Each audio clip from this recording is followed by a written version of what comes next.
Do I turn the mic off?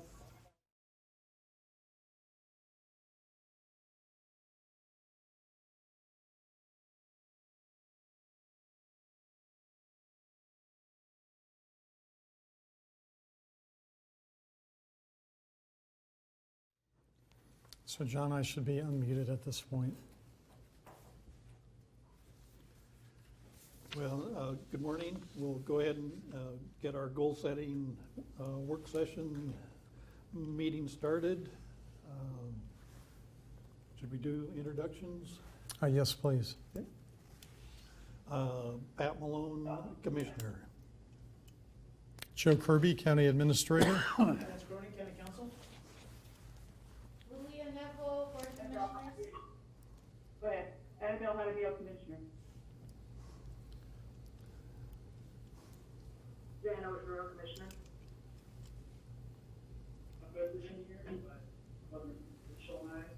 Danielle Brown, Health Department.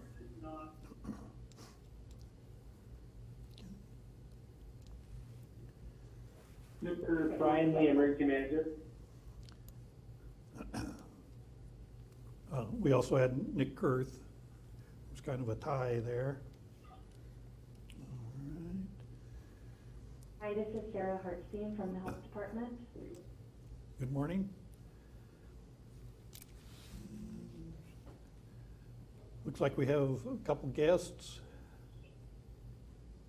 I'm Joe Bunker about School Board. Good morning, everybody. Good morning. Hello, Mike Beilstein. Morning, Mike. All right. First order of business is to approve the minutes that were sent out. I'll move approval. Second. All in favor, say aye. Aye? Aye. All right. It's time to review and approve our agenda. Are there any additions or corrections? Hearing none, we will get the meeting started. First up is EOC updates. We have Sarah Hartstein, Brian Lee, and Danielle Brown. You folks can choose which order you go in. I guess maybe I'll start and turn it over to Danielle and Sarah so they can give their updates within. So real quick updates on the EXC side, we're staffing out the operations section with a focus on finalizing our operational reopening plan. That is the very minute details on every level of how we're going to handle different scenarios based on our reopening into phase one.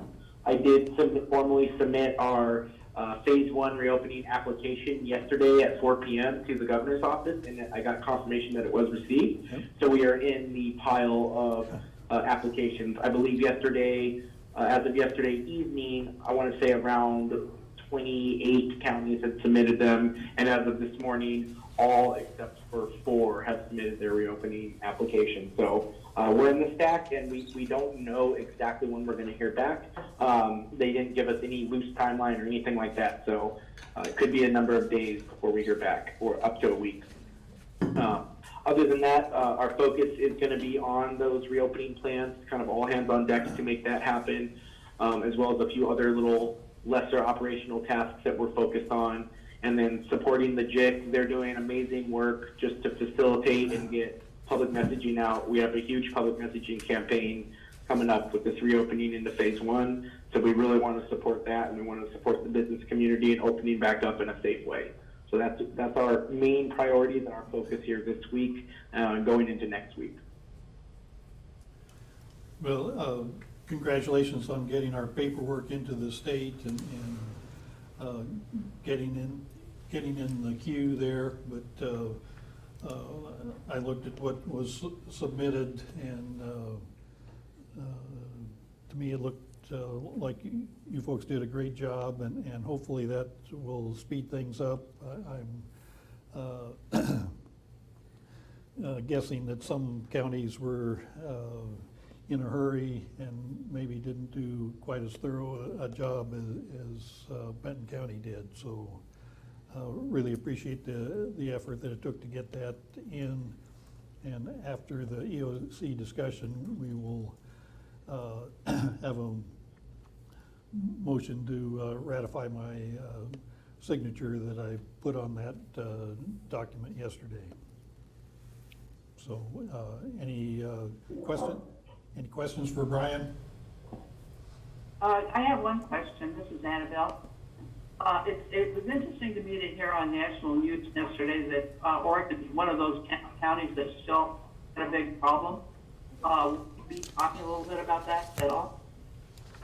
I can touch on that. The only thing I know is actually Oregon is one of the better states in terms of impacts and problems with the COVID crisis as a whole. And that was kind of evidenced by Governor Brown sending off some of the ventilators that we had out to New York, and then those ended up in New Jersey supporting their efforts. So overall, we're actually doing quite good as a state.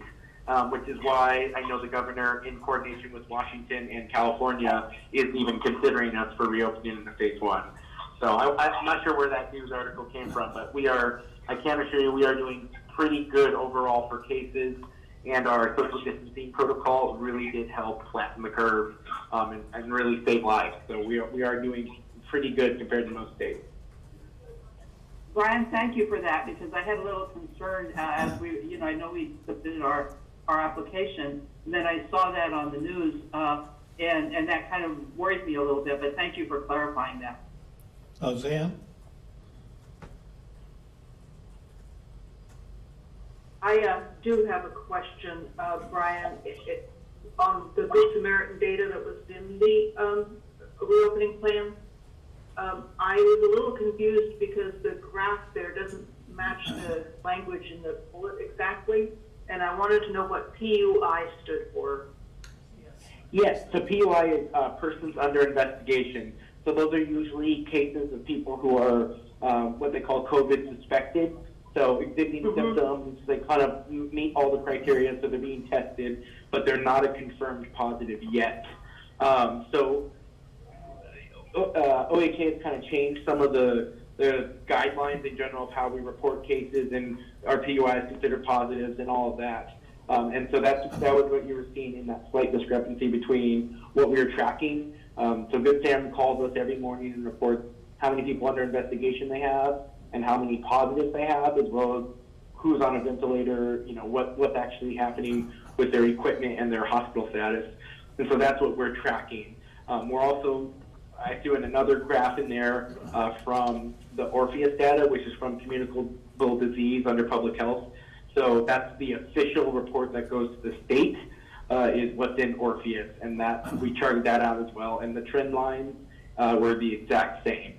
So we did get things to kind of sync up a little bit better. But PUI is persons under investigation.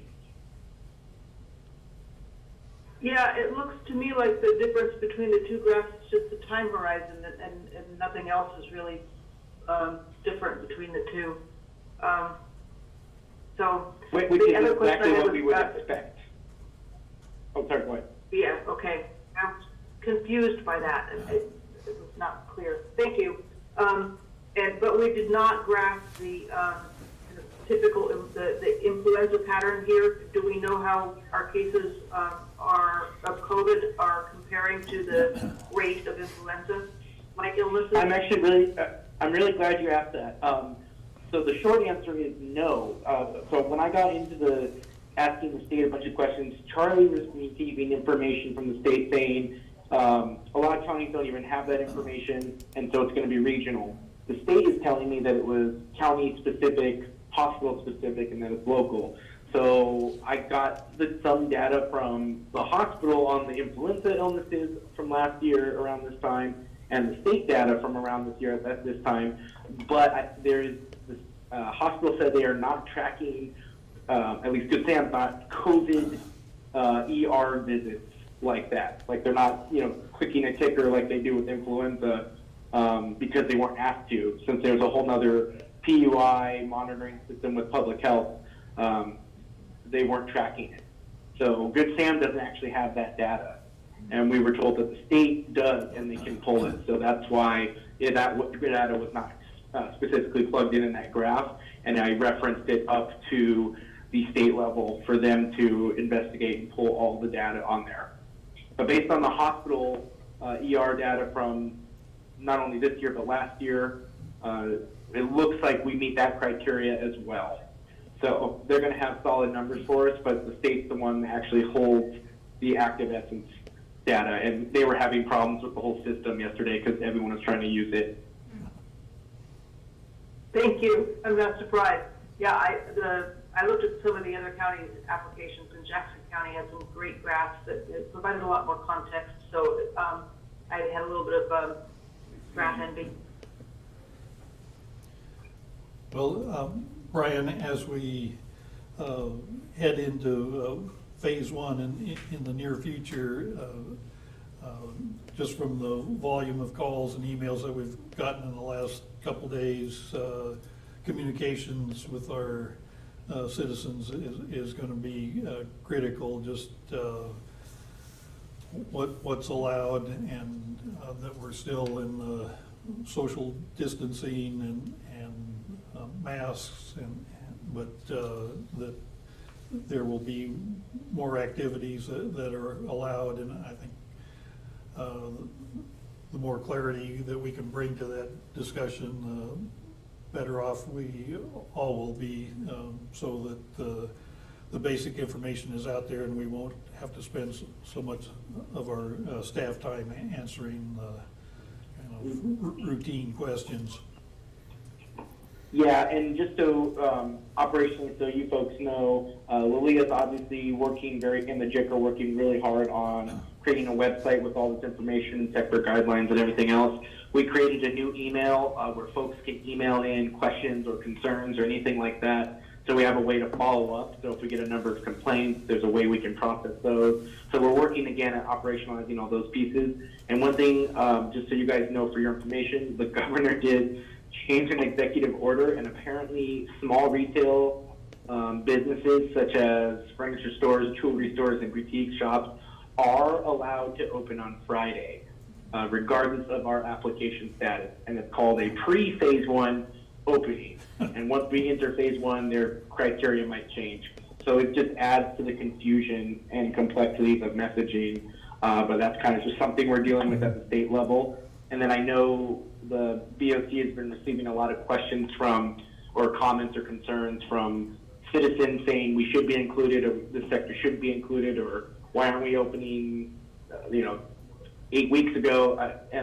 We're receptive to all that. We're going to try to field as many of those as possible. But I think it's important for us to follow the state guidance as much as possible so we don't deviate too much and get ourselves in a public information crisis. Brian, Oh, I'm sorry, am I interrupting somebody? Go ahead, Annabelle. No, that raises a question for me. Thank you, Brian. I think that's very helpful. It's not a question for me, but a concern to me in terms of messaging. We've got to be consistent in messaging from wherever it comes up from. So I'd like to talk about that a little bit more as we get into the meeting. But I think we've got to have consistency in messaging, whatever that is. Thank you. Well, and part of that is to follow the governor's guidelines. We may have some specifics in Benton County, but that the governor sets the tone and then we fill in. But did you have something, Joe? I did. Clarification, Brian, you and I had a conversation late last week surrounding Benton County's ability to alter what the phases were or what was included in the reopening phases. And my understanding based on that conversation was that the Board of Commissioners had the ability to be more restrictive than what the governor outlined, but did not have the ability to be less restrictive, if that makes sense. Can you confirm that for the board? That is my understanding. Yeah, that is my understanding as well. We could put more restrictions on what businesses open. Like you could say in personal services, no massage parlors aren't allowed, or hair salons aren't allowed. And you can adjust the guidance, like rather than saying you can have 3 people in the waiting room, you can adjust it to no people in the waiting room. That is within our scope. The only weird thing is I don't know if we can actually do that within the city of Corvallis, Columbus, Monroe, or Adair. So that's one layer of complexity. But there is the ability to make things stricter. It's just not more lax. So my encouragement still is to follow the state guidance as much as possible. So we're not battling Lynn County or Lincoln or Polk or anyone else next door with them being more lax and trying to battle that out. I just think it'll be harder to justify our actions as we get into it and say, well, for us, this one makes more sense. But if someone says, well, the whole state is opening up massage parlors, why aren't we? It's just harder to get into those weeds with each and every concern and question. But we can do that technically, as far as I understand. Well, that raises a question for me. Cities weren't required to submit reopening plans, and if it's not, then it's a responsibility for us to kind of get together with our local communities to kind of make sure that we're all on the same page. Commissioner Jaramillo, Agreed. this is Joe Kirby. To your point, Benton County is hosting a meeting tomorrow afternoon with the city managers that are within Benton County. We're also including the city manager of Albany as well as the Lynn County manager. But we're hosting a meeting or a go-to meeting with those individuals late tomorrow afternoon. I have included Commissioner Malone as the board chair in that meeting, and the sole purpose of that meeting is to reconnect on our reopening phases and to make sure everybody is clear on what steps have been taken and will be taken, and we'll be sharing any information that we have, if any, from the governor's office. So that effort is underway, and we do have a meeting scheduled for tomorrow afternoon. Thank you, Joe. I think that's a real important step so that we don't keep tripping over each other in responding to the people who are really concerned. That's the citizens of the entire county. Yeah. Lilia? Yeah, commissioners, I apologize. I'm having difficulty getting my go-to meeting on my laptop started, so apologies that I don't have my camera on. I just wanted to jump in on the messaging discussion that's been happening. We started out with guidance from the state April 20th, and so we have been, in terms of the Joint Information Center, we've been working with each new version or draft of guidance that's been coming out from the state over the past couple of weeks to develop website content as well as a direct mail postcard to reach Benton County residents about reopening. So the direct mail postcard has really simplified information in English and Spanish about symptoms and prevention, because of course we all know that when we start to leave our homes, we still need to practice these basic prevention measures. But it also has basic information about reopening and directs folks to the Benton County website and the Benton County social media platforms where they can find the most up-to-date information. Like Brian said yesterday, we received word that now there is such thing as pre-phase 1 guidance, and that retail was going to be opening up on May 15th. So you can imagine, as we had just built out these brand new web pages in our COVID-19 microsite, we had to scramble to change that information. And as Commissioner Jaramillo said, be in one-to-one alignment with the state to ensure that we're not confusing folks. So yeah, I just wanted to chime in on that messaging piece and let the commissioners know what we're doing as part of reopening. We did get our reopening dashboard put online, so that's a basic dashboard that's gonna show the criteria that we have to meet from the state in order to open and remain reopened throughout all of the phases. So that can provide folks, not only our website can provide folks a quick dashboard to our case count, as we've been doing for the past several months, but now as we move into reopening, we're going to have a dashboard for individuals, families, and businesses to be able to see what the guidance is for whatever the current state may be, given that this situation is so unprecedented and continues to evolve swiftly. Okay, my question, the commissioners are getting a fair amount of emails directly from constituents to have a consistent answer. Should we be referring those emails to you folks, and then you answer so that we guarantee consistency? Or, I think that could be a method. What I might suggest instead is that we would provide talking points to you, three electeds, to be able to respond on behalf of yourselves. And I say that for a couple of reasons. We're hearing from people all day long in terms of social media comments. We have a Gmail account that is public that we get inquiries into occasionally.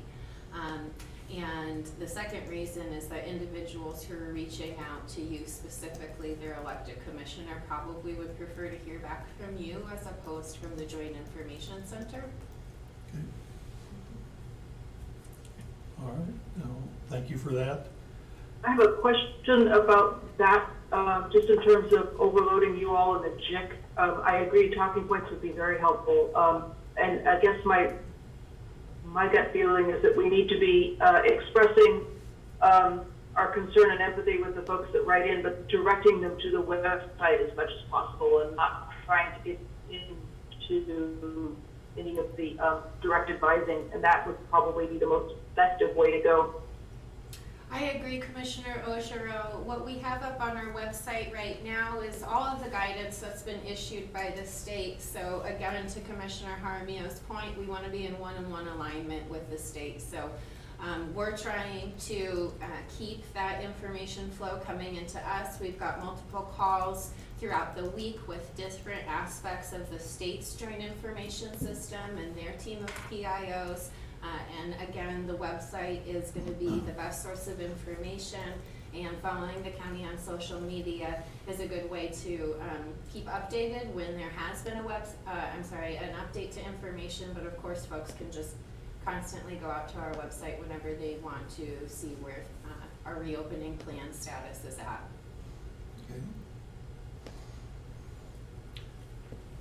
Okay. Anything else for Brian or Lilia? Commissioner Miller, and I would suggest while we're at this point in time in the meeting, talking about the reopening plan, that you go ahead and have the board take up the motion relative to approving the reopening application that you signed yesterday. Okay.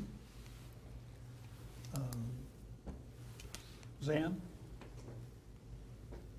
I would move that we approve the chair's submittal along with the Emergency Operations Center of the Benton County reopening plan. I'll second that motion. All in favor of the motion, say aye. Aye. Aye. Great. And just as a reminder, our Benton County Emergency Procedures Code requires that any decision that the chair makes under the emergency authority be ratified at the next available meeting, or it becomes null and void. So that's why I've kind of been a thorn in the side for both Pat and Joe this morning to make sure we get that done. And we just did it, Vance. And I appreciate it greatly. I'll be able to sleep tonight. Did you have anything else, Brian? Nope, that is all. Thank you. If not, we'll move on to Danielle Brown, I assume is next.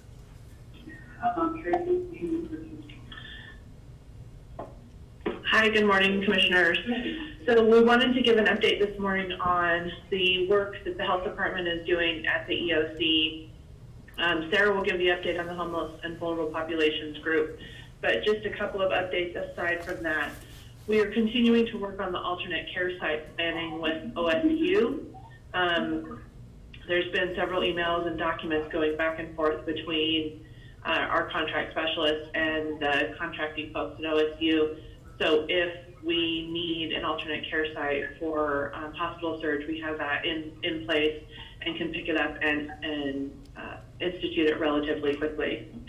The plan for behavioral health services became active yesterday, so we have created the new psychological skills training for folks that are needing additional supports and services related to the COVID emergency.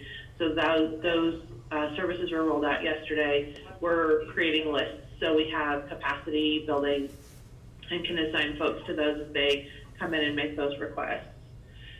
This week, connected to the reopening plan, we have several folks working on a mobile testing site plan. So if we have an outbreak somewhere, either in Corvallis or in any of the remote, more rural areas, we can have a pop-up plan that we can just put in place within 24 hours and have a mobile testing site available to address whatever that outbreak is.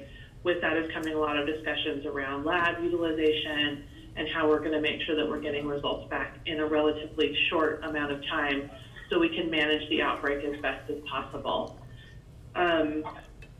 Those are the big things that I have been connected to. Sarah, like I said, Sarah will give the update on the homeless and vulnerable population. So Sarah, I'll flip it over to you.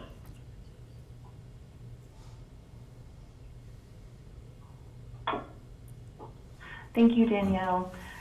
Good morning, everyone. I'll just give a quick update on the vulnerable population and homelessness and housing work that's been occurring through the EOC. The vulnerable population group led by Rocio Munoz continues to coordinate with the JIC to get messaging out in English, Spanish, and Arabic. Right now, they're focusing on the messaging around reopening. Rocio shared with me this morning that the Spanish language video that went out yesterday about reopening is going to be shared throughout the state through the OSU Juntos program. That's an empowerment program for youth to assist with graduating from high school. So I'm not sure if Lilia had gotten that update, but the work that they are doing is being well received within the community, and they're getting a lot of feedback and appreciation for the messaging in multiple languages. So kudos to the vulnerable pops and JIC for that work. Our outreach to farm workers has stalled just because of where we are in the reopening phase. We're planning to identify someone who can do that on an ongoing basis once we're allowed to actually be at the farms. Our Matt Gillespie continues to host bi-weekly food service provider calls. It's a lot of info sharing and dot connecting, and the providers are really appreciating that forum to connect and communicate. Jasper Smith has done a great job of communicating and connecting with all of the group homes in our community, and kind of does ongoing touch-ins with them to make sure that their needs are met and that they're doing okay. And that's the same for our long-term care facilities. Shar Yeager and team have been just working so hard to make sure that they're communicating on an ongoing basis with our long-term care facilities. In regards to our work around homelessness and housing, we're working on finalizing the contract with Chance Recovery to use motels and hotels for isolation, both for medically vulnerable and for COVID positive. We still haven't identified a motel in Benton County that will accept an individual needing isolation because they're COVID positive. So that's an ongoing struggle for us, and we're really trying to problem solve that in a lot of ways right now. We're hoping to have something identified by the end of the week so that we can move forward with reopening successfully. We've been working really hard on getting a resource manual together for our rural churches who may take advantage of the new car camping on religious institution code in unincorporated areas. We're hoping to do informational outreach to those institutions this week. We already have the registration link up online, and right now we're waiting for our community partners to review the resource manual and provide us with any feedback, especially those who have done religious institution camping in our community. We're also very close to finalizing the RV car camping program at the fairgrounds.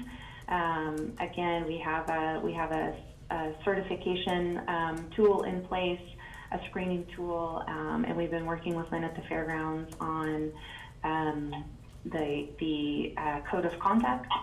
Right now, we're asking our community partners to review that process and that program to provide feedback. We really want to make sure that that's successful. Many of our community partners are in support and have offered to assist, specifically with doing kind of daily check-ins with the population that will be camping at the fairgrounds. We're also, I think you might be aware that Paul Volota has joined us at the EOC, and we've been working really closely with him on a lot of issues around homelessness and housing, and one of those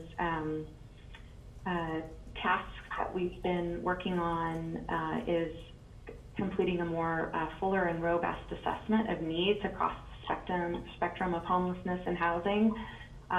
So we're, able to lean forward a little bit more around this specific area. And I may have left something out, so I'm looking to Danielle to see if there's anything that I might have missed around vulnerable populations and homelessness. Julie's also on the call, so if there's anything, Julie, that I've missed. I think you captured it beautifully, Sarah. Thanks. Thanks, Julie. Do we have any questions for Danielle, Sarah, or Julie? Zan?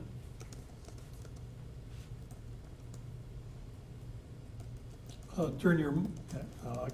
No, it's okay. I have two screens, and when my mouse gets trapped on the other screen, I get delayed. Sorry about that.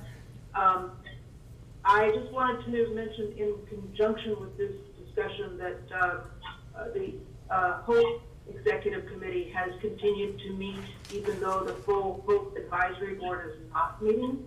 And there was some discussion about getting up and running again and trying to have some of the subcommittees continue to work. And the reason for that was that there's so much happening around housing and homelessness right now that there was some concern on the executive committee that we, as a community, were moving very far away from what the advisory board knew about.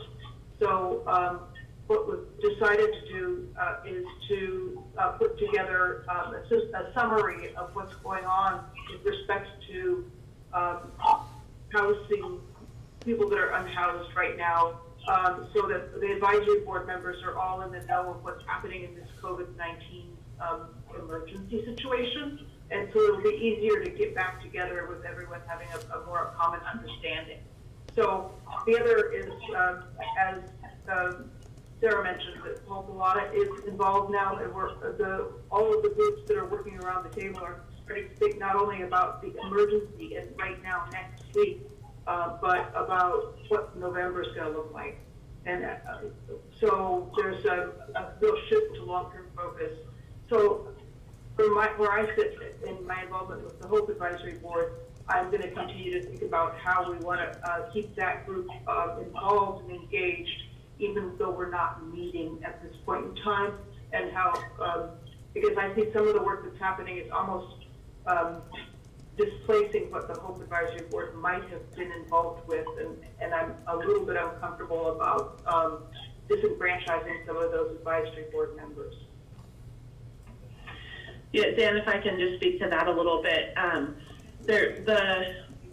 The planning at the EOC, we want to be really thoughtful and intentional about, and I completely agree and understand that we want to make sure that it's inclusive and we're not disenfranchising the Hope board members.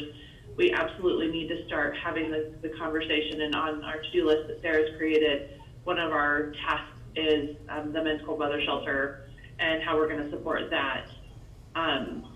and the room at the inn come this fall when we're needing those beds, more than we're actually needing them now. So that is part of the discussion. We want to make sure that we're not stepping on toes, but we also need to be really cautious that we're not creating parallel conversations, which is the risk, right? We have multiple folks working on the same tasks, and we want to make sure that we're not also creating competing interests.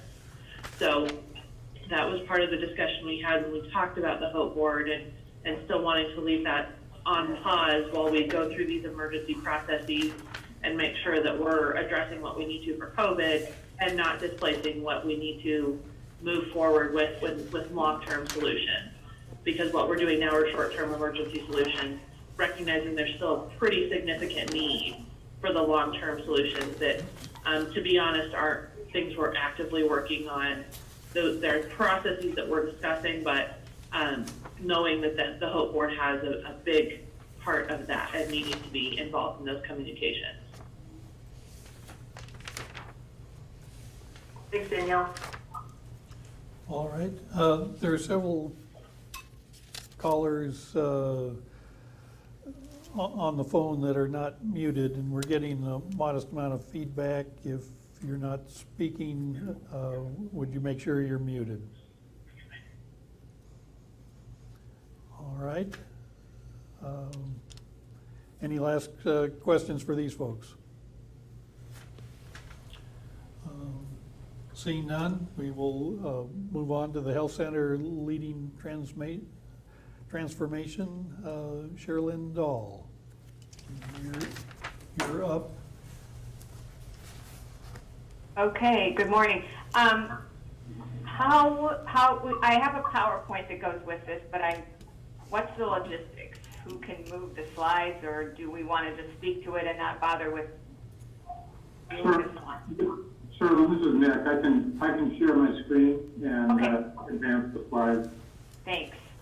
So just give me a minute. Okay, great. I will give you a minute. This is my last department head meeting with all of you. I'm gonna get kind of teary, but so way back before COVID, which seems like eons ago now, I've of course been working and planning toward my retirement for some time, and as part of the strategic planning focus this year, I really wanted to leave a good foundation from which the health center could be successful for the future. And I shared the first half of this slide with you at our last meeting. So I'm just going to move quickly through those. What I didn't share was the organizational redesign that we've done to help support this work. So Nick, I'm going to have you move through these first slides real quickly, because we did these before, and really it was just sort of reminding folks of how I think in strategic planning. So the stage is set with, of course, the state's commitment to transformation, how that then filters down to the regional CCO, and then that really drives our particular planning. So, yep, go ahead, keep going. And then this is taking a look at, we did this way back a couple of years ago when we were doing the impact study, but really trying to look out into the future from the perspective of what are the big things on our agenda. And some of those were facility issues, which we have completed the HSB, but we're moving into Lincoln, and we know we have a future need for Lebanon. But some of the other transformation initiatives too, and this was all things to sort of help stay on our radar. And I just got a weird little bump off. Okay, and that led into our strategic plan. So move again. Our value-based pay strategy is what we shared with you the last time I had Carla Jones come and talk about how we have started participating in the alternative payment methodology a few years ago. I'm so grateful today that we did that, because when we moved off of a visit-based reimbursement, it gave us more predictability financially, and that's serving us well today. So, yep, this is just kind of showing us where we are today in the journey toward value-based pay, and where we're hoping to go in the next couple of years, which is toward hopefully a shared savings and shared risk model in the next couple of years. And this would be part of the negotiation the health center will do with the CCO. Next slide is the data analytics strategy, and this is the position, the next slide. This is the data, the data warehouse manager. Well, they've got a name for it. It's a position that sits with IT that you all approved in April, and we have not yet started to recruit for that position, but I'm hoping that we can start moving forward with that shortly. So that is the data side, is and kind of getting ready to perform well and demonstrate value, and value-based pay is so important from a data strategy perspective, but equally important is sort of a reorg of our organizational structure. Next slide. And that's what I'm going to share with you today. So the next slide. So one of the things that we did for the staff meeting a couple of months ago, pre-COVID, was to really help the staff see how their work contributes to reimbursement, and it looks very different than it's a face-to-face visit and you get paid for it. It's really about all of the work they're doing, from managing patient panels to reaching out to patients to managing and following referrals, and then the screening for social determinants of health. Each one of these activities contributes to different payment mechanisms, and that's what's described with the money bags on the bottom. So this was to help the staff kind of see how their work feeds in and contributes to our bottom line. Next slide. So here's where we started to look at, this is what I'm calling our functional chart, which is not the same as our direct report organizational chart, but it puts our direct services in the middle. The dental services, primary care services, and behavioral health, those that are in scope. The next slide. And this is the reorganization that we've been doing. We had health management services, of course, all along. And so the areas that we focused on were quality and data analytics, and a reorg there. Carla Jones assumed additional responsibilities to put quality under her umbrella. And then I'll talk a little bit more in a minute around how we've reorganized population health and navigation to sort of bring it out of being buried in the organizational chart to elevating the value and the service that contributes to all of our direct services. So next slide. This is just the organizational chart for quality, and while Carla may have a relatively small team, she has 3 staff SOS and 1 quality improvement coordinator. The influence of quality spans across all of our programs, and so this is just meant to illustrate all of the components of QI are on the bottom, so it's a comprehensive responsibility. It's a shared responsibility. That's the middle section where we have managers and care teams and everybody contributing in some way to quality. And then the leadership under Carla Jones. So while she may not be directly, everyone doesn't directly report to her, she definitely influences across our whole service spectrum. Next slide.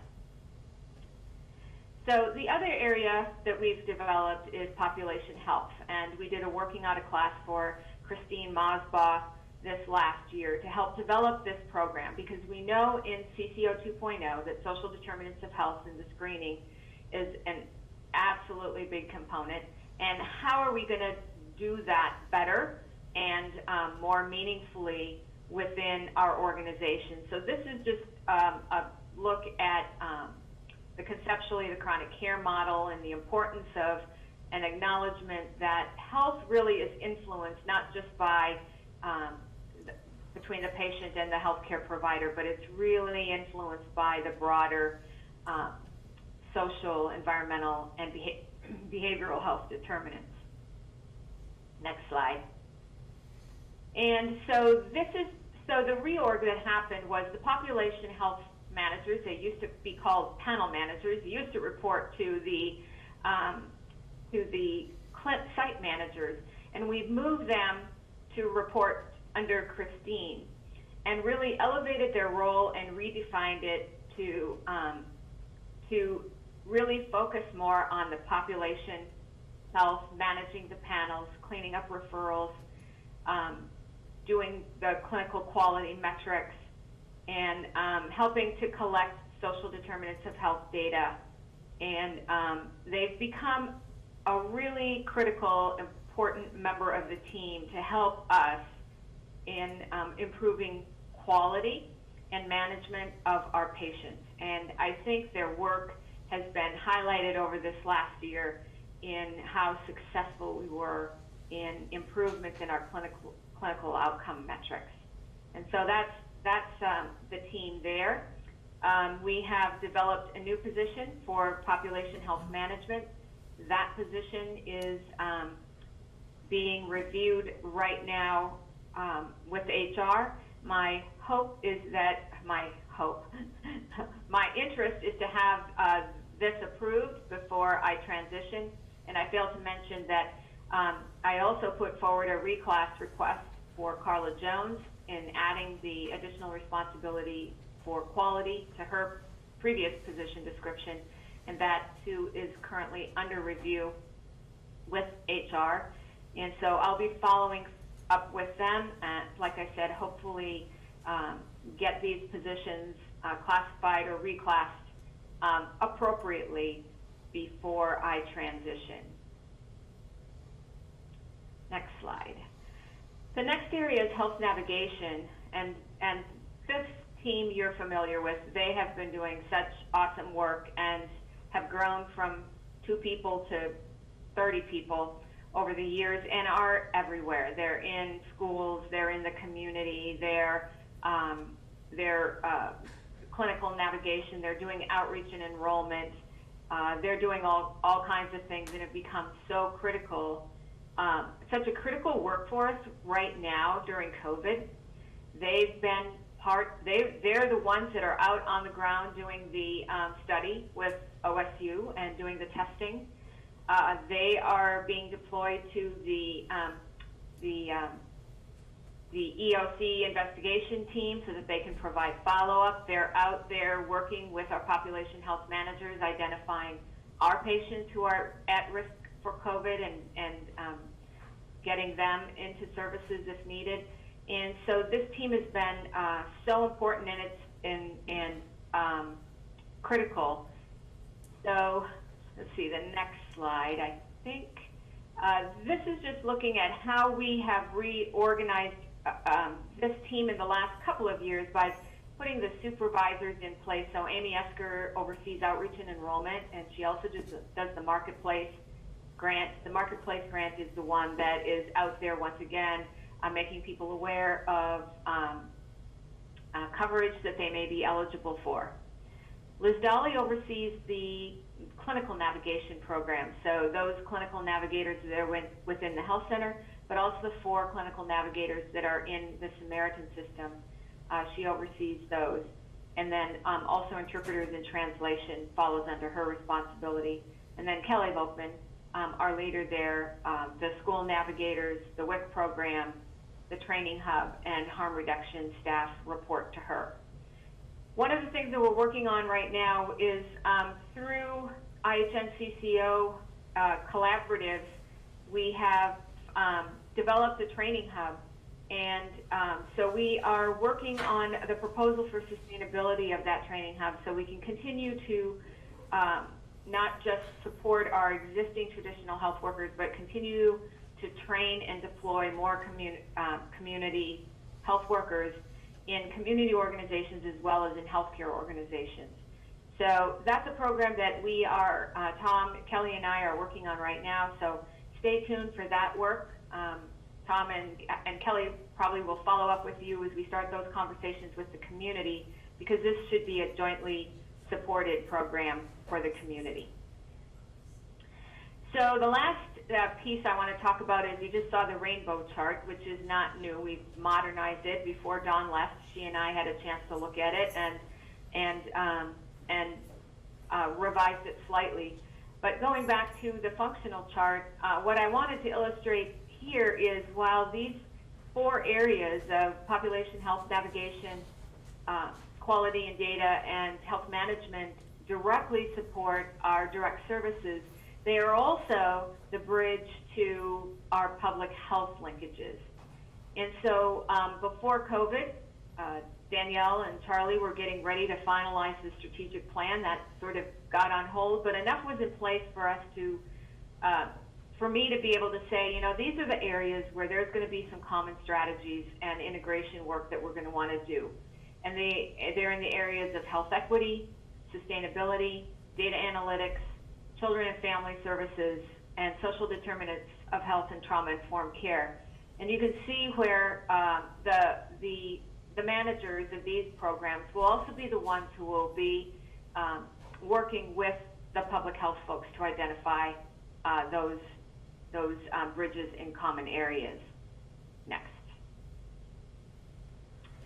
So that's just what I just said about where I see the integration strategies are occurring. So that, in a nutshell, is sort of where I'm doing the handoff. And so I hope that what we've accomplished is a good foundation. I have such confidence in Tom. I'm so pleased that he's following, and I know that he will continue this work. I want to thank all of you for your support over the years. This has been my best job in my whole career, and it's because of the people here and the work and the enthusiasm, and I've just loved it, and I'll miss you, but I am going to enjoy retirement.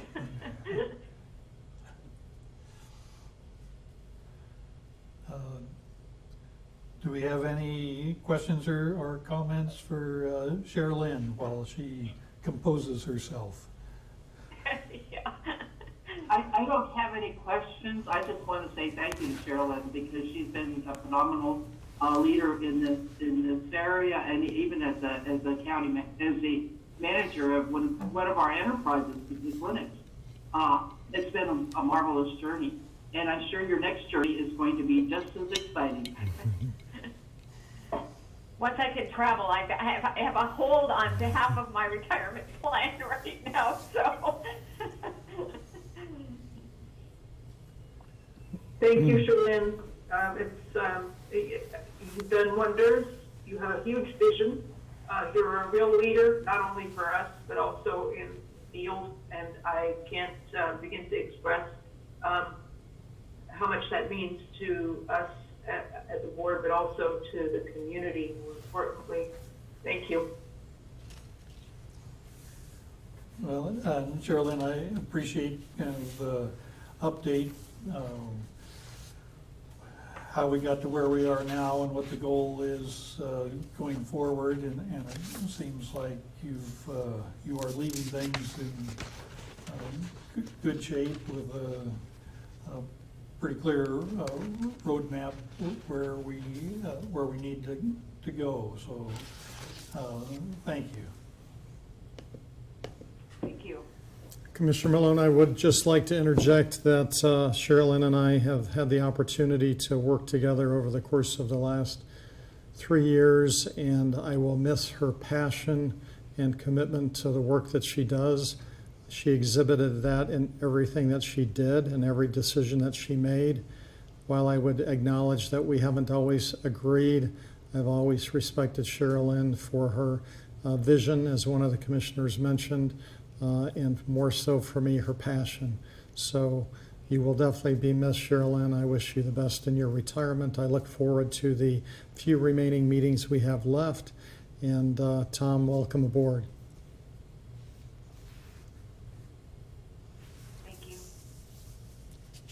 right, if there's no other questions for Sherilyn, we will, those of you following on the agenda, 3.3 Health Center Budget, Tom King. Take it away, Tom. Thank you. Nick, can you pull up that presentation? Yeah, give me a second. Okay.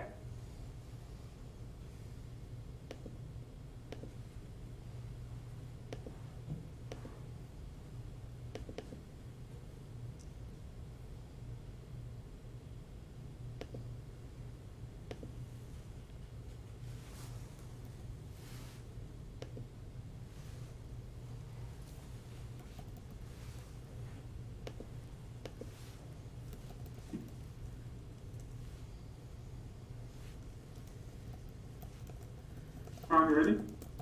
Yep, I'm ready. Okay, thanks everybody for having me today. I'm going to be talking about, I guess, COVID-19 and the impact that it's had on the CHC thus far, and our plans going forward and how we are going to react to the impact that it's had on us. If you can go to that next slide, Nick.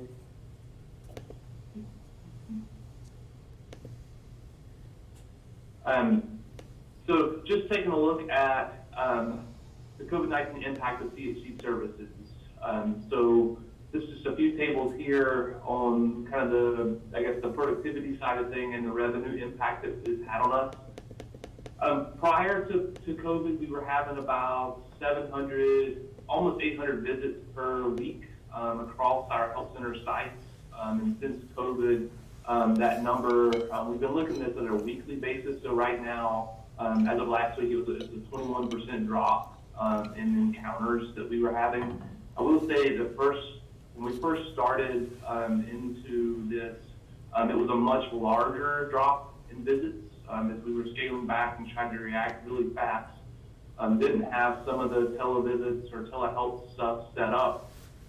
So we started off that first week in reacting to COVID with about a 55% drop in visits in that first week. And we've slowly built this back up. So we're really educating and working with our staff on televisits and making sure that our patients are aware that that's an option for them. It's taken a little bit of time, but I think really that there's a silver lining behind that on the other side of this, as we were forced to use this technology to react to the current situation we're in. I think the ability to have that in our pocket now, as far as telehealth, will be greatly used in the future for as far as increasing access to our patients in different ways across our sites. We were mainly doing telephone visits at first, and then yesterday we were able to do our first video visits. We had two providers here, Dr. Scoliono and Dr. Marsky, who both were able to do video visits with some of their patients. So that'll be great going forward. We're going to build those two providers will continue to do video visits as we roll that out to other providers. We want to make sure we work all the kinks out and everything there. Because that video visit thing, I think it can be scary for patients. From talking to Dr. Scoliono yesterday, he provided feedback that the patients he worked with, I think he had 2 video visits, it went great. They were able to walk the patient through. There was a lot of support that was provided from the staff and the team here to make sure everything was well. So that always won't be available, so we're going to make sure we get those kinks worked out and teams are ready to do that. You can see telehealth's percentage of visits. Previously, we were really doing 0 telehealth visits, and since COVID, right now, 41% of our visits are through telehealth. Still doing some face-to-face. And another thing to keep in mind as we're talking about these visits, that's really in productivity, but as Sherilyn spoke about, a large portion of how we get paid here is not in that the more you see, the more you get paid methodology, that fee-for-service type arrangement. Most of our revenue is generated through a per member per month payment. And we haven't seen any real change in our enrollment in our panel sizes that we have. So that's something to keep in mind as we keep moving through this slide here. So Carla Jones, we can go back, next one. So Carla Jones, who Sherilyn mentioned, had done some projections for us just to look at what has been that fee-for-service revenue impact that we've seen by not doing these visits. It's still 17%. I mean, you see a little star at the bottom there. 70% of our total patient revenue is through fee-for-service.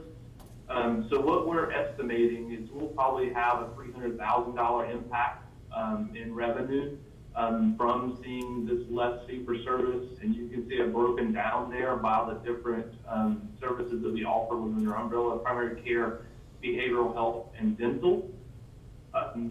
And then you come down to the bottom, staff impact. We keep up with this. I know the county has 2 employees. The number of employees we have teleworking and employees on intermittent leave. As it comes to this revenue piece, one of the things that we'll be doing is understanding how this revenue impacts us on our budget and looking at where we were previously. Sherilyn, myself, Carla Jones, and Sandy Smith have been meeting weekly and will continue to do so to kind of do a budget reset of sorts for 2021 to make sure we understand where we need to go going forward. Next slide. I guess the good news is we've gotten a lot of funds to help support in maintaining our services through this. So where we see that revenue impact to us on fee-for-service, we've got a number of different fundings to help us through this time period. You can see here, the first one was a $60,000 supplemental funding we got through HRSA. It provided a lot of support for us in preventing, preparing, and responding to coronavirus. Another large amount was the HRSA Care supplemental funding, which is about $700,000. Last week, we submitted the budget for that to HRSA to make sure we had that in place. A large portion of that is that we use there. Dental services for us is a fee-for-service, almost all fee-for-service. So dental services has basically been shut down besides emergency visits. So a large portion of this funding was used to support the salaries of those staff. So when we come out of this and they're able to have service again, we have those staff available to us. We've also used some of these dollars for some equipment, some other things related to dental, and other areas across the primary care sites to make sure that we're available still to maintain services. Some other areas that we've gotten dollars, we had some HHS dollars, actually we got another one yesterday as well. It was more for rural sites, but we had 2 prior to yesterday. One was $30,000 and one was $230,000. Those 2, we're not sure exactly how the reporting is going to be on those. With the HRSA dollar supplemental fundings, we know what we have to have. We know the reporting mechanisms are going to be there. But for that provider's relief fund, we're not sure just yet. So we haven't allocated dollars. We haven't allocated anything to those dollars in this current time. And then the last item we received at the end of last week was an expanding capacity for COVID testing. So $255,000 related to really just COVID testing. Kelly Hauer and Kristen Bradford, Dr. Bradford, have both been working with the EOC. So we have, they're the EOC now. So we're using these, we're helping with these dollars to see how the CHCs can support that expanded testing across the county. So that is something that we are talking about. I just got an email from Kristen. Sherilyn was talking about some of the efforts that she has with the EOC and Samaritan and how we use these dollars. We flip it.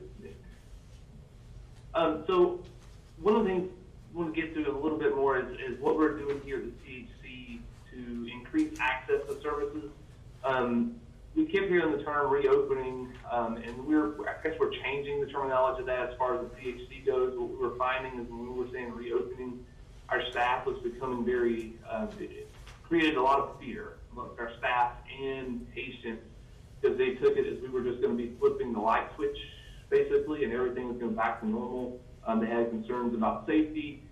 for themselves, exposure, a number of different things. So we've tried to change the wording of that more to increase access to services. In fact, we're never really closed. We were providing telehealth services. We were doing a number of different things. So we're going more with that increased access to services and increased services closer to where we were, but not nearly there. Safety in mind, approach we're taking to make sure that we, as we're seeing more patients, if there are more face-to-face visits, we're still have things in place where we are protecting our high-risk employees. We're doing things where if we can still do telehealth with patients, we still will. Phased approach, again, it won't be flip the light switch, go right back to normal. PPE is something we're still monitoring. One of the things for the medical side of things in clinics, to be able to reopen, you are probably aware, is that we need to be able to still provide PPE through open supply chain, not through EOC, to be able to reopen of sorts. We had to be able to maintain at 2 weeks. So we put stuff in place now to better understand how we can keep that PPE inventory up, so where we can keep 2 weeks supply through our normal supply chain. That's something that a couple of our staff here are monitoring in coordinating with all our different sites, because we were basically ordering at one location and then spreading that PPE out amongst all 6 sites, as well as dental and behavioral health. And then the testing capabilities piece, understanding that, I mean, I think a large piece of that $255,000 funding will help with that, and being able to increase testing that we're doing here. Right now, I think we're doing probably 10 to 15 tests a week, so we haven't been doing a lot, but I think that's something we can definitely increase and have the capacity to do so. Next slide. So the priority areas that we're really looking at when it comes to increasing access to services is a certain group of patients, and not all. So patients with the following conditions is really those medically complex patients that we're looking to really outreach to, call on, to try to get them back in our building. We've done a lot of telehealth with those folks, but we need to see them in person again to some degree. So you see the patients with those diagnoses and conditions that we're going to be really looking at. So diabetes, hypertension, and other chronic diagnoses that require monitoring labs. So those 3 bullets there. The hepatitis C program, treatment program, is something that's new to us that we've identified that will be a great program going forward that we're going to continue with. And then those younger patients that we have that are due for vaccination. So those under 5 that are due, and those over 5 who are behind schedule, and how we get those folks back in. At the CHCs, we've been working closely with public health and Cindy D'Angelillo, and how she is coordinating her efforts to make sure that we're all working together on those particular patients going forward, and also making sure that our staff are safe when these folks are coming in. Next slide. So again, phased approach, the outreach piece we've already started that. We started that last week with our population health coordinators and RNCCs. We haven't really scheduled some of these patients face-to-face so much yet. We've started this outreach and generating reports in those lists to be able to call patients that are in the highest risk and we found have the most need to have that regular touch from our teams. So population health's been calling patients with the highest risk. OCHIN, who's our electronic health record, created this COVID risk scoring. So basically, patients with different diagnoses that are at high risk for COVID are given certain points allocated to them. So we're using that COVID risk score, not just how risky are they for getting COVID, but these are a lot of it's a great scoring opportunity for us, because these are patients that are really the most medically complex, and how we can help serve them right now. So we started off calling those patients with risk score of 8 or higher. And what we learned was a lot of those patients that were in 8 or high a lot of them were already in a facility being served somewhere. So then we dropped the score and worked through 7. We're going to continue working down that scoring until the score of 4 to make sure we understand those patients' needs. And then our RN care coordinators have also been calling high-risk patients. And they've been using the Charleston score, which is a kind of a risk stratification score of sorts, to call patients with chronic conditions to make sure we're meeting their needs. We did crosswalk those 2 lists to see if there was any duplication of patients, and there really was not that much, so it really helped us even outreach to more patients and be able to provide touches to see how we help them out even more. Next slide. So some of the guidance that we are providing to our staff here, so in an effort to maintain safety and continue with this, then care teams will make a determination of services. So rather than, we're trying to be as standardized as possible across our 6 sites, but it's not possible in that some sites have 1 provider, some sites have a number of high-risk employees in those sites. So how do we increase access to services? We keep those protections and safety measures in place. So each team is really looking at how they can increase access to services, whether it's face-to-face telehealth visits, with the limitations that they have there. That work is being done now. We actually started last week, so we're finalizing those things now. We'll have a similar template for them to use to be able to put the information in. But we're sharing a lot of staff across locations because of high-risk employees and such. So we're going to continue to limit our in-clinic visits to those who need services that must be in clinic. Again, we're reaching out to those high-risk patients I just talked about, or those patients that are due for vaccinations or labs. The care teams identify all services labs needed to be completed during the face-to-face encounter. And then one of the other items we're going to be doing is point-of-care testing. So, for instance, like for our diabetic patients, the A1C testing, we're going to be doing those testings in the parking lots rather than bringing patients inside. Then as well as vitals in the parking lot. As part of some of the funding dollars we received, we bought, I think it was 7 vital stations to be used across 7 vital stations to be used across all our clinics. That was about a $50,000 cost. These vital stations we can use in the parking lot, and this is integrated into our electronic health record. So as they're doing those vitals in the parking lot, it automatically uploads to the patient's chart. So everything is in there much quicker. It's going to make throughput a lot faster on the back end of this. So these are great tools to have going forward. But it also protects our staff right now, and we have the funding to be able to buy equipment to help with protection of staff as far as testing and some of the maintaining services go. And again, I mentioned the site manager working teams with specific plans. Draft plans exist, so we're working more to get that in place. And I will say that this presentation I'm doing on the back end of this is what we shared with our CHC, all our staff with our community health centers the end of last week to make sure everybody was comfortable with how we were progressing and they were all in know. So Nick, if you can put the next slide. So again, phased approach timing, outreach already started, vaccinations, working with public health. Cindy and Jalila will be helping support all those patients under 5 here at HSD, but all the other patients due for vaccination, they'll need to come up with plans themselves, increase face-to-face visits and parking lot point-of-care testing with vitals. Last week we talked to our staff about having this plan to increase our services start on May 18th.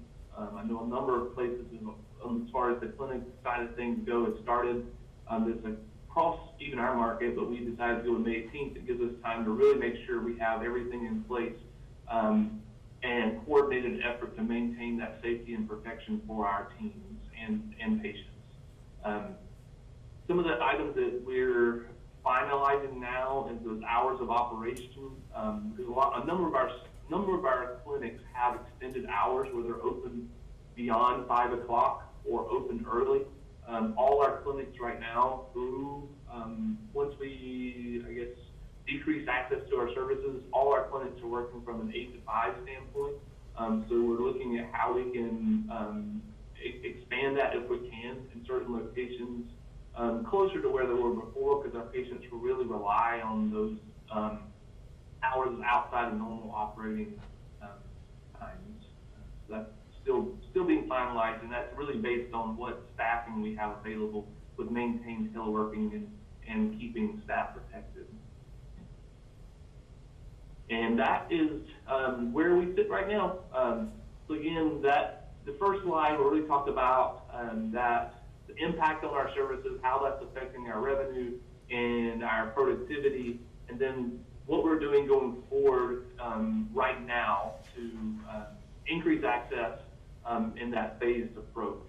And again, we will be working heavily on the revenue impact and how we use these funds to help maintain services as we're right now, and how we look to reset our budgets going forward. Okay, I had a question for you. You mentioned telehealth services being popular. Can you look to a post-COVID world and have some sense how telehealth would fit into your normal clinic program? Yeah, I mean, it was part of our strategic plan this year, but it kind of got rushed with having this in place. I mean, it will for sure be there. How exactly that is used, I don't know. I think it will increase access to services, and the way I mean that, I think in certain areas, it will allow the providers to do telehealth rather than patients that may have transportation issues, patients that have resource issues. We can set it up where they can do it through telehealth riding rather than getting a ride line or anything like that.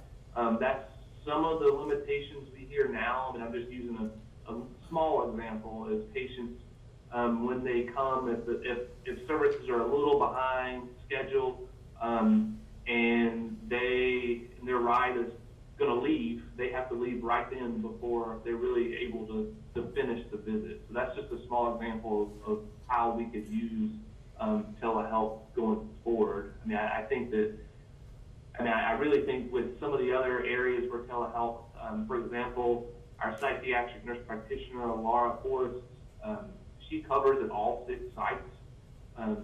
And that's a lot of drive time for her. And if she's able to provide some of those services from her office here without having to spend an hour of her day driving back and forth, that's more patients she can see in the day that need her services.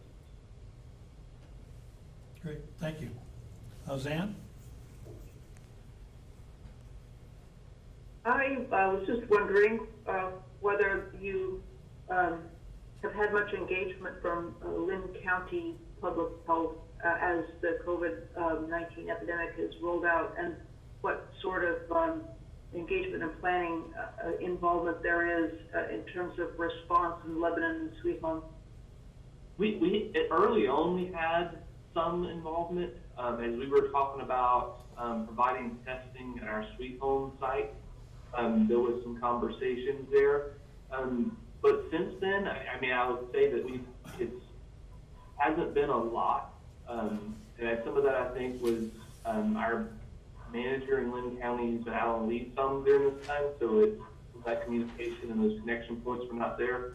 And I think the big, there's the communication there is not on the larger how we help with that public health response. It's more at our exact sites how we're working with them on their responses.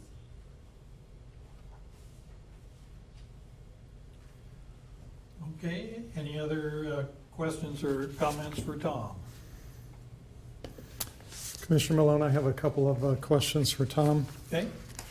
Tom, while we have you on the phone, can you give the Board of Commissioners a quick update on our Lincoln Health Clinic project? That's number one. And number two, Sherilyn, I don't see your face on the screen, but I know that you're there. I would be remiss if I didn't embarrass you in front of everybody and wish you a happy birthday today. So happy birthday, Sherilyn Dahl. Lincoln Health Center, where we sit right now in that clinic, so the work has started. They have fenced off all the areas around the clinic, and as far as the timeline goes, it's following the schedule. There were some issues.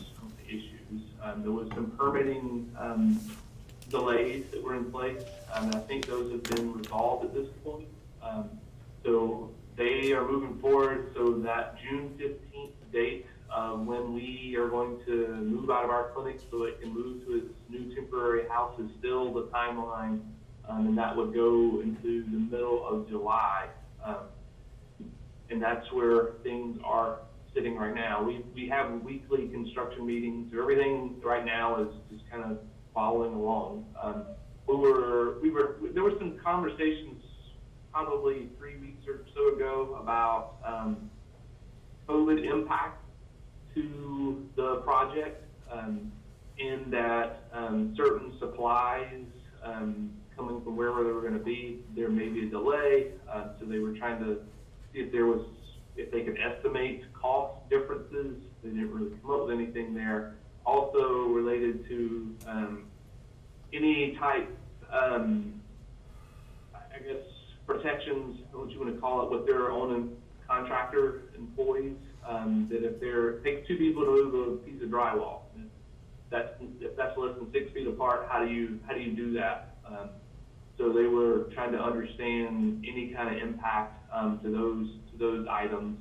So that's one area that they were thinking we may be delayed on timelines, or probably 3 weeks ago, because nobody really understood when we'd be able to get back to work. So they were asking the question if they could delay the start of our temporary building until August, because it would give them more time to see some of these things happening. But I think things are starting to progress faster than what they were originally planning as far as reopening. So they're continuing on the original schedule. Thank you.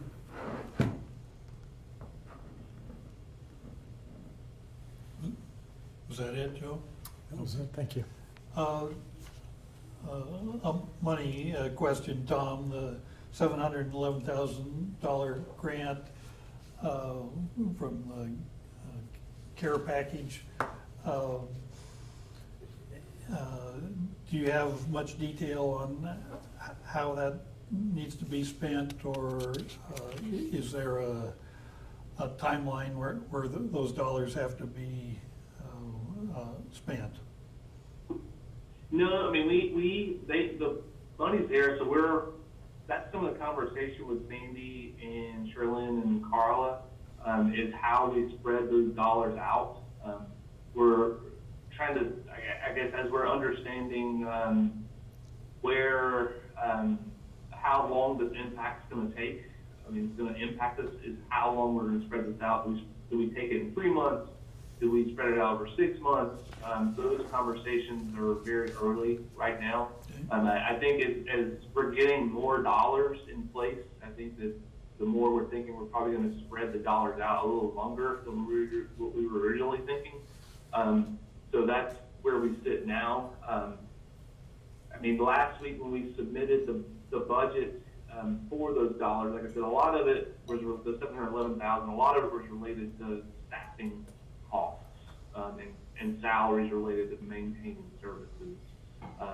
For example, I talked about dental, but we also used some dollars of that to help support navigation is an area that we talked about supporting, that we put into that budget, just because our navigation team has done a lot of work here recently with supporting COVID work across, not just us, but across all the counties.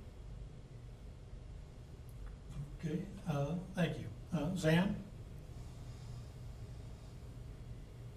I would say that it makes sense to me to think long-term, because I think that we are going to continue to see the repercussions of this COVID-19 incident for quite a while. It's not going to be over by any means in 3 months or 6 months. So being cautious and strategic, it sounds like you're being strategic in terms of some of the equipment investments too. Everything that you're trying to do is something that will support the long-term vision and plan.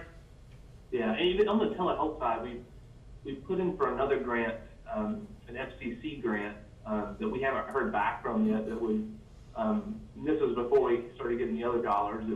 It was strategic in nature that would help us in the long run with regards to more telehealth infrastructure, with regards to specialty referrals and a number of things like that. So as people weren't able to travel, they're not able to see their specialists.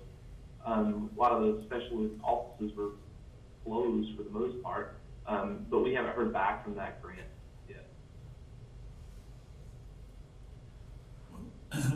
Thank you. I don't think FCC is accustomed to being a grantor.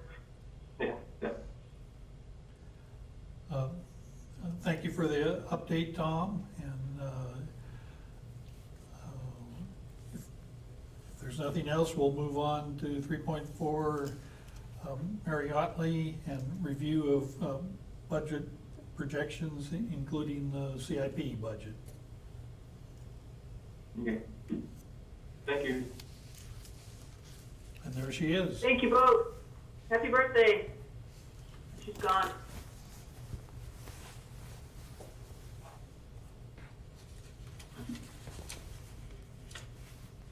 Mary, this is Nick. Which spreadsheet do you want to start with, or do you?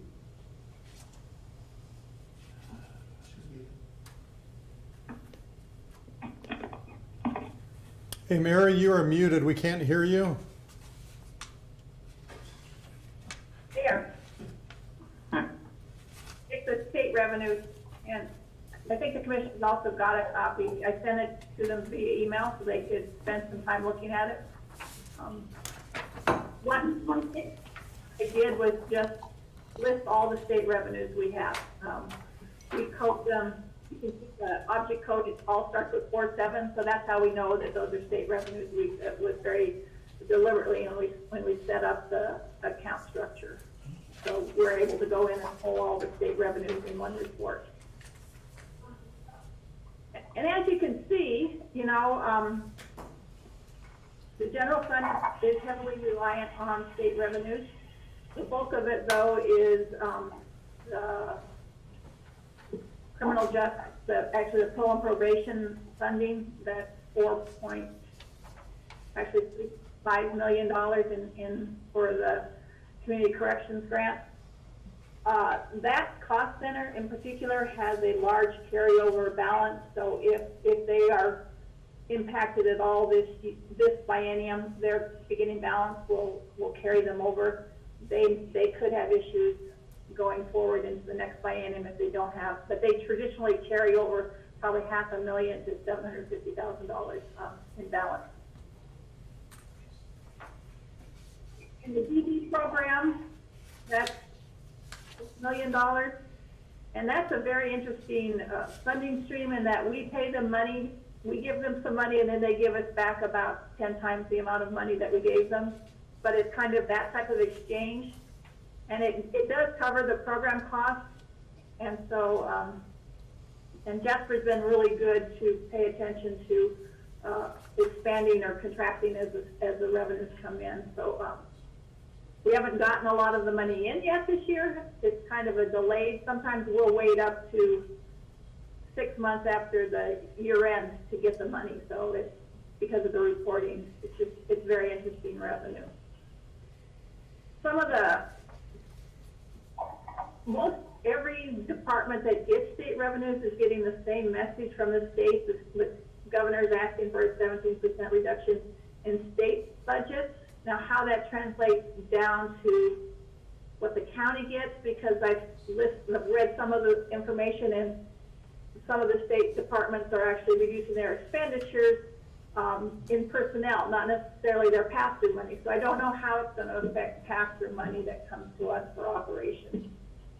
What I don't have any good feel for are our use taxes, our liquor and tobacco and marijuana, those type of taxes, and particularly the lottery funding. The lottery funding, I think we can assume what we got up to now is probably, I think it lags by a couple months, and we get a quarterly distribution. So I think what we'll see here shortly is probably a good indicator of what we'll have going forward until they open up video lottery. My understanding in reading the guidelines, they can open up the video lottery machines, but they have to be 6 feet apart, and so and the state has to move them because the individual restaurants can't move them. So there's a lot of just facility infrastructure that has to happen to open up lottery again.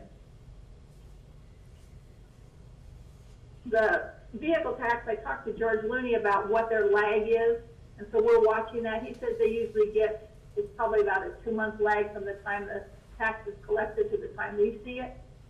So we're watching the trends on that to see what impact the reduction in travel is going to have on our budget. Kind of like if gas is so inexpensive, go fill your tank up whether you're going anywhere at all, but I don't know. So that's a big one to watch. And those funds, so that's the road fund, $16 million in state revenue. So they're going to be impacted fairly seriously, again, if the people don't start driving their cars. And the registration fees, I understand, are down as well. And that affects both campgrounds, the campground funding, as well as the road fund, and that people aren't going anywhere in the motorhomes, and so they're not paying the fees right now, and we're not having a lot of new ones.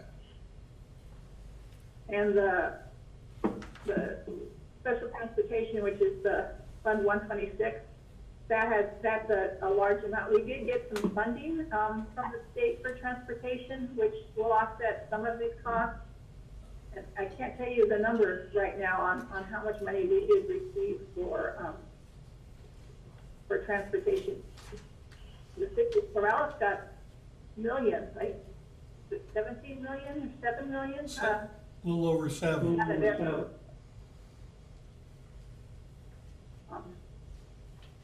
So we're watching that. We've also really significantly cut expenses in the state, or in the special transportation, and that Dial-A-Bus is not doing demand services. So the contract with them is being adjusted every month based on the prior month's services. So we're not continuing our expenses. We're trying to match expenses with the revenue that they generate.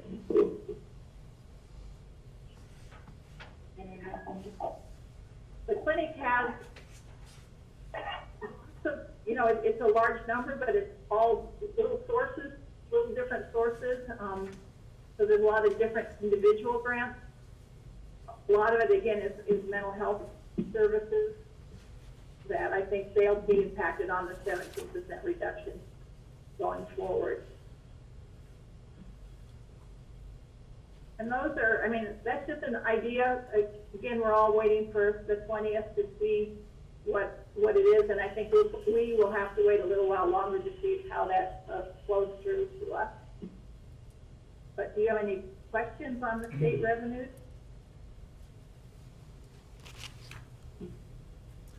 Well, I appreciate the effort to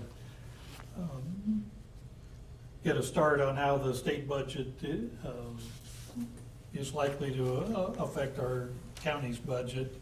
I guess I would assume this is a work in progress, and as numbers firm up, that I'm hopeful that some of the categories will come through. Liquor taxes, they've got to be doing pretty good. But there's going to be and the forest receipts, I think we should be able to get some information on something like that and figure out that what we have budgeted may be a reasonable number to carry forward, and things like the gas tax is obviously going to take a pretty big hit in the April, May, June quarter. But, we are actually, a lot of the use taxes, we are tracking it separately. So this was just a quick overview, but we are, the next time you see this, you'll see more specific based on what we know is happening in the particular tax, the state taxes that are passed through to us. The marijuana was good for a while and then it's kind of leveled out. They've had, the sales went up right away and now it's kind of leveled out. So I don't think we're going to get any less marijuana revenue than we are getting. Hopefully we'll get a little more. okay. Commissioners, the reason that we wanted to share this information with you is because as we get more information from the state and we are able to zoom in on what % reduction we might see in certain revenues, we'll then be adjusting our budget to be in alignment with the anticipated revenues. So I would expect changes to be forthcoming over the next couple of months as it relates to the county's budget. We have been asking departments to slow their spending and in some cases stop their spending. I just want you to be aware that over the course of the next 30 days, as we get a clearer picture, we will then be working with departments to realign our budget to be more in alignment with the anticipated revenues. Because as you can see, these could be substantial impacts to various areas of our organization. Zan? Thank you, Mary, and I'm assuming your team for putting this together. It's actually very helpful, and as I get to know our budget better and better, when I see it sliced and diced different ways, it starts to become even more understandable over time. So this is a nice new perspective on it, and it helps, although I'm not happy about the numbers decreasing.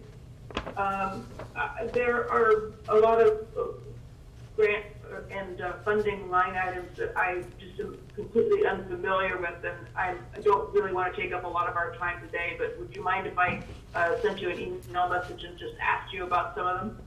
That would be great. Yeah, the shorthanded, some of them, just by the virtue of the cost center, I can tell you what programs they're for.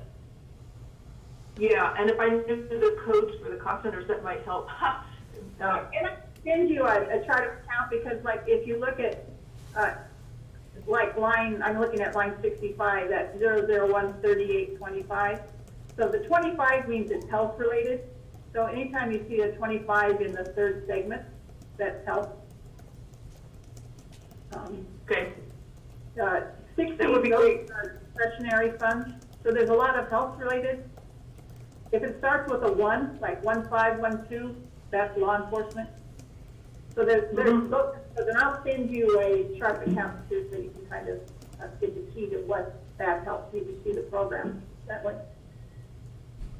Okay, that would be very helpful. And I just want to note that I think one of the larger criminal justice system grants is the CJC grants goes through us to mental health and drug treatment court, right?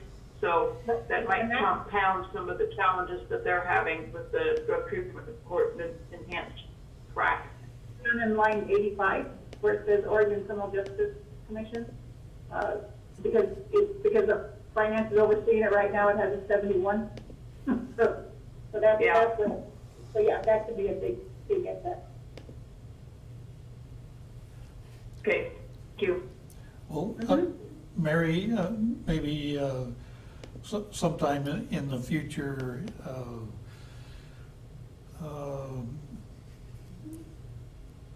code some of these funding sources, red, yellow, green, or something, we think this one's pretty solid, this one's okay. Yeah. This one, I had one flag, state tobacco prevention and education, and is that still from the tobacco settlement? And so there's a pot of money sitting there that should be consistent? Yeah, those are the kind of things we're looking into, because to be honest with you, I don't know. I have to go to the health folks and ask them what their anticipation on some of those, particularly that one. I can't answer that question. Makes sense, but. I was just using that as an example, that could be a solid number because of the money sitting there, hopefully. But just that kind of detail, Right. and if we see red and a large dollar amount, that should get our attention. Right. And this is going to be murky for the foreseeable future. I mean, it's not like it's going to come back into focus and we know exactly where we are. I think it's safe to say we will not have as many resources to work with as anticipated, and trying to quantify the shortfall. So, Yeah. thank. A lot of different involved in it, yeah. So I really appreciate this kind of initial start at trying to figure out where we are at currently. Mm-hmm. Any other questions for Mary on the state revenue by fund? Zan? I guess my only question is that, obviously, when you're talking about numbers like these, 1.8 million is one thing, but 5.9 is completely different.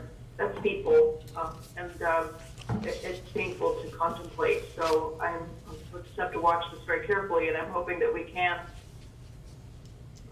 find efficiencies where possible and do all we can to hang on to our folks.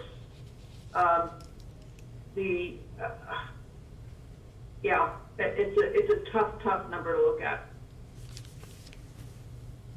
It is, and I think once we get a better handle on this, I think departments are working on, they've been pretty cooperative in holding positions open, and so I'm gonna try to, one of my tasks this next week is to try to quantify what the savings we've already realized by holding positions open, so that we can start comparing this with what the revenue loss might be. They may not match one for one, but overall, the county's in a better position because we've done it.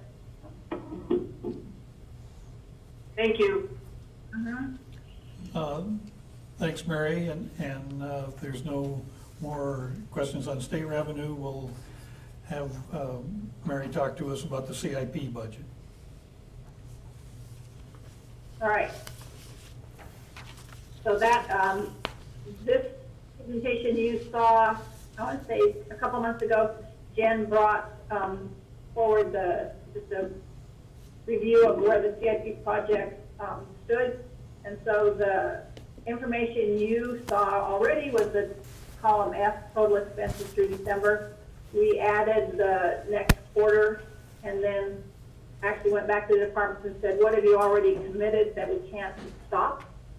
And so you see that what the budget was, how much the general fund was going to contribute to that budget, what's been spent through December, what was spent through March, what's still committed to finish the project, and then what's left over.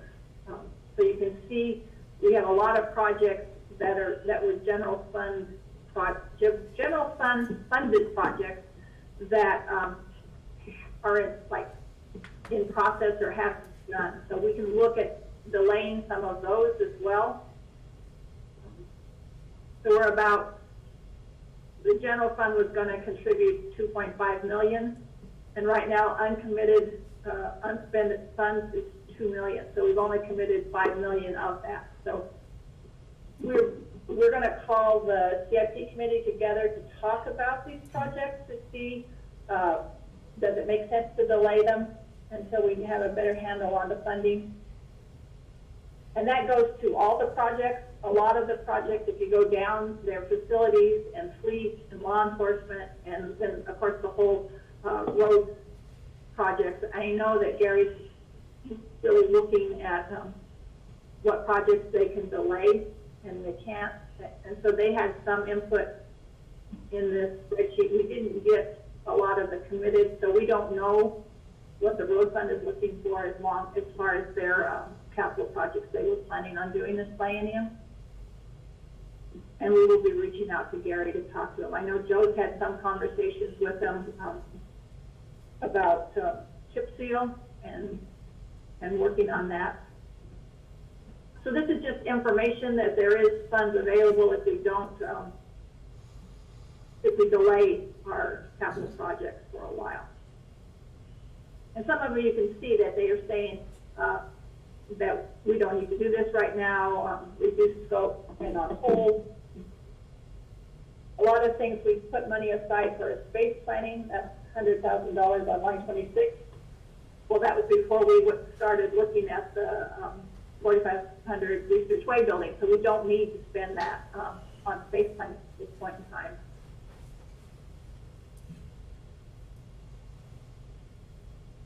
So this is just information for you. I don't know if you have any questions about any of the particular projects. Tried to put the notes that we received from the department. There's actually funds available. Some of the projects came in less expensive than the budget.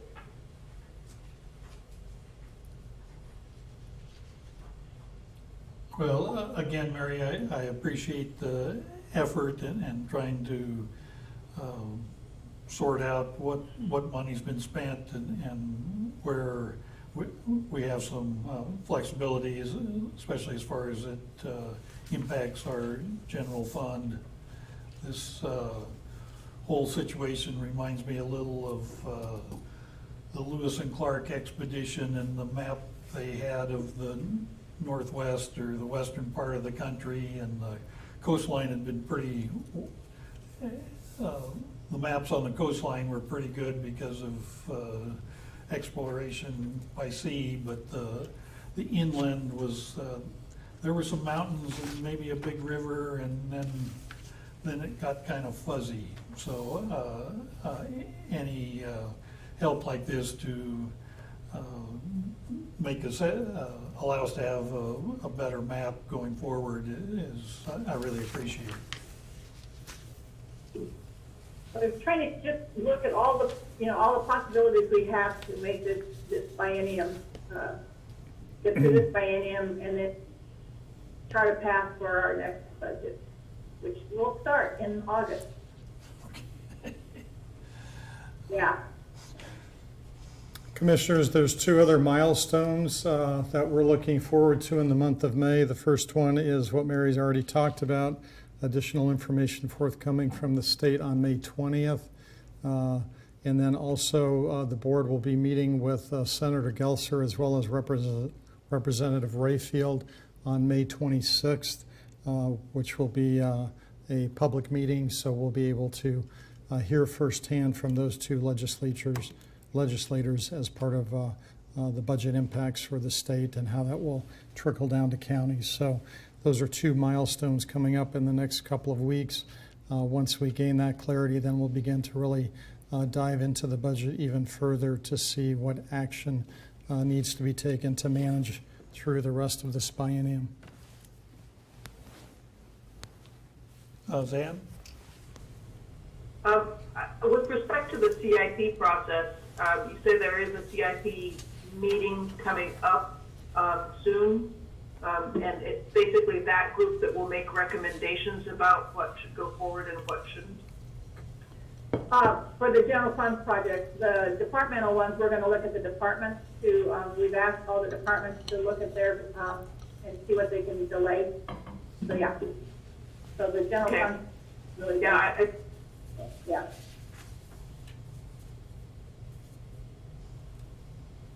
Okay, any other budget questions for Mary?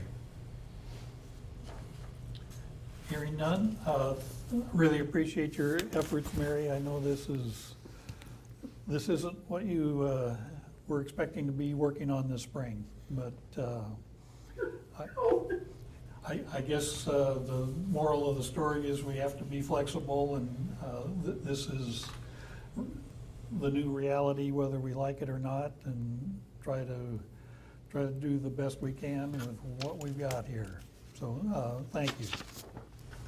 And you know, this is the one time when I could say, I'm really glad we had a biennial budget, that we didn't have to be adopting a budget right now with all these unknowns, that we get a few more months to see what's really happening and try to figure out some revenues from the federal government that could help offset that. So I'm really happy to be able to say, no, we're not in the middle of budgeting right now.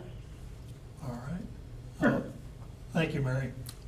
Commissioner Malone, Ari will be joining us momentarily. Thank you, Mary. I've arranged for her to join us Great. early.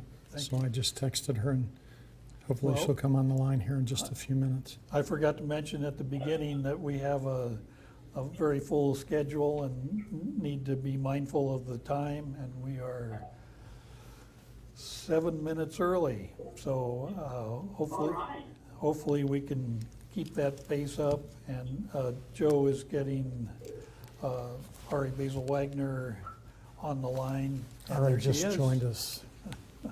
Good morning, Ari. Morning. Good morning, Commissioner. How are you? Doing fine, and glad to see your smiling face, and even if you're not here in person. So if you're ready, go ahead and give us the criminal justice system's update. Thank you, and Commissioners, Joe, everyone else in the meeting, it's very nice to see you all today, and I appreciate this time for my update. I think some of it might be augmented from Commissioner Augereau and Joe.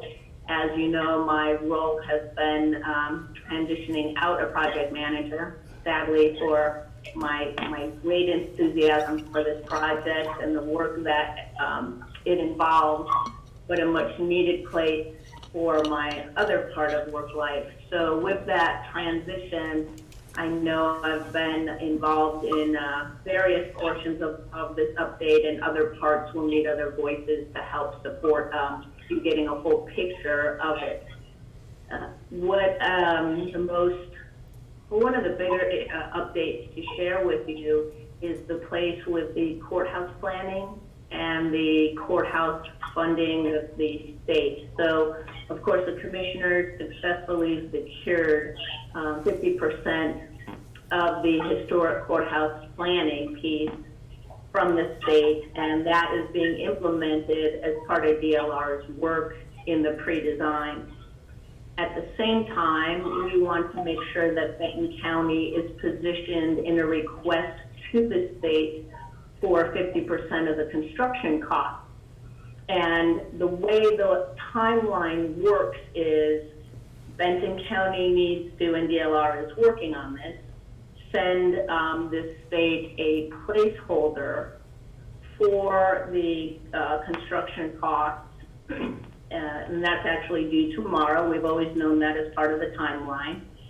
It's early in the planning process, so they're submitting something that we've not had all the details, obviously, the time to work out. However, the state, in knowing that timeline here with how it doesn't match nicely with their need to get that estimate tomorrow, has given guidance to DLR to think of the higher end site, higher end construction costs, and put that in as a placeholder, because in the future it's easier to request less than more. So they are working on that document now, and we will be sending it in. There will be a timeline in July to update those numbers. And then by December of this year, the state will be submitting the package for those construction costs for the new courthouse for the 21-23 session to review that request. And then if approved, those dollars will be available in 2023. That is only for the historic, excuse me, for the courthouse, the new courthouse construction. It doesn't include, I'm sorry here. It does not include other facets of the criminal justice system design and planning that DLR is working on, but it does leverage 50% of the cost for the courthouse. So I'll take pause there and just see if you have any questions with that update. Again, I know I've given these timelines and pieces in previous updates and written materials for the board. I just wanted to dial into the timing of this since the first part of it is this week.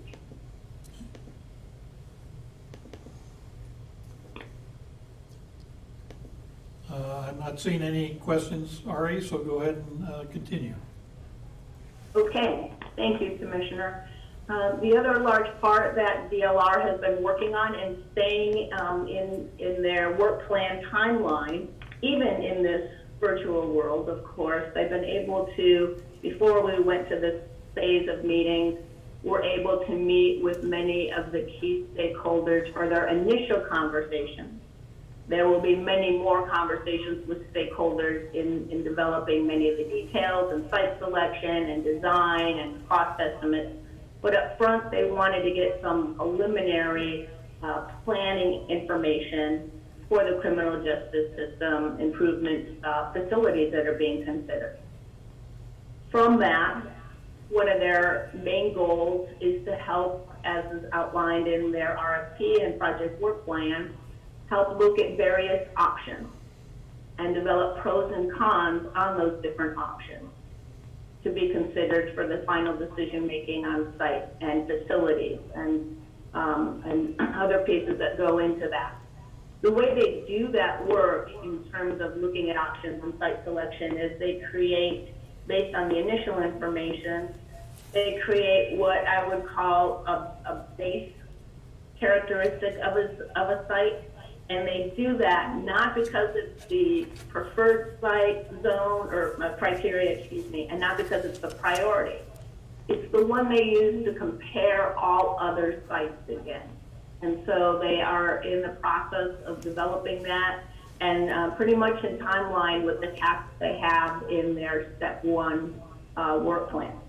That's the other, I think, major update for the board. I'll take pause and see if there are any questions about that description.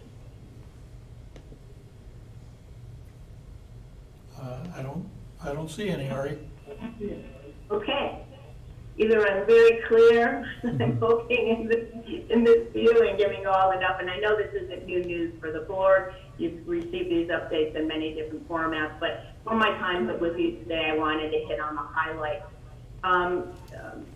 Joe and Commissioner Ojiro, I know that, as I said in my introduction, I haven't, because of my transitioning out, been in some of the detailed meetings and work that's done, and I will look to both of you to see if I have omitted something of importance that should be included in the board's update today.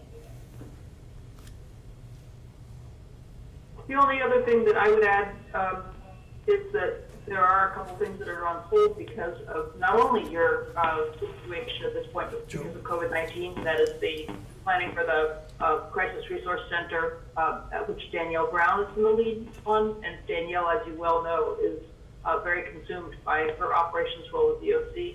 And then the pretrial program is also moving slowly.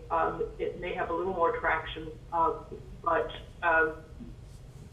funding is definitely an issue, so we have to think carefully about that one as we move forward. The last piece that we've been working on is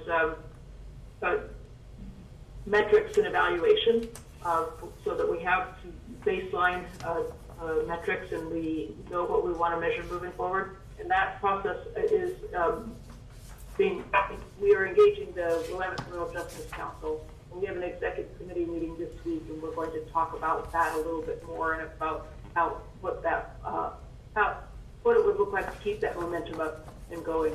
And then lastly, we are hiring for a project manager, and that's in process, and we'll perhaps know more by the end of the week.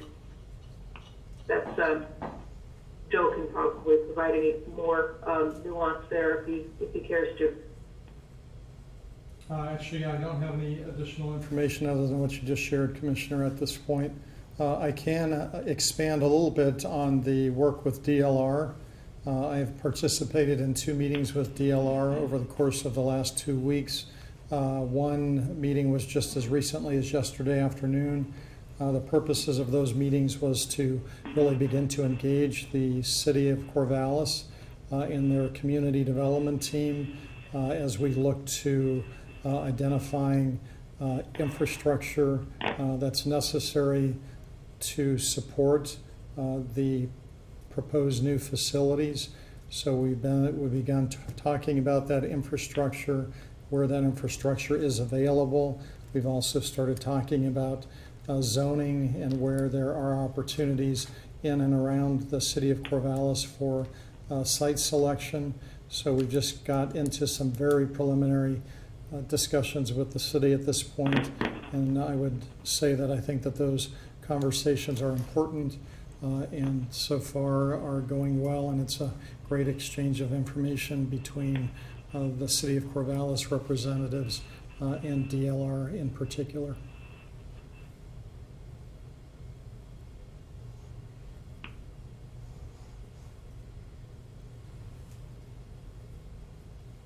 All right, Ari, go ahead and continue. I was just going to summarize that those major points are all of the areas for our update today, and ask if there were any other questions. And thank you, Commissioner Ogerow and Joe, for the additional information. If there are any other questions or comments as we continue your pre-design work.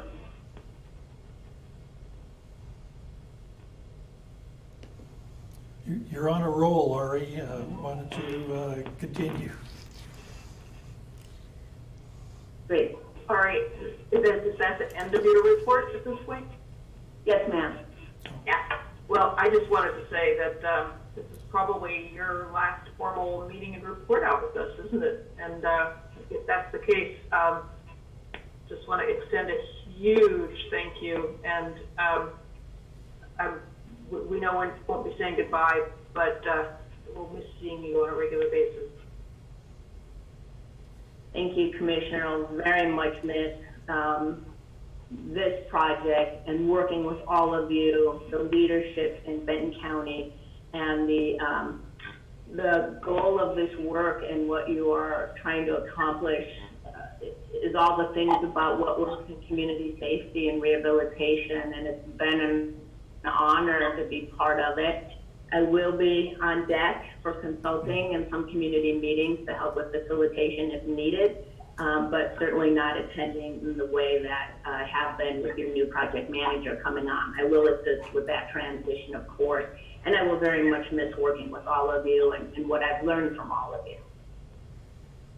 Ari, I'd like to add that it was about 2.5 years ago that you and I met at an AOC conference down in Eugene, and I will always remember your smile when I walked up to the table.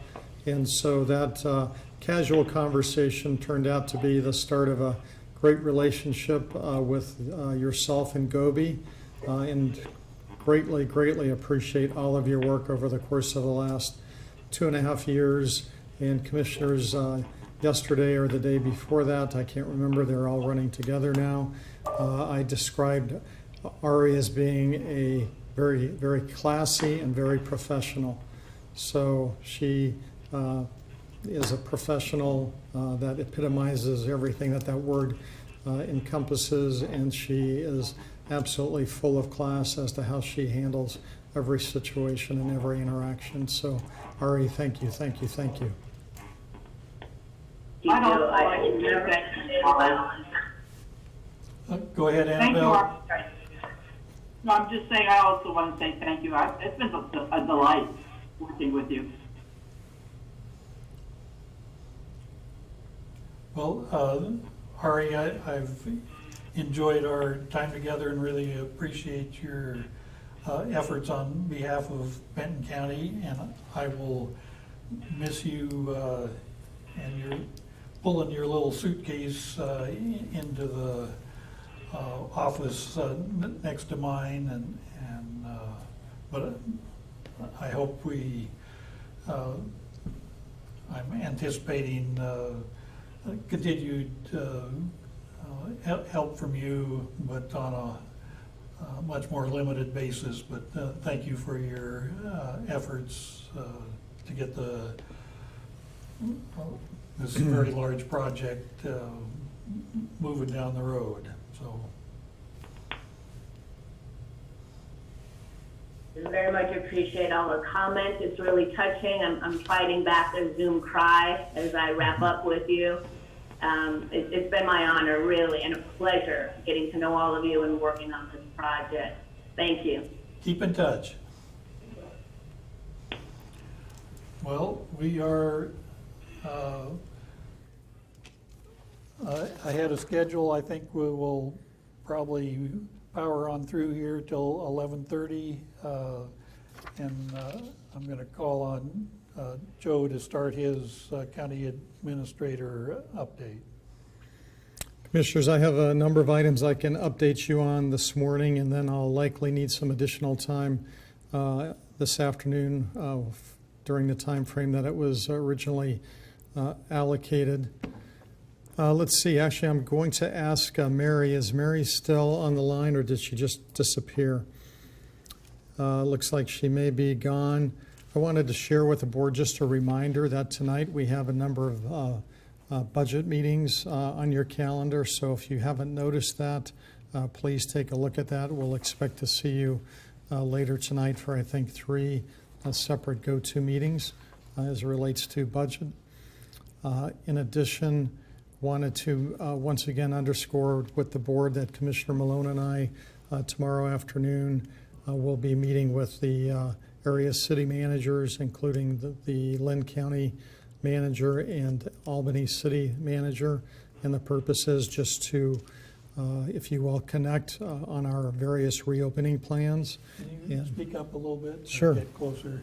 Let me pull the speaker this way a little bit. So let me know if this doesn't help, commissioners. So back to tomorrow afternoon, Wednesday, 4 p.m., Commissioner Malone and I will be meeting with the area city managers as well as the Lynn County manager. Purpose will be to just connect on our various reopening plans. Also, 2 weeks from now, we have our quarterly meeting with the city managers, and I wanted to solicit any topics that the board would like to talk about at that meeting. I believe it's scheduled for May 26th, so I'm open to your feedback so we can begin crafting that agenda. Of course, I thought one of the main items for that meeting would be just connecting on the reopening plans and what's working, what's not working relative to our response relative to coronavirus. But also I'm happy to add additional topics onto that agenda if you'd like. Joe, this is Annabelle. Will somebody from Monroe be coming to the meeting? I know that I think Rick is no longer there. Rick is no longer there. Lori Staraha has been the liaison on my behalf to the city managers and including the mayor in Monroe in Rick Homebaum's absence. So the mayor, an invite has been extended, and so I would anticipate hopefully that involvement.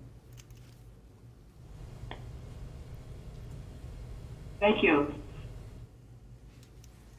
Commissioners, are there topics you would like me to go ahead and add to that agenda for, I believe it's May 26th. I was going to look that up real quick. For the May 26th meeting, which is the day after Labor Day. Or I guess Memorial Day, excuse me. Nothing comes to mind immediately other than the general COVID situation, and it may well be that you covered much of it in your meeting tomorrow. So I would say play it by ear, and I'll keep thinking about topics at this end. And I would also like to say that I think we have a couple of callers on the line that are not muted, and that's part of the reason I'm having trouble hearing is that there's a little bit of static and background noise coming through because of unmuted callers. So if you are on the line and your mic is not muted, please mute it unless you're talking. Thank you. Commissioners, moving on to another topic. As you know, our Health Department Director position is currently vacant. We have hired a recruiting firm by the name of Peckham and McKinney. We do have that recruiting firm on board as we speak. They've been working with Human Resources as well as myself, as well as stakeholders within the Health Department to begin that recruitment. The official recruitment for the new Health Department Director will begin on May 22nd. That recruitment will run through July 6th. We will then target the remaining portion of July to narrow down the number of candidates and begin an interview process during those 3 weeks during July. The target is to try and make a final decision the early part of August as it relates to our new Health Department Director with a beginning date in early September. Once again, May 22nd through July 6th will be the recruiting period. July 7th through the beginning of August will be the screening and interview process, and then a beginning date, the very beginning of September. So that's the timeline that we're looking at. I would like to thank Charlie and Danielle, even though they're not on the phone, for their work over the course of the last couple of months. As you know, they are co-interim directors right now, serving in that capacity. And although sometimes it gets messy and complicated between the two of them, as well as myself, we've been carrying the water, and we'll need to continue to do that through the month of August.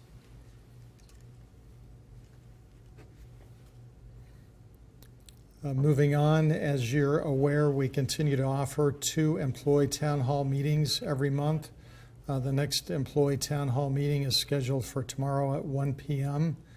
The main focus of that particular town hall meeting will be to discuss the county as a community, the reopening plan. Brian Lee will be the guest speaker to address that topic, and he will be focused on discussing our application and the various phases for reopening.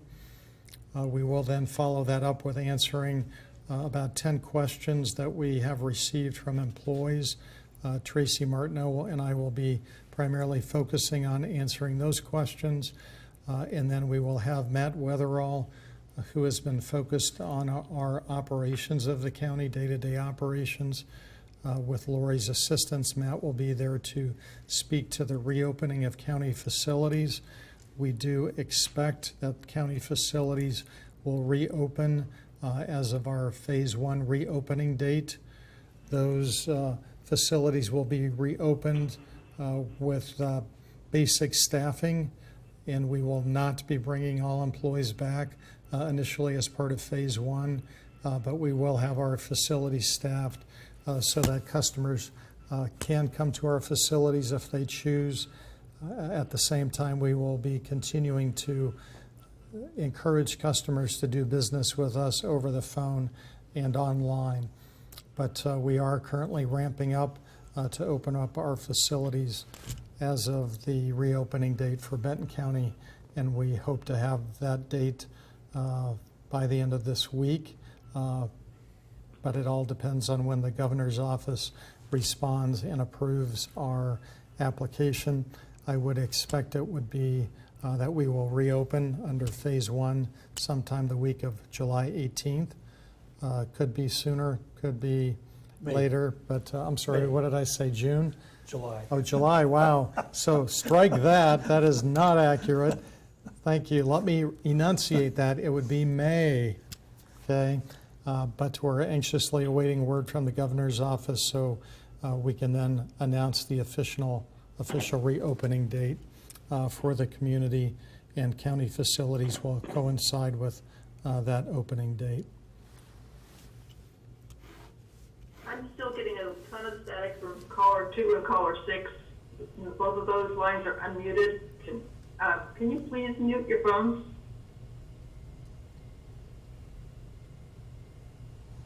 Do we have the ability to mute those phones, Nick? Through GoToMeeting's administrative Caller 2 and function? caller 6 are you and Commissioner Malone. Okay. There's a lot of static coming through, and it's making it hard to hear this morning.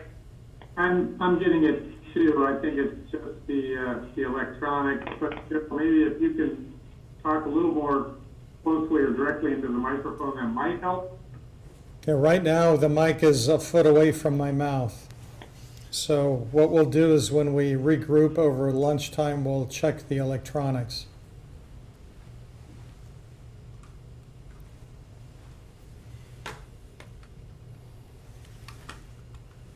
We're adding another mic to the mix here, so we'll give that a shot. Thanks. Appreciate it.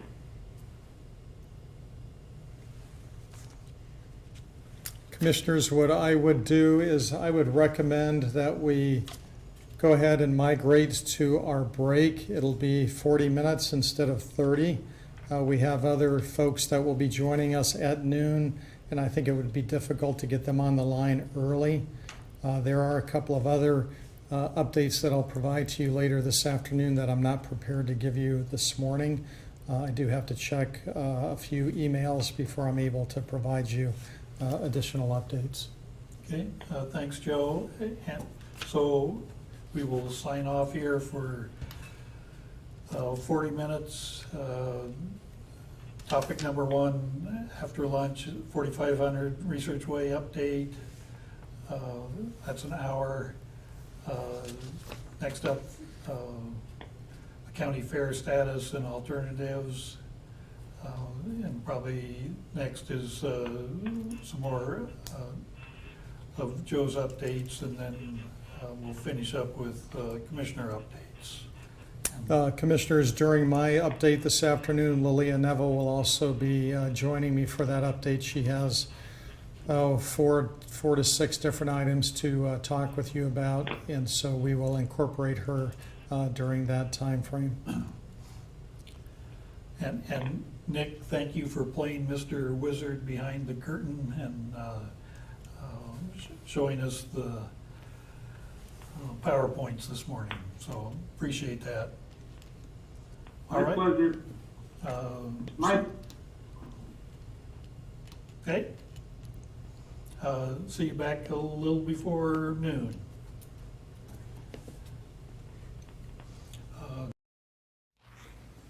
All right. Well, welcome back to May 12th goal setting session. First up after lunch is the discussion of the 4500 Research Way update. You want to read us off on that, Paul, or you decide what the sequence is? Yes, sir, I'll get started. Thank you, Commissioner Malone.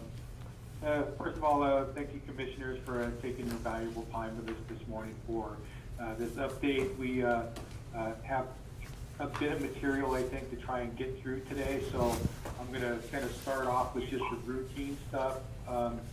Current to date, we have expended $49,441.25 towards the project to date. We are still in the design phase, and as a recap, we have engaged a CMGC, and that is Gurney Construction for the construction portion of this build out. A couple other things of note to put out there is we were attempting, or actually Joe was attempting to communicate with Bradley Scott, the facilities director for Pfizer. We later found out that a company named Digital One has bought the Pfizer Corporation, and they are in the process of realigning their senior management, and Mr. Scott has been let go. We did a little bit of searching. We did find a new leasing director, and Joe is attempting to get into contact with them so we can find out their intention towards the lease. And Commissioners, that will become more relevant as we get further into the presentation today. Paul, I think it's important for us to recognize that despite Paul and Gary and DLR's best efforts, we've had some stop-starts relative to the design process. And that's really how we're ending up in front of the board today, is to provide a number of alternatives for you as it relates to how we pursue additional design, or do we? And so I'm hoping that at the end of the presentation that Paul and DLR do, that we can gain some direction from the board on which alternative we should be pursuing. So just note that despite Paul and DLR's best efforts, we have ran into some, I would say, potential complications and or opportunities and or opinions as it relates to our county core team. Thank you, Joe. Well, and following up on what Joe said, I think we've run into what my favorite TV character Bob Ross would call a happy mistake. Because as we continue to look at the building and how we're going to use the building and what our future looks like, a lot of questions really started hitting the table of, what COVID-19 will do to us, how we're actually going to work in these workspaces in the future. I'm a firm believer that we are creating a new normal almost day by day right now on workspaces and how we utilize workspaces. So we started down the road, the road was paved with great intentions, and we were looking at a very new, a very modern, a very sort of unseen before by the county building plan, which was very open, very airy, very few offices. So it was this really highly collaborative, highly flexible, very open workspace. So the first design that we put out for that was met with some resistance, and rightfully so. Some of the concerns were pretty valid with that. So we went back to the table and we sort of broke it up a little bit. We added a few more offices, came up with a couple of more changes, and that was met with that was met with a lot more approval anyway than sort of the first plan that we did. And then we kind of got down into the minutia of how everything was going to lay out inside the building, and a lot of questions started coming up. And so what we did is I've sent you a spreadsheet today that just sort of roughly outlines the three options where we are today. And option number one is to carry on with this really fluid, open design concept, and it has a lot of advantages to it. The modern design, it's going to be easy to get LEED certified. It was kind of set up to work towards. Hey, Paul. Paul, can I just interject real quick? You said you sent us something. When did you send that? I got it to Nick yesterday about 1:30. No. Oh, so it was sent yesterday? Yeah. Nick, can you release me so I can show my screen? Let me see if I can pop this up here, then draw it out at it. Oh, I have it ready right now. If you want me to just bestow it. Yeah, if you could screen it, that would be great, Nick.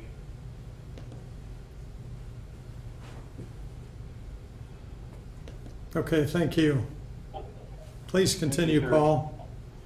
Okay, so I just wanted to break down the options in their really rough form, and then after I'm done rambling along, we'll let DLR come in and actually explain it in detail. They do a much better job of that than I do. So option one would be to continue along with our current design strategy, sort of towards this open concept. And like I said, it comes with some advantages. This modern design, it's easy to LEED certify. Retention was a big part of that initial design phase, and what we're going to do is we recruit and try and keep future employees, and really a workplace flexibility. These open concepts give us the option to expand and contract and move things around a lot because we don't have walls restricting those movements. And, you know, a couple of cons with that is, you know, it's a little bit more cost. It's very employee adaptive because it's a fully new concept. It's very hard for the employees to get their heads wrapped around it.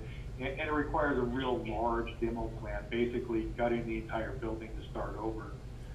Option 2 we talked about is basically a hybrid, which would allow still kind of this open, airy sort of concept, but it would allow the departments to be a lot more specific in their design needs, how many offices they need, and what additional spaces. And so it would basically chop the floor plan up a little bit more. And in that one, there's some real pros. And the first one's got to be employee engagement. You know, people really get a choice in what their workplace looks like and how it's set up. That particular option is going to be reasonably easy to LEED certify as well, but it will be quite a bit more expensive. The more walls we put in is the more mechanical, the more fire, the more electrical, you know, and all those other things that go along with it. But it will still allow for some workspace flexibility, and again, requires a large demo. And then option number 3 that we addressed was to literally use the existing floor plan and the existing furniture that we own to the best extent possible. And some pros to that are the cost. It's significantly lower on the sheet that we have there. There's some cost. I got some breakdowns on the bottom of this as well. But it uses the existing floor plan. It's a lot cost. Build time is significantly lower on this one, and it's a very small demo. And some of the cons in this is, again, it's going to be employee adaptive because we're basically going to take departments, cram them in where they fit, and just try and find a way to make their furniture work. You know, it doesn't meet any of the retention goals that we talked about to start with. It significantly reduces workspace flexibility, and it may very well compromise our ability to get this build at least LEED certified. And so then on the bottom, I just threw some numbers in there to basically show, and again, you know, take these with a grain of salt. They're a bit of swag numbers, but they should be reasonably close. So option number 1 is where we're going now.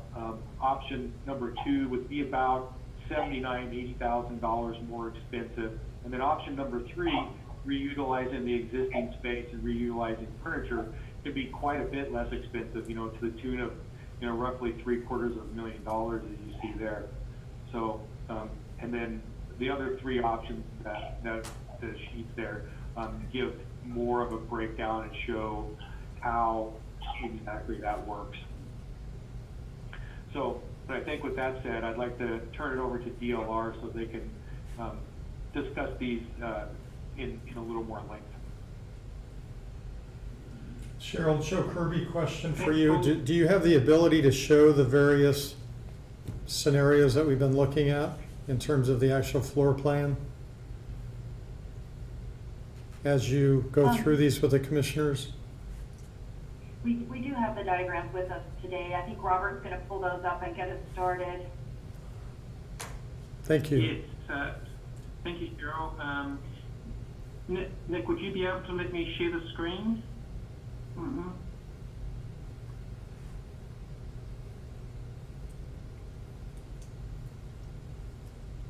You should have presenter now. Thank you. Can everybody see my screen? Yes. I can. Okay. Let's see. Robert, if you'd like, I can share it as well. Oh, okay. Do you have the presentation, Nick? I do. Okay. How about I hand it over back to you? Good. Let's see. How do I do that?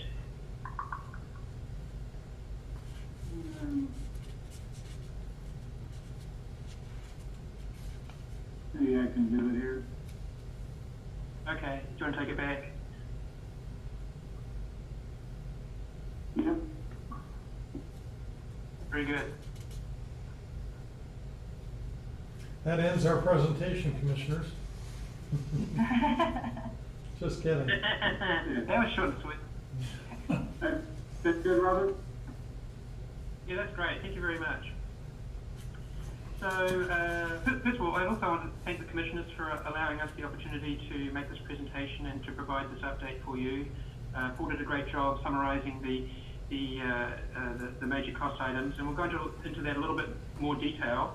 But I'd like to start off by just showing you some of the talking points that are really on all of our minds relating to COVID-19, and the things that, because it's such a fluid situation, that we've had to face and bring into the discussion.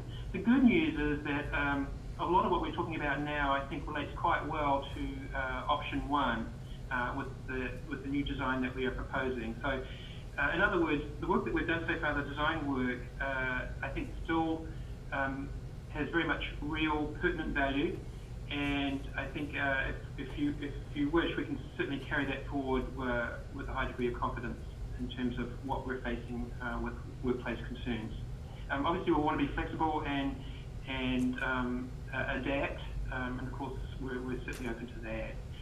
But things like designing for adaptability, thinking about materials, inclusive design, making use of video, remote work norms, creating community, and focusing on indoor air quality. All of these things actually play well into option one.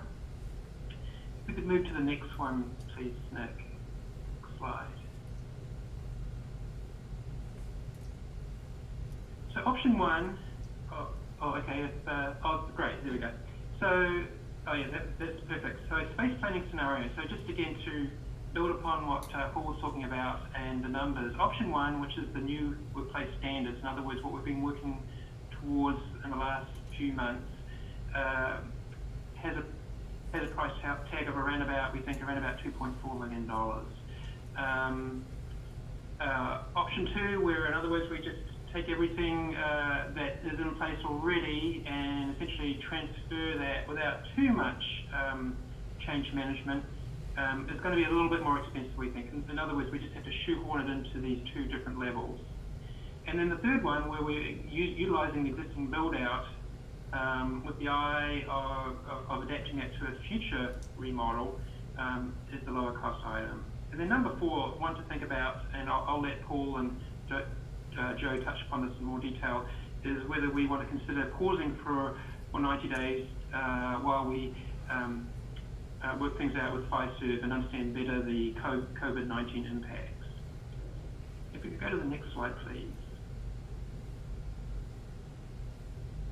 So this is option one, and we've already done quite a bit of work in this area, and we think we're very well positioned to move forward with that and get our documents ready to the contractor, whether it's in the next few weeks or if you want to hold off for 90 days.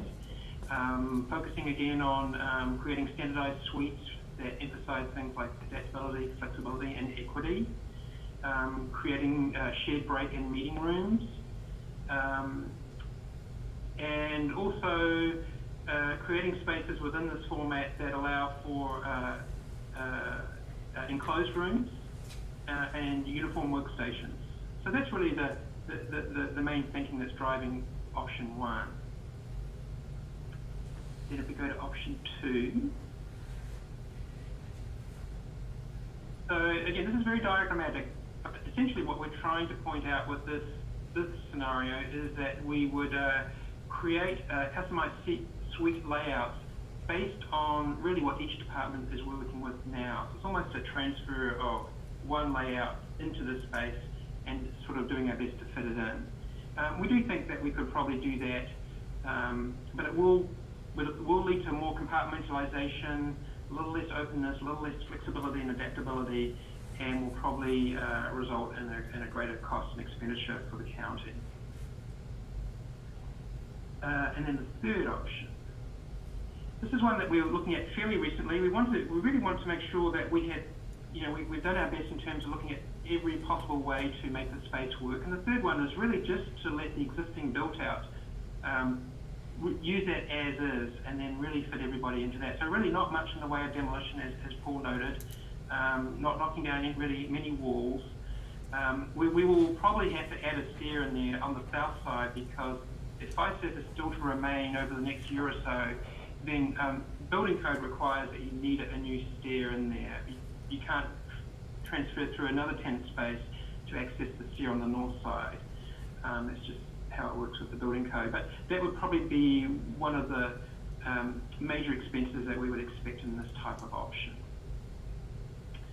And then if we could go to the next slide. As I mentioned, there are possible scenarios. First of all, there is a stair that we have to put in with either of those options. And we've been looking at those recently with the core team. We think putting a stair on the south side, which is item number 3, on scenario 1, 2, and 3, and then possibly adding another stair at the main lobby and dispensing with the central stair, the one that's sort of angled, and that would be number 2 in the centre there. That may give you more flexibility in terms of the overall design layout. There's a little bit of extra cost. We think it's somewhere in the $80,000 to $150,000 bracket. That's something we'd have to work out with Birding, your contractor, but we think it's certainly doable and gives you more flexibility.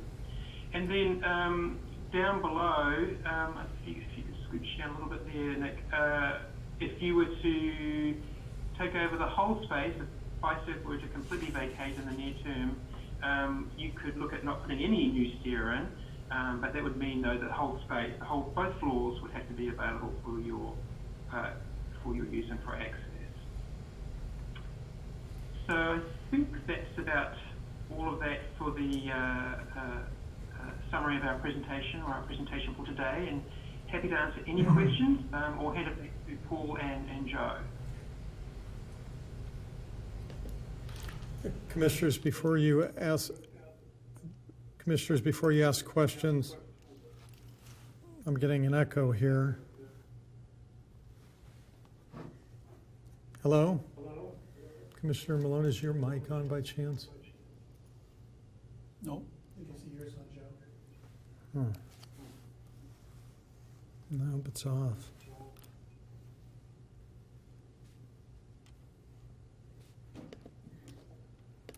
Okay, let's try that. Yep. Okay. I'm getting to be an audio-video expert here.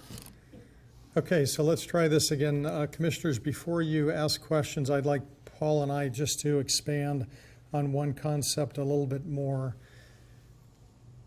For me, there's a scenario number 4 there, which was basically saying, what, we need to wait until we can gain additional insight from FISERV.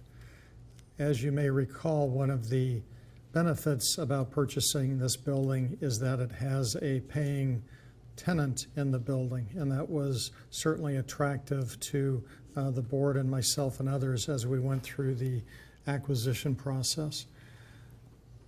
I was excited to receive that revenue annually to the tune of about $550,000, give or take, annually. However, as we've gotten into the design process, I keep having this nagging feeling that we're being short-sighted. I do believe that FISERV is likely to vacate either a portion or all of the facility come September of 2021. I also believe, based on what Paul has shared, their local representative that Paul has been dealing with even went so far as to say that he was going to recommend that they exit the facility at the end of their lease. Is that correct, Paul? Yeah, that's correct, Joe. I've tried to confirm that with the new point of contact. Left her a message yesterday morning. I have not heard back from her yet, but what I was trying to do is to identify how much flexibility do we have working with FISERV at this point to reduce their footprint as part of our remodel program. And so instead of Benton County having access to the first and second floor of the south portion of the building, which is 40%, that we would also migrate into one of the floors that Fiserv currently occupies, and ideally would be the first floor, I think. But so option number 4 is really all about, let's see what we can work out with Fiserv. Let's put the design on hold until we know what they are or not willing to do, and then let's design around that. My hope is we would have access to more square footage than we have now. I do think as part of our current design, our design is a little bit short-sighted in that there are areas, i.e. a cafe or break rooms, that we're duplicating in the 40% of the building because we don't have access to the other 60%, where there's either existing facilities that offer that, or we would have expanded square footage by which to leverage. And we could just expand our project to not be the first and second floor of the south portion of the building, but it would also include one floor of the north side of the building, assuming that is what Fiserv would agree to. So on that note, I will just pause and ask Paul to interject, but I wanted to give that little bit of context because I am growing increasingly concerned that we're being short-sighted and by continuing design without trying to leverage as much of the building as possible. And I acknowledge that that would be reducing the amount of revenue that the county would receive. Fiserv pays about $550,000 a year for the square footage that they occupy. If they were to reduce that in half, that's about $270,000 a year of revenue that we would lose over the course of 12 months.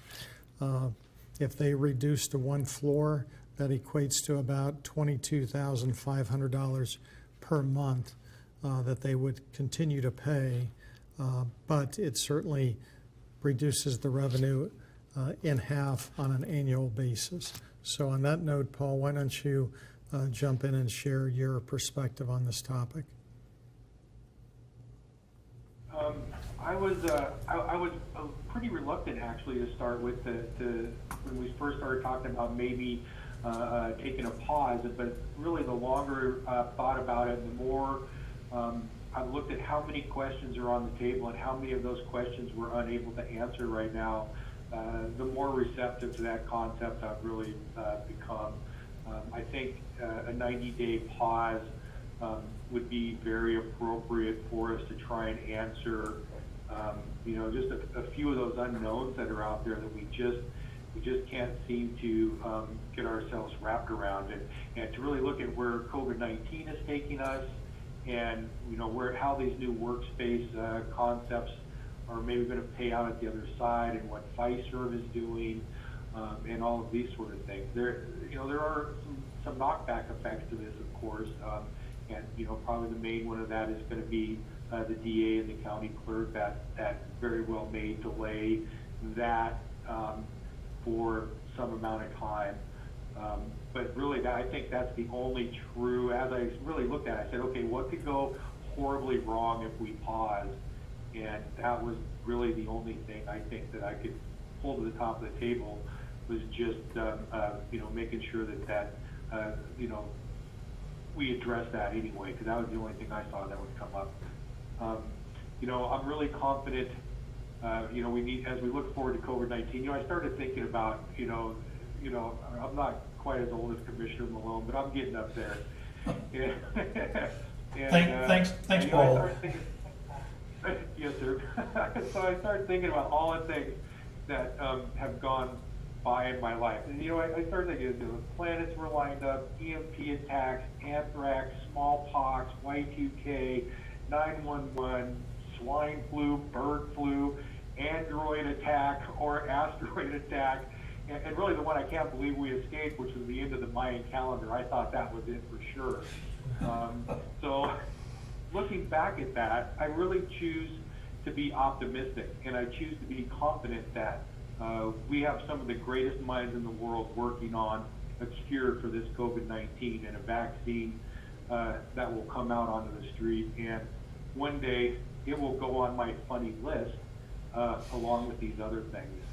So, but in the short term for right now, it's a real thing. And it's very real happening. And there's a lot of fear inside the county. And I think we need to address that. And that's why I would wholeheartedly endorse a 90-day pause. Well, one of the other aspects, Commissioners, that we haven't talked about is really the use of 4500 Research Way by our Emergency Operations Center. Under our current schedule regarding the project, I believe we were going to be starting demolition in there in July. Is that correct, Paul? Yeah, that's correct. We were hoping to be at demo by at least sort of the second week of July in order to maintain schedule. And so that would mean that we would really need to find a new home for the Emergency Operations Center. While that's not impossible, I think the 4500 building has turned out to be an ideal setup for the EOC, and not that all of our decisions should be hinged to that only variable, but I know the EOC would like to stay in there as long as possible. So on that note, Commissioners, why don't you jump in with your questions for DLR? This isn't a DLR question, but it's, so by the end of this September, which is about 4.5 months, Fiserv is obliged to let us know what their intentions are a year later. Is that, I mean, what by contract they need to tell us what their plans are? That is correct. By September 30th of 2020, they need to tell us if they're going to renew the lease or not. They have a 3-year option to renew the lease starting September of 2021. So they do have to give us a year's notice. Okay. Because Paul, you mentioned the 90-day pause, and for Fiserv, that's slightly longer than that. But hopefully we could get information before the actual due date so that we could firm up our plans. But I was ever hopeful that the DLR folks could work some magic and come back with a plan for the 40% of the building that the county has control over. It sounds like that it's possible, but not maybe less than ideal.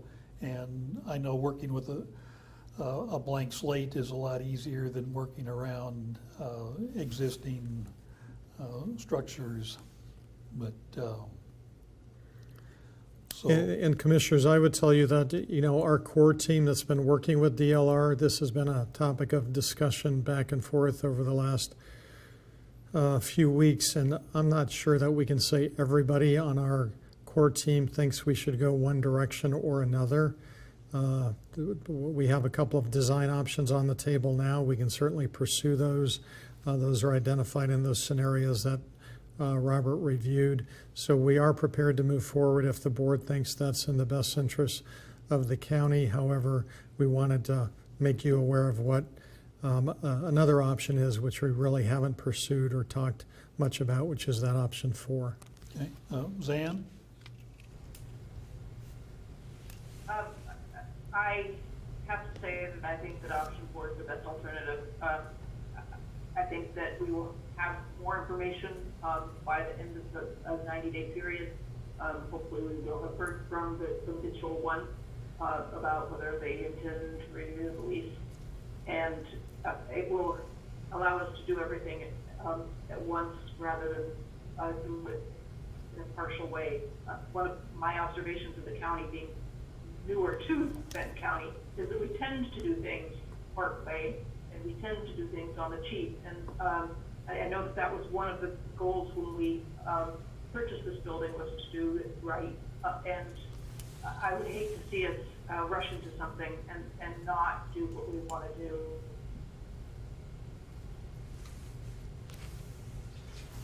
Annabelle? I totally agree. I think that 90-day delay makes a lot of sense. Again, you know, we're in uncharted waters right now, and we can still continue talking and looking at the possibilities. But I think moving ahead with a defined strategy doesn't make sense to me right now. I won't be living in the building, so you know that's a different matter. But I'm happy that we were on the way of getting something there. Unless you guys set up an emeritus office, that's got to be a plus. That's option 5, Annabelle. Okay, but no, I think the 90-day delay makes sense. Well, and Paul, I appreciate going back over, well, what county functions does it impact if we do delay, and we're back to the DA and records needing space, and it seems like if it's a modest amount of space, we could do a temporary setup in there if that's necessary. So the downside seems pretty limited, and between some clarity on what FISERV's intentions are, getting further along in our COVID situation, and which, as we talked about this morning, impacts our budget, and more time. Literally every day that goes past, we get a little more information. So I think it makes a lot of sense to hit the pause button, and because to do a compromised design, and then a few months from now, Pfizer says, "Oh, we're going to be gone," I guess I wouldn't be real happy with that sequence.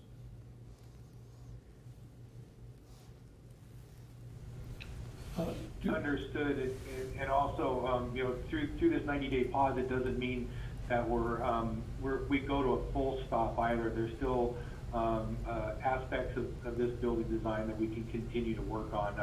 You know, right now we're really looking at what we need to do with that crazy angled stairway that tends to just sort of, you know, block up everything in the middle of the building. And we haven't even started talking about finishes and colors, and you know, a lot of these other things that will be, you know, a secondary part of this design.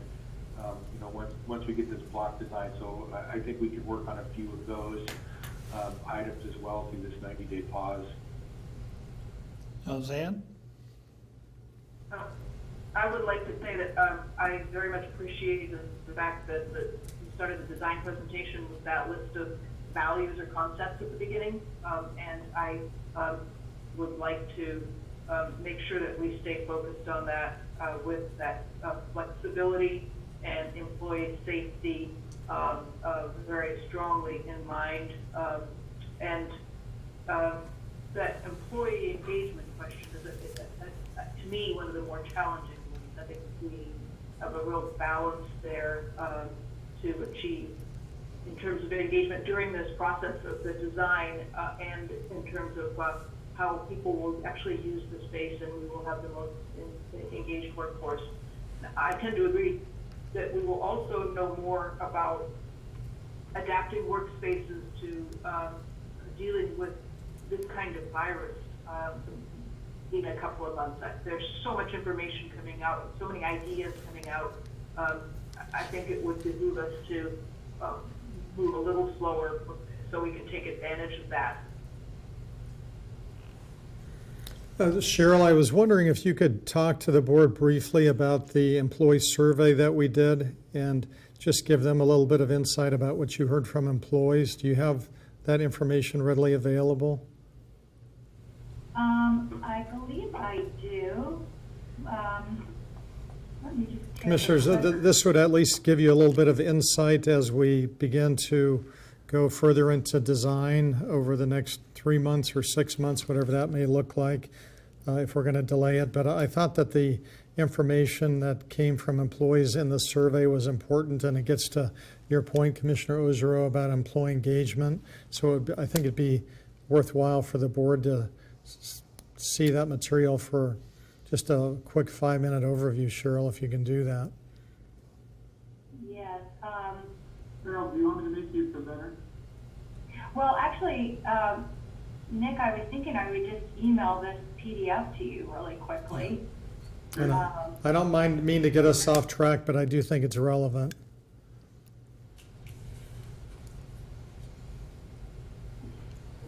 Is that okay with you, Nick? I just emailed it to you. No, I think that's great, Joe, because it was, we thought really helpful to have in a nice point in the project to collect the information. And maybe I'll just chat a little bit while Nick is working on getting it up. But I think one of the things that we learned, so one of the exercises kind of has to do with understanding where employees' attitudes are right now today about their workspace compared to what they'd like to see for their workplace in the future. And one of the things we discovered is that you guys are not too far off. We didn't see a lot of desire for sort of wholesale changes in culture. So we felt like that was very validating. So that was kind of one of the big takeaways on the culture piece.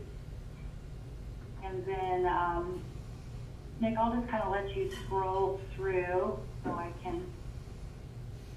I'll just kind of go through it quickly and leave time for questions. But yeah, and we had a wonderful response. As you can see, the number of people that responded was quite high. Thanks, partially, and thanks to Nick and Joe, who were good about getting some reminders out there. So the major themes, our takeaway on the culture piece was that the current culture aligns with future employee expectations. So that's great. You guys are doing a great job with your employees in instilling the culture. In general, they also expect a balanced culture. So a lot of the responses we got were kind of right down the middle. We didn't see a lot of extreme, zeros and tens. There was an overwhelming belief that technology is going to impact efficiency, storage, paper use, and communication with clients and the public. So they're anticipating changes due to technology. And then we also saw a lot of passion about the mission. And that's always exciting for us as designers to see, because we're always looking for opportunities when we're designing these spaces to really align the sort of look and feel of the space with that mission, so that when people walk through the doors, it's strongly reinforced. So I think that was on the culture, and we can we can get this out to you guys and you can study it more on your own time frame. But this is just kind of showing that gap analysis I talked about earlier. So we're not seeing huge gaps in the culture between current and future. And then the next slide, I think, is this is actually just where the actual responses came in. The other one, the previous slide was showing you the average. This is actually pointing the exact responses. So once again, you're seeing a lot of the responses right down the middle on these culture questions. And then the second part of this survey, we went out with just kind of a range of questions about industry trends, workflow, efficiency, that type of thing. And there are several of these. And so what we did was we took the words that we got from these written responses and created a word cloud.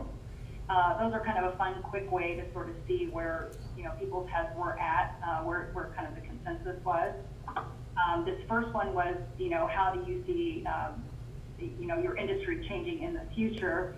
And a lot of what we heard was some continuity, more technology, more public engagement, and, probably changes in funding and legislation. This is, of course, post or mid-COVID, so we weren't seeing a lot of that just yet, but I think if we send this out today, we'd probably see even more change expected. Cheryl, I think San had a question. Oh, sorry, yes. I had a question actually based on the previous slide. If we could go back to it. I in particular wanted to know what the fixed and ordered, fixed versus choice, and ordered versus organic referred to in this case. So to some degree, we kind of left that up for interpretation intentionally.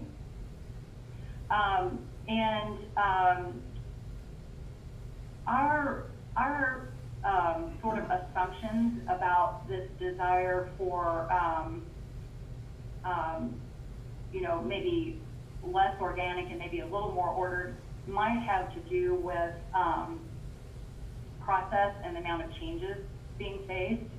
And you'll see when we get into, some of the survey responses kind of support that, a desire for really kind of nailing down some of these processes and maybe some standardization, that type of thing. So I think that's where we saw it come up some was on operations. Okay, that's what I was wondering, how much of it was in reference to operations versus facilities and space. Right. Thank you. Mm-hmm. And then the next slide, let's see, so this was industry changes impacting your department. And definitely we saw growth, increased need for staff, less paper and storage, which is always, a good thing to hear. And, an expectation for increased efficiency and effectiveness, largely due to, automation and more ways to communicate with customers and the public. The next one, and I know I'm going a little long here, so I'll try to speed up. How will future technology improve your department's productivity? Definitely saw people see an increased efficiency and productivity. And I apologize, I should have mentioned this earlier. What we did was selected a few significant quotes we thought that applied, and these are actual quotes from the responders. So definitely seeing a lot of potential and excitement around technology and improving process. What are your major challenges to retaining staff? We definitely saw pay as a big one. So again, when we look at stuff like this, we look at how does this impact the facilities? And one way to look at this is if pay is an issue, sometimes you can balance that with offering more professional development. And offering professional development might then go back to making sure you have enough training and meeting room spaces and you have good, video and technology to support that, for example. The next slide was about, why do people work for the agency? And I guess in spite of the previous slide, pay, there's definitely, as we mentioned earlier, a lot of passion about the work and the mission. And then the benefits, I mentioned benefits sort of offsetting the pay, and they like the leadership and the culture and the stability. So those were really positive. And this next one was really more of kind of a back of house planning one for us, just asking about adjacencies. So that was helpful. And then workflow and style. So we did hear, and this didn't surprise us, but although there is a need for collaboration and a desire for collaboration, you have a lot of people that are doing head down focused work, and that's important for us to know because you have to make spaces for that type of work to happen. So this was nice because we just really kind of pulled out which departments were doing a lot of that heads down kind of work. And then I think the next slide is kind of the opposite is, what are you doing when you're collaborating? And obviously a lot of that had to do with the public and community engagement, but also the working with other departments, which is one of the project goals we had for the building, was to create more opportunities for the departments to collaborate. And this was about what are you anticipating in the next 5 years. And so what you might expect when you look at a public institution like yourself is that while they're expecting change, a lot of things also stay the same. And so from a planning standpoint, in some ways that's reassuring because you're not, you can kind of bank on some of the workflow and processes that are currently in place, holding true for the future. It takes a little bit of the guesswork out. And then,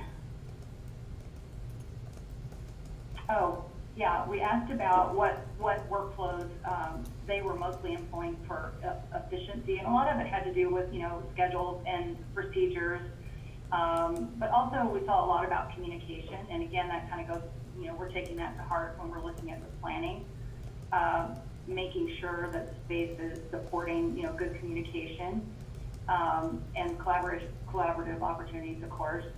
And then managing technology was their other one that they felt like was going to be important for future efficiencies.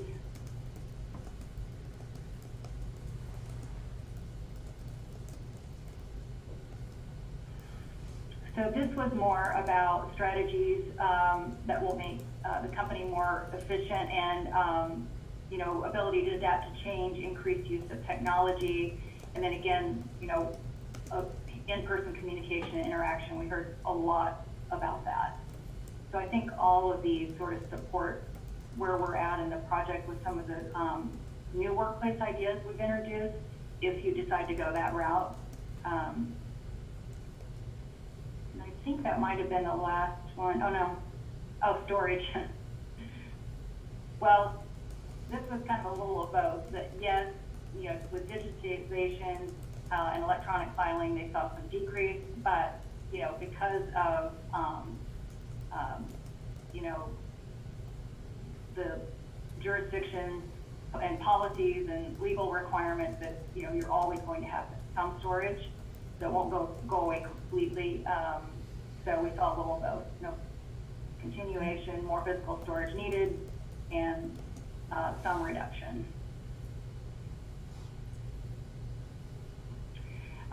Emergency resilience, again, this went out, before you opened up your operations, emergency operations center, so it would be interesting to see if this would change. But it does, again, and this doesn't surprise us because of the dedication to the mission, but the first concern is about providing service to the public. And then, being able and having, resilient and technologies to make sure that they're able to continue that. And I think that was the last one. And we have all the actual written responses if you're interested in that, or we can also send you this summary if you'd like to spend more time with it. And definitely reach out with questions after you review it if you'd like. I'd like to see the summary. Zan? I don't recall, was this survey sent just to the departments that are involved in this move, or was it sent to all employees? I'll let Nick and Paul answer that. I know that, It was sent to all of the departments that'll be involved in phase 1 and phase 2, or what we projected as phase 1 and phase 2 at the time. All right. Does DLR have any last comments to leave us with?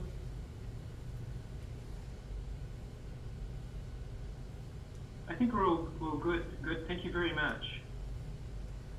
Yeah, I think we just would like to say we're 100% supportive of whatever direction you decide to go in, and we feel like, you know, you have made a good investment so far in really understanding a little bit more about where you'd like to go in the future with workplace, and so we're hoping to take what we've learned so far and roll it into whichever option is works best for the county. Commissioners, just to be clear, what I heard is support for option number 4, which is to delay temporarily until which time we can get clarity from our friends at FISERV. Is that correct? Yep. Yes, here. Great. Okay, thanks, Commissioners, for your direction. I do have a further question, if I may. I know we gave approval to go out and sell bonds for the project. Have we actually done that, or is that also a holding loan? Mary is on the line and she can give you more specifics. We're still moving forward with that and we have a timeline established. Mary, would you like to jump in? Yeah, I was eating lunch, but,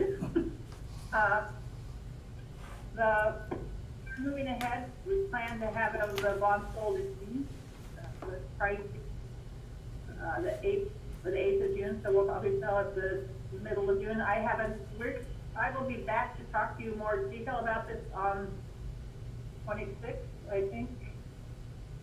But yes, we are moving forward with the sale of the bond, and it seems to be going well.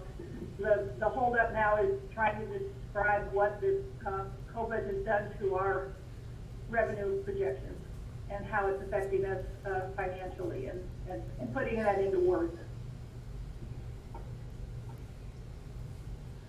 All right, thank you. Thank you. I liked Paul's comment earlier about, yes, we're slowing this project down, but we're not stopping it. And I think that's important to keep working on the details that it makes sense to work on in light of the current situation. And Paul, you might let the EOC folks know that maybe they don't get to bash holes in the wall,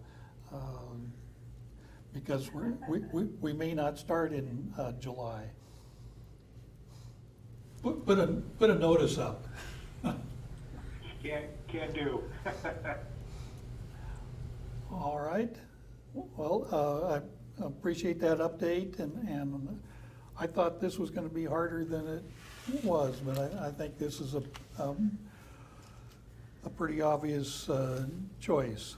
So next up is county fair status and alternatives, Lynn McKee and Carolyn Ashton.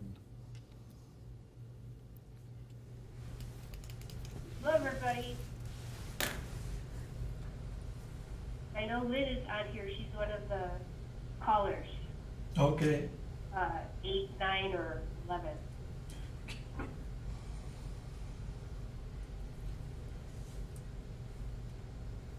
Lynn, are you out there? We can't hear you.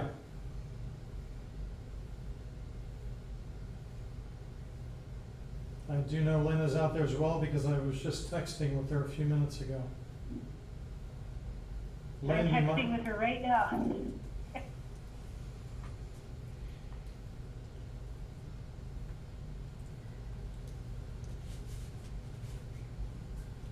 She says she is, and she'll call back in. Great. So, and I know she was going to lead with our report, so maybe I'll just wait for her, if that's all right. That'd be fine, Carolyn. Can you hear me now? Yes. Welcome, Lynn. Hello? Yep. Excellent, thank you. Sorry, I was gonna try to connect with you by camera, but I'm out here at EOC and plans are changing, so here I am on my phone. But, good, we're all together. The fair, as most of you are aware, during the governor's Thursday press conference last week, she advised that events should be canceled or modified, any large gatherings to the end of September. And so based on that, just reviewing our fair and looking at any potential modifications to try to have some sort of aspect of concerts or rodeo, and with a risk assessment, we just don't see any possible way to do that and do it safely. So, and I've already seen that the state fair canceled. I think they canceled Thursday immediately after the press conference. Lane, Lynn, Marion, all the other counties have officially canceled their fairs for this year. So, I think sadly, I would have to recommend for us to follow suit and cancel our fair for this year, because I don't see any way to be able to modify the main aspects of the fair. One of the things we are looking at is potentially having some sort of fair experience for 4-Hers, which is what Carolyn will be addressing. And another major component of the fair is the auction. And I don't know if you're aware that our auction last year raised $545,000. So it's a huge impact on our community. And so I am going to be working with Carolyn and the auction committee to try to come up with a virtual online version of our auction, so that we can make sure that we can provide that opportunity for our local businesses to support our fair H participants and their families, because those families already purchased those market animals before COVID hit, and they already made that investment. So we want to make sure that we can try to bring that aspect of of revenue to our community. So I'm going to pass it over to Carolyn so she can address the 4-H part of there. Okay, thanks, Lynn. First, let me say, of course, it was our hope that we could have a Benton County Fair. It sounds like that's not going to happen. In lieu of that, we were hoping that we could host a modified in-person 4-H show that would meet the Oregon Health Authority standards. And if that wasn't possible, at the very minimum, we wanted to make sure that 4-H could have a virtual experience for our 4-H members. So today we're hearing about the anticipated cancellation of the Benton County Fair. Yesterday, we found out that the Benton County Health Department is strongly advising our 4-H program to not host in-person 4-H shows. Don't plan for them, even if there is not a Benton County Fair, because of the restrictions that are anticipated to be in place at the time of fair. In addition to that advisement, last night, as you probably all know, OSU's provost Ed Fazer released OSU's plan to reopen moving forward with OSU in the summer and the fall. And in that message that we received, he stated, quote, "Everything we do will be in alignment with Oregon Health Authority and the local health authorities' guidance." And so in addition to that, I've also had an opportunity to talk with my state program leader, Marilyn Lesmeister, and she confirmed the commitment to follow the health authorities' guidance. So in light of the advisements from the health department and OSU's commitment to follow the guidance of the local health authority, what we'll be planning to do is work on some kind of virtual fair. And we don't know what that looks like yet. We're going to need to survey our members to see what they want, and that would help inform our decision. And ultimately, just as Lynn shared, our first priority is the health and well-being of 4-H members and their families and our volunteers and our staff. So as much as we share in the disappointment about not being able to have in-person shows, we know that that's the most prudent way to move forward this time. We are hoping that our 4-H members will take this opportunity to stretch themselves little bit, try something new with our virtual components that I think we're going to all be stretched learning new things. So that's where we are.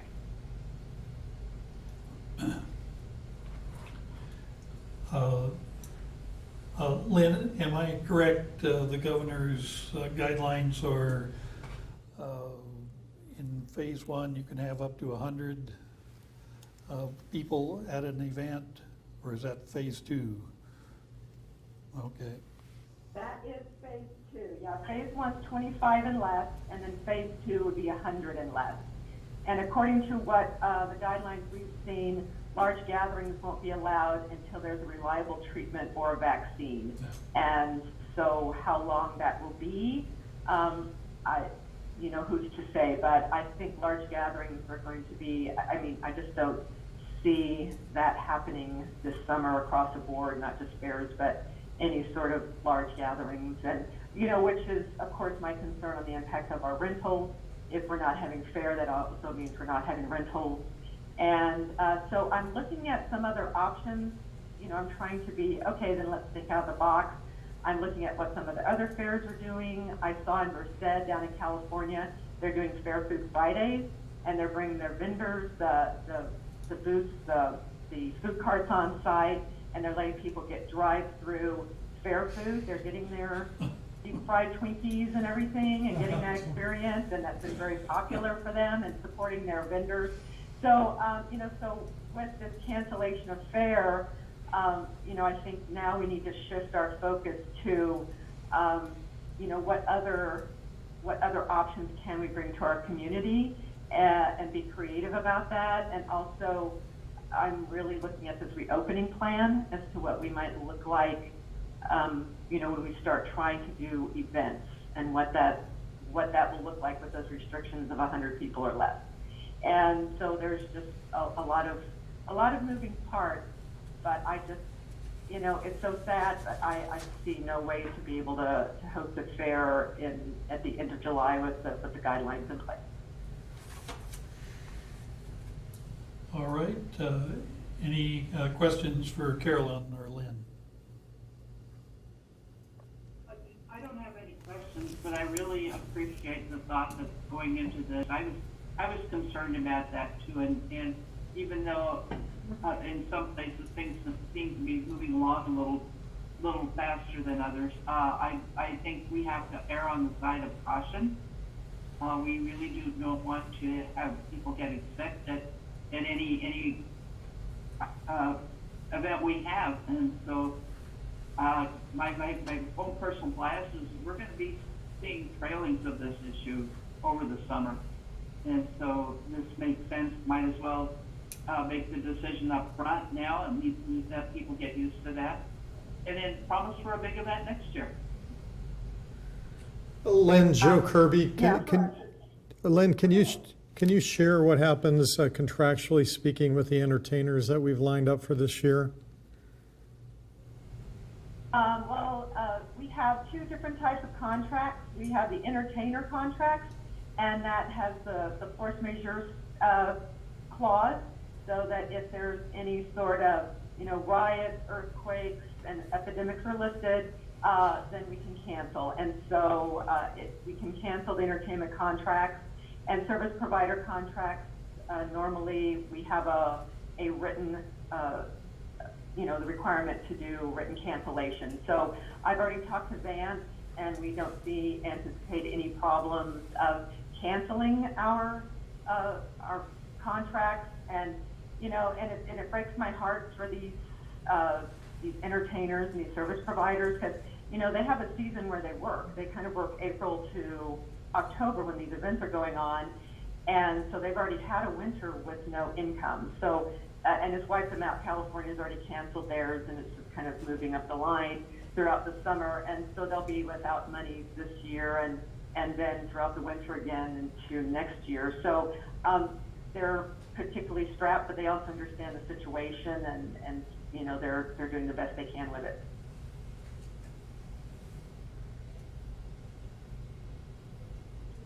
All right. Well, not what we wanted to hear, but I think that's reality, and it just makes sense to be coordinated with other counties and follow the guidelines, and I think the governor made it pretty clear that things weren't gonna open up this summer, so we're just recognizing reality. But I appreciate the trying to figure out what Plan B or Plan C is to figure out what events we can do online and get the 4-H kids some money for their efforts. And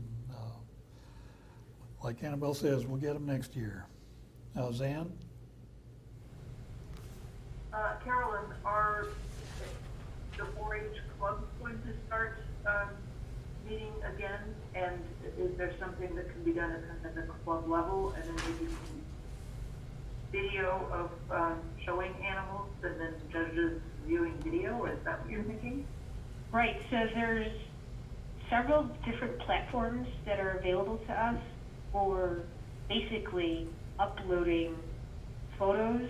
The kids would upload them and then shoot a short 90-second video of themselves, showmanship or showing their animal, or different classes and the like. So we're exploring, just started to explore those options in terms of the club level. So all 4-H events are suspended until further notice, in person.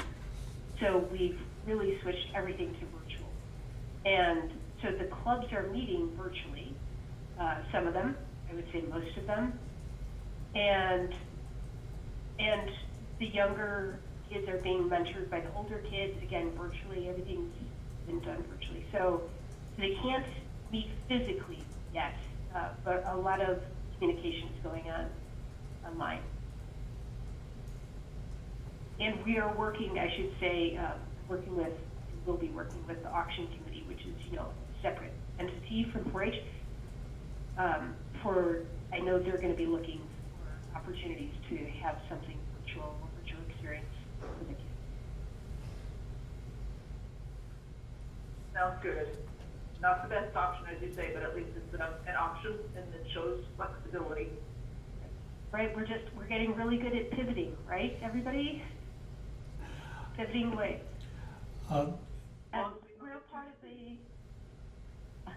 we're part of the Oregon Fairs Association, which has been great. We have weekly teleconferences so that we can talk to all the other fairgrounds and find out what they're doing, and it's really been a great network for people to support each other. The fairgrounds have been really great to take care of each other and share information, what's working and what's not working. So that's just been a great platform for us to use. Would you anticipate, even if they're virtual events like the auction, to have a more or less similar timetable to what we've had in the past? We've got our 4 or 5 days blocked out there, end of July, 1st of August, and the intention is to stick with that schedule? Yes. That would be my intention. Right, and that would be for the weight of the animals and everything as well. So, right, Carolyn? Right. Everything is set up right now for that Saturday, I think it's August 1st. The auction, August 1st, yes. Right, would be happening then, so I would imagine, anticipate it would be on either side, if not on that date. But I need to talk to auctions. Oh, sure, but just that. Yeah, but same time period. Okay, great. Well, appreciate the update. I don't see any more questions, so let you get back to work scrambling to figure out what's going on here. But I think the good news is you've got several months to plan instead of that cloud hanging over our heads of are we or are we not. We've made that decision, and then figure out the ramifications from there. So keep in touch. Thank you. Okay, Yeah, thank you. Thank you. We'll start moving forward from here. Thank you very much. Thank you. Take care. Bye. Back to you, Joe, and Commissioners, I think we're going to go to Lilia Neville. I dedicated some of my update time to Lilia, and she is on the line and ready to join us. I do believe she's having difficulty with her video, but Lilia, are you out there? I sure am, Joe. Thank you for that handover. Yeah, I think my Wi-Fi is just a little bit slow out here, and so I can't see you, and you can't see me, but I can hear you this time, so I think that that'll be fine. So I am, as Joe said, co-opting a little bit of Joe's time this morning, so I am going to keep this really tight. So I have two topics to speak to you all about. And the first one is with regard to live streaming.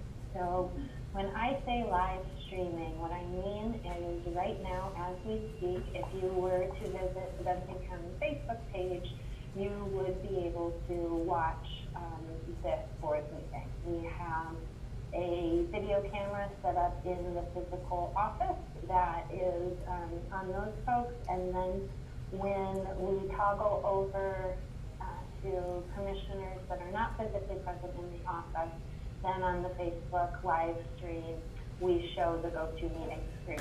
So for example, right now I'm looking at the Facebook live stream, and it's the three commissioners and Joe on the go-to-meeting view. So we initiated live streaming board meetings all the way back in March, and I had two directives come my way, I think within the same day, or at least within the same week. And one of them was from the EOC director, and it was that it was critical to issue daily updates via a video platform. And that number two, Commissioner Malone wanted to ensure that we provided public access to our meetings during the stay-at-home order, when individuals would not be able to attend or have access to our meetings. So that's why we went down that road 2 months ago. The language in the contract ties the contract to the emergency declaration, and it has a not to exceed amount. So we, at the time when the emergency declaration was put into effect, we felt that the length of time to June 30th would be sufficient, and we felt that $10,000 at that point would be sufficient as well. So we are about halfway through that not to exceed account, and we have a couple of lessons learned over the last 2 months. So for example, one lesson learned is the meeting that you all are sitting in right now. This goal-setting meeting, as you all know, typically will last anywhere from 5 to 7 hours. Well, I had not considered that we would be streaming these goal-setting meetings. I had thought that we would stream the primarily the Tuesday, Thursday EOC-focused policy discussion meetings. It's fine that we have provided more access. I think that that's wonderful. But it's something that I think that we should consider as I go about putting together a contract amendment for this contract. The other component that I wanted to mention for your all consideration and talking about this live streaming contract is we're currently in pre-phase 1. When we enter phase 1, we still are going to be restricted for 10 or less gatherings. And so we're not going to be able to allow public at our meetings during phase 1. It's just not going to be a possibility until phase 2. We really don't know when phase 2 is going to happen. It could happen in June, it could be July, it could be August, it could be September. And so when I think of phase 2, that is when we can have up to 50 people in the room Typically, we wouldn't have more than 15 staff members at a time, and so I think that we would be able to seat the majority of the public that would want to conduct business with the board during their meetings, during phase 2. So I guess what I'm looking for specifically in terms of direction from the board is a response on whether or not you would like to continue to live stream your goal setting meeting, this long form meeting. So that's decision point 1, and then decision point 2 in terms of helping me draft the contract amendment would be tying the length of the contract, maybe not necessarily to the emergency declaration, but more specifically around gathering sizes, because that's really what is going to restrict the ability of the public having physical access. Lilia, for phase 1, say a meeting like today, we could have 10 or fewer people in the boardroom. Is that correct? That is correct. And so typically, as you're aware, Commissioner Malone, we have 6 people in the boardroom. So in phase 1, we would allow 4 more people in the boardroom. It is my suggestion that 2 of those people are Commissioner Ojero and Commissioner Jaramillo, and then that we actually do not fill up those other 2 spots, that we keep it at 8 people. Okay. I was trying to, going from memory, most of our board meetings, the public does not attend in any kind of numbers, and but we don't have much wiggle room there, so I think we have to continue. On the goal setting, I can see any policy, trying to get any policy discussions or things other than just updates, have them first thing, have those be the live stream, and then go back to how we normally do our goal setting without much public attendance.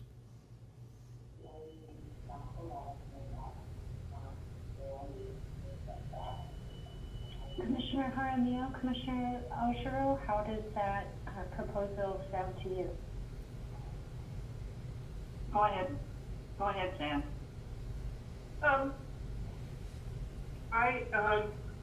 I'm grateful for the live streaming. I think it's a good idea, and thank you to Commissioner Malone and Lilia for making that happen.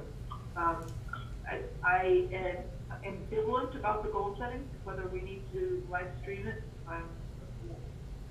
because it is such a long meeting, and it's not typically a decision-making meeting, although there have been exceptions. So I guess I would feel fine if we did not live stream goal setting if we were able to stick to that no decision-making code. And otherwise split it the way Commissioner Malone is suggesting. And I think that tying it to the number of people that we can have on site rather than the emergency declaration and the contract is a good idea. Sorry for the long answer. No, much appreciated. Thank you for that feedback. I think I'm of the same opinion there. Goal setting tends to be a little bit less structured in terms of, time we spend on topics, and the formal board meeting is more structured. To me, that seems to be, and I was trying to get clarification if we were to continue our current practice setting, would we be doing it off-site, away from county property, as we've been doing? That adds a little bit more space, but it really isn't enough to really accommodate a lot of people. And but if we go back to our regular board practice, then we would still have to abide by facial considerations for people and and the limitation of numbers of people we would have in the room. Yeah. So I understand the dilemma, that, you know, at some point, I think I recognize we're going to have to maybe this a little bit more than we have been, although, you know, this is a good way for us to at least continue our conversations. But I guess we need to look at what are the requirements totally under all our calendar. Our calendars all go out, so I don't get very many visitors at any other type of meeting. So it's usually at some kind of board meeting or a work session. Zan? I'm sorry. No, it's okay. It's okay. I was going to take a stab at summarizing that feedback. So, Commissioner Malone, I think what I'm hearing from Commissioner Ojero and Commissioner Jaramillo, that they would be willing to not live stream goal setting if there are no decisions made.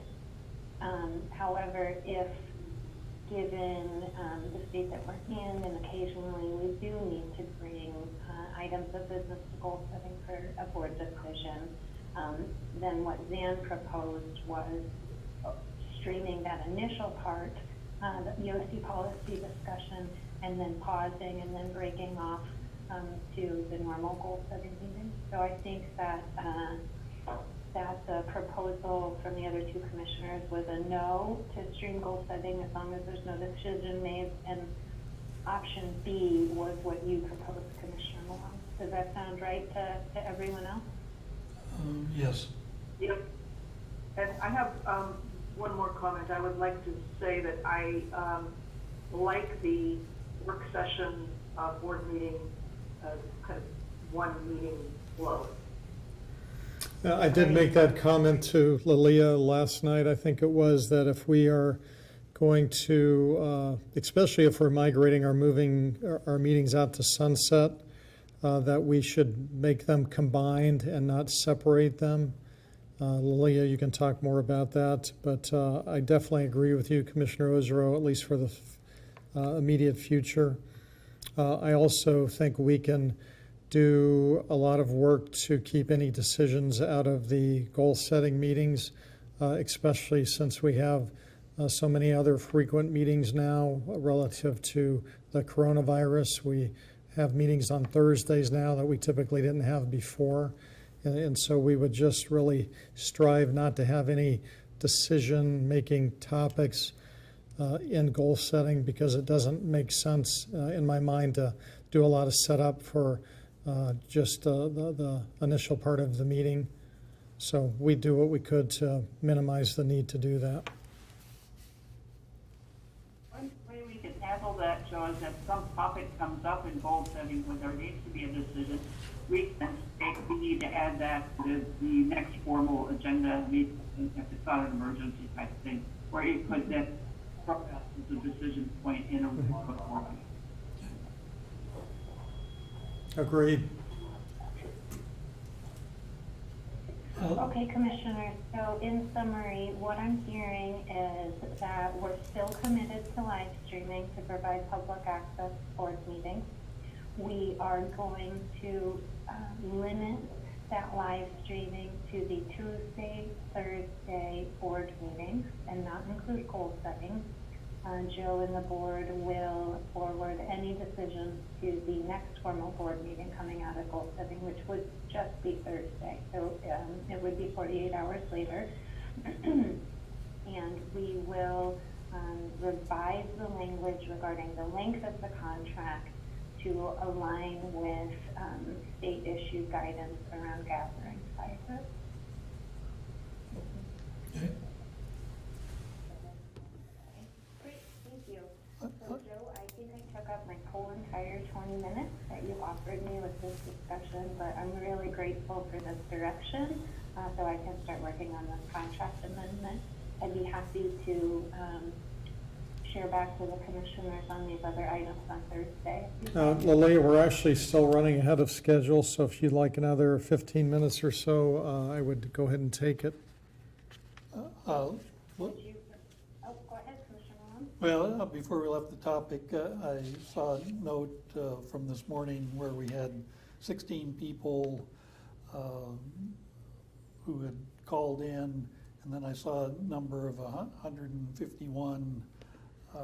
Is that people that at that moment in time are listening?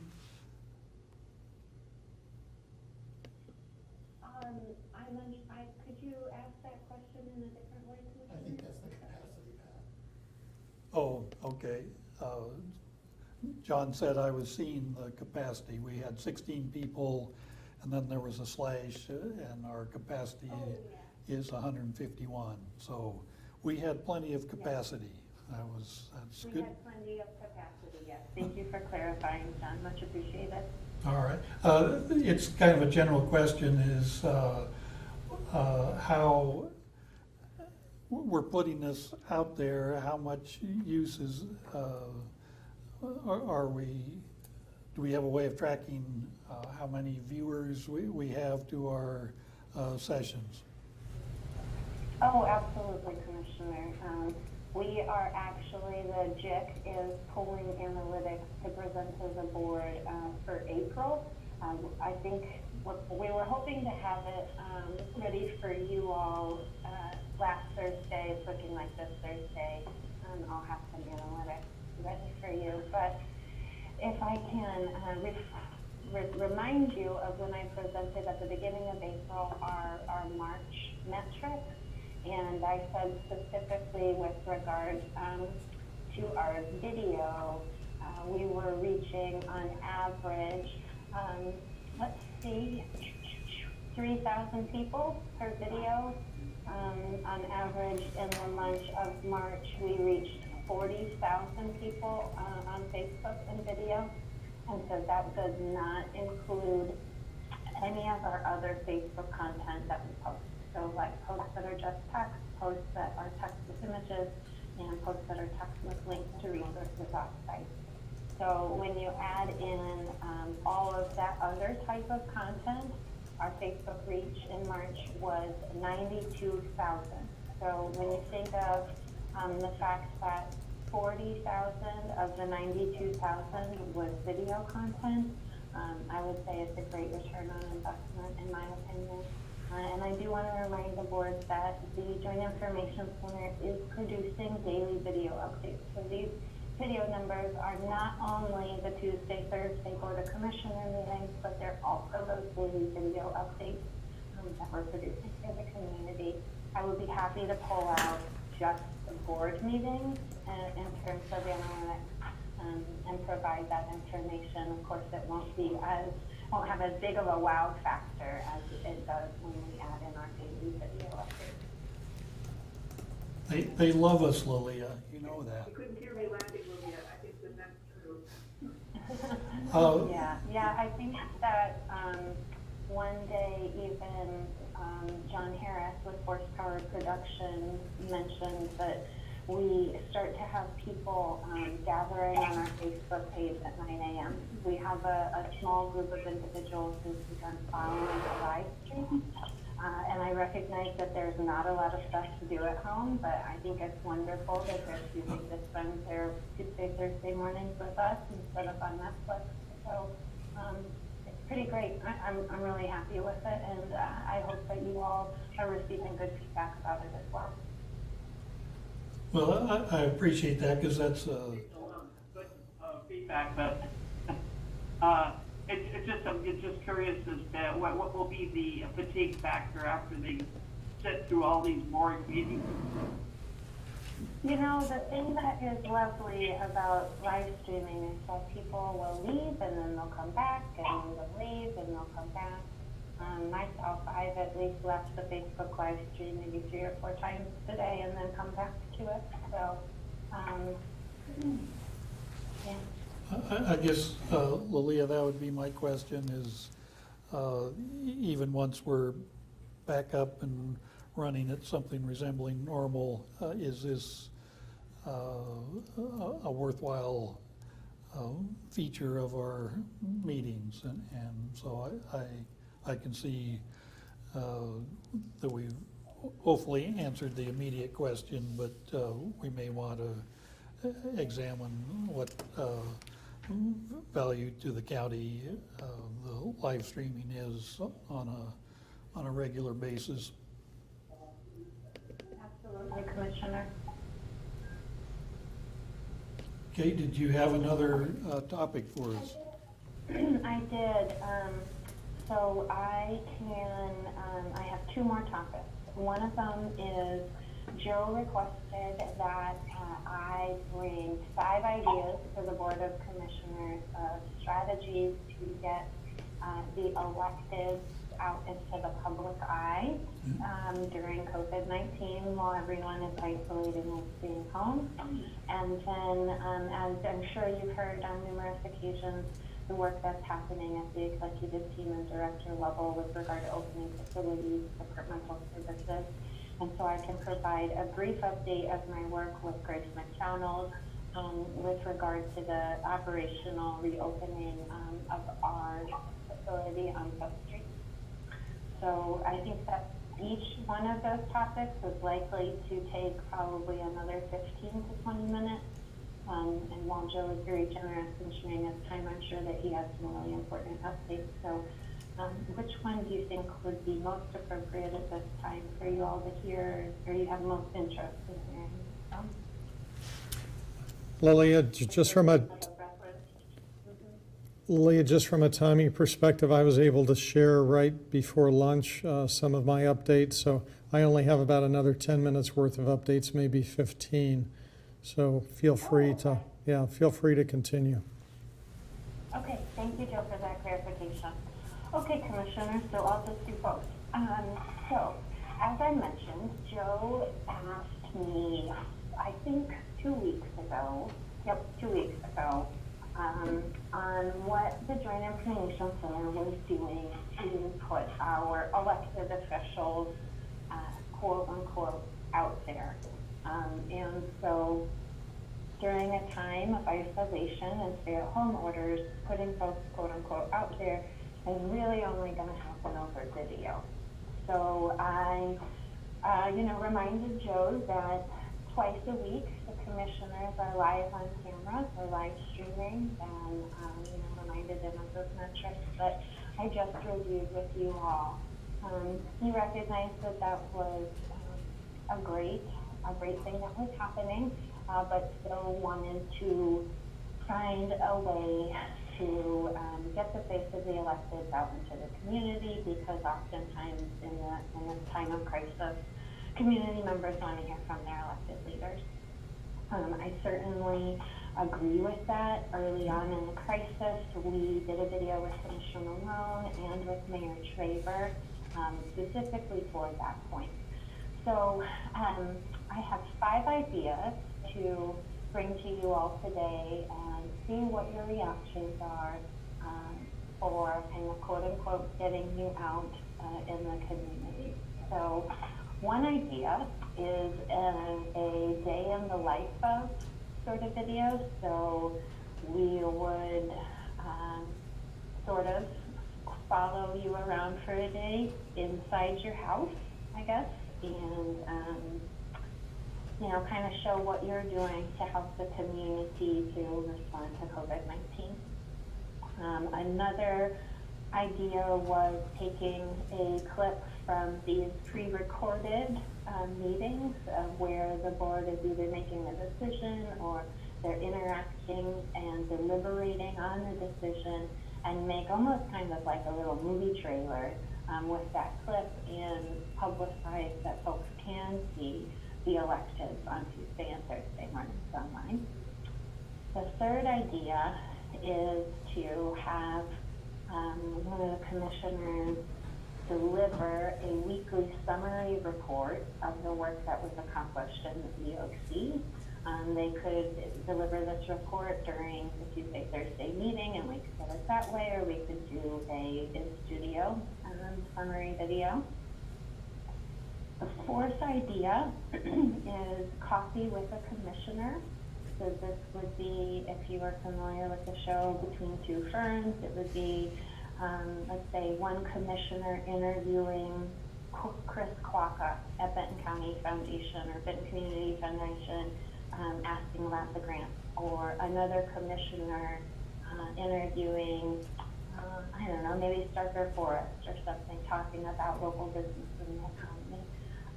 So this wouldn't be a commissioner being interviewed, just to clarify. This would be a commissioner interviewing a community thought leader. And then the fifth idea is a community go-to meeting with the commissioners, as well as, it'd be great to get the other two electeds as well.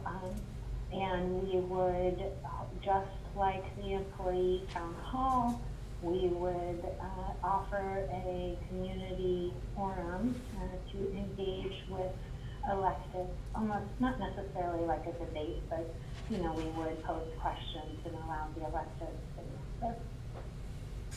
So to summarize those 5 ideas, number 1, stay in the life of. Number 2, kind of creating a movie trailer clip of your VOC meetings and highlighting that you are on camera twice a week. Number 3, doing some sort of weekly EOC summary video, whether it's in your board meeting or whether it is, sorry, I got a little distracted. 4th is coffee with a commissioner, and that would be a commissioner interviewing a community thought leader. And then the 5th one would be a community forum on go-to meeting or go-to webinar, something of that nature. So any feedback initially from you all about, 1, getting out into the community, quote unquote, during the crisis, and 2, with regard to any feedback about any of these 5 ideas. Lilia, I like the idea. I've been thinking, I guess before COVID hit, how little traffic there is in our office here, and if folks aren't coming in to see us, then we ought to be getting out, and I know the Corvallis City Council used to do at the library elected corners, or I forget the title, but the elected it would be announced, and they'd be at the corner of the library there and just talk to whoever came by. And I think my first thought, these are all worthwhile ideas from your point of view, which are the easiest ones to do, that don't require so much. Some of these seem like could require a fair amount of production effort. Thank you so much for that consideration, Commissioner Malone. I really appreciate that. Every single one of these ideas is a huge lift and would absolutely be taxing, and we'd have to go through another round of staffing. The one that is easiest is to create that little movie trailer clip from your VOC meetings, and just continue to pump out data that you guys are live on camera Tuesday and Thursday mornings. Yeah, so that's the one with the least amount of effort. Yeah, all of the other ones are a pretty huge amount of effort. I would also say they all come with a price tag. Okay. All 5 of these ideas come with a price tag. Zan? I think that the clip from the pre-recorded meetings makes sense. If we want to drive even more time and attention to our long board meetings. The other one that seems to me to be fairly straightforward would be if you wanted to have us more frequently show up in some of your regular video recordings and announcements, even if it's just for 30 seconds of a minute of that 3-minute video time. I have to say, I like the idea of a go-to seminar with the electives, although I'm not sure that there is as much community appetite for that now as there would have been a week or two ago. And I know of other boards that have done that very successfully and with a huge attendance. But I think that as we start to move into phase one reopening, there's not quite as much anxiety and attention to that. So I would say the lower effort is better. I certainly don't want to create more work for you and the JIC. That's not the intent. I would want to complement and assist and not detract. Thank you for that feedback, Commissioner Ogerow. I definitely think that there may be community concern flare-ups over the next 60 days, and there might be an opportunity for that community forum. Certainly, if we have to roll back from phase one to shutdown or phase two to phase one, to me that's a perfect time to have a community forum, because there is going to be a lot of emotionality if that happens. Annabelle? Yeah, I've been thinking about this a little bit more, and you know, part of the situation has been, I think that being able to get on and I'm losing my train of thought as where I was going with this, but using from pre-recordings, I think makes a lot of sense. I was also thinking that we could do some, you know, some quick public service type announcements that could be used over and over again throughout the year, and maybe, you know, one or two done, and or just an opinion thing. But I recognize that takes a lot of time. But Go ahead. I was going to say, I love that idea about the public service announcement that we can use throughout the year. I love that. That's great. We absolutely could do one around symptoms, around prevention information. That's not changing. I love that idea. So what I'm hearing, I think, from all three of you is that let's do the clips from DOC meetings, but let's also keep on the back burner that we might want to pop up and do a community forum if there is a large shift in direction, and that we will get commissioners in for daily video updates and create more of this timeless, I guess, public service announcement that we could reuse months as the months go on. I really love that idea. I will say, just kind of in conclusion of this topic, my personal favorite idea was actually the coffee with the commissioner. I felt like there would be a certain group of individuals that would love to watch news. I'm thinking like maybe 20, 30 minutes. And like I said, a commissioner with a community thought leader just doing a really basic interview. So I'd love to keep that one on the back burner as well, as something that we think about maybe doing when things fully reopen. I like that one a lot. Also, I just was editing my list of top 3 for the amount of inspection time that would likely require. But that's a great idea. Cool. Lilia, we did try that several years ago, and it's kind of like you can do it on a morning when you don't have a lot of meetings during the week, or even on a Saturday. Yeah. We would say, you know, okay, Commissioner Harmdale's going to be at New Morning Bakery at 9 a.m. on Saturday. If you'd like to come by and have coffee, then we would get some people, 2 or 3, and come visit, and make it not so formal that people think they need to go out of their way, but informal enough that they feel in just coming and having a chat. Yeah, absolutely. Okay, I'm going to keep that on the list. Okay, So thank you very much. Just before you move on, Lily, Yeah. I wanted to just mention to Pat that, you know, that the visit at the library, I think it was not as well timed as it could have been. It was Saturday morning, so people, you know, you'd maybe get one or two, and that was it, usually when I did.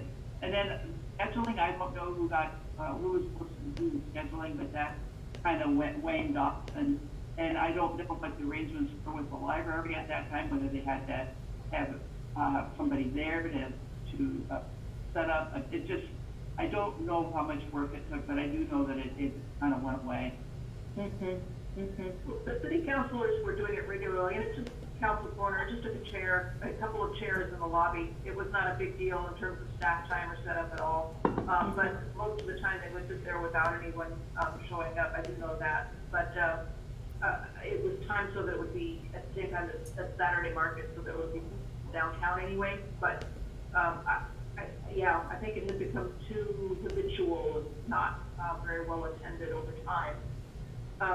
Lily, I wanted to let you know that I am going to be on another panel next Tuesday night. It's actually election night. Another city speech forum. Oh, great. Well, Leah, maybe an easy way to go is see if John has a time-lapse camera and condense a 3-hour board meeting into 2 minutes. Hey, if you could do that in real life, wouldn't that be cool? Go, John. Say the word, my friends. Okay. That's funny. You like to orate. That's great. Anything? Okay, so, go ahead. I'm sorry, Pat. It's hard not being able to see you guys and not having that nonverbal feedback, so I don't interrupt all the time. I apologize. No, I was just going to ask if you had a number 2.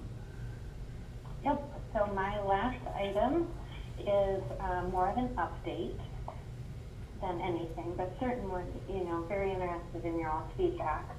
So coming out of the executive team, it was decided that each facility was going to have a director assigned to be the lead for putting together a reopening plan for the facility. The executive team decided that they really wanted to have consistency around dates that facilities were open, procedures for guests to, wipe down or whatever when they enter the building, that kind of thing.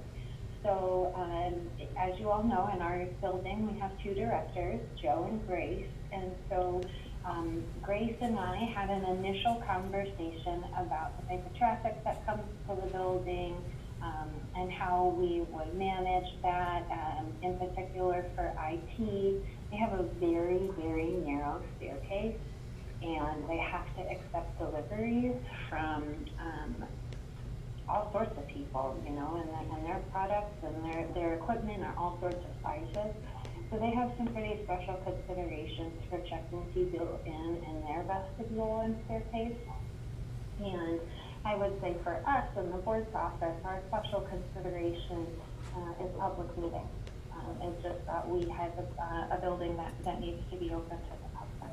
So Grace and I, like I said, met. She put together our facility reopening plan. I reviewed it, provided feedback. She then provided it to both Vance and Joe, and it has progressed through the executive team process. So in terms of our office for reopening, what it would look like is in our front entryway vestibule area, we're going to have a sanitation, hygiene, disinfectant station, as will all facilities. The station is going to have masks for members of the public. It's going to have hand sanitizer for them to wipe down their hands, and then we are also going to have to log specific details about each visitor in order to remain in compliance with the contact tracing criteria from the state.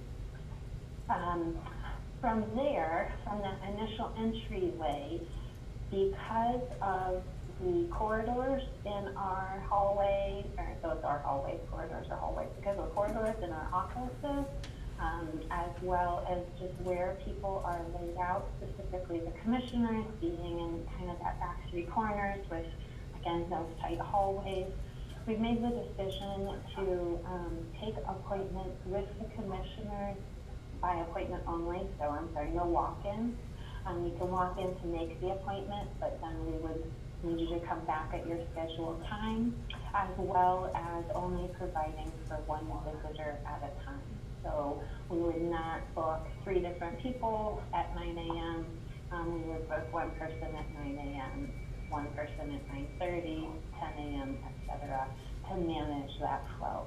And again, this is for phase 1, when we have to keep groups under 10. The other piece we touched on a little bit earlier during the live streaming conversation, and it was regarding having our meetings at the Sunset Building. So what I've recommended to Joe is that the dais at the Sunset Building is big enough to provide physical distancing for the 5 individuals that typically sit at the dais in our boardroom.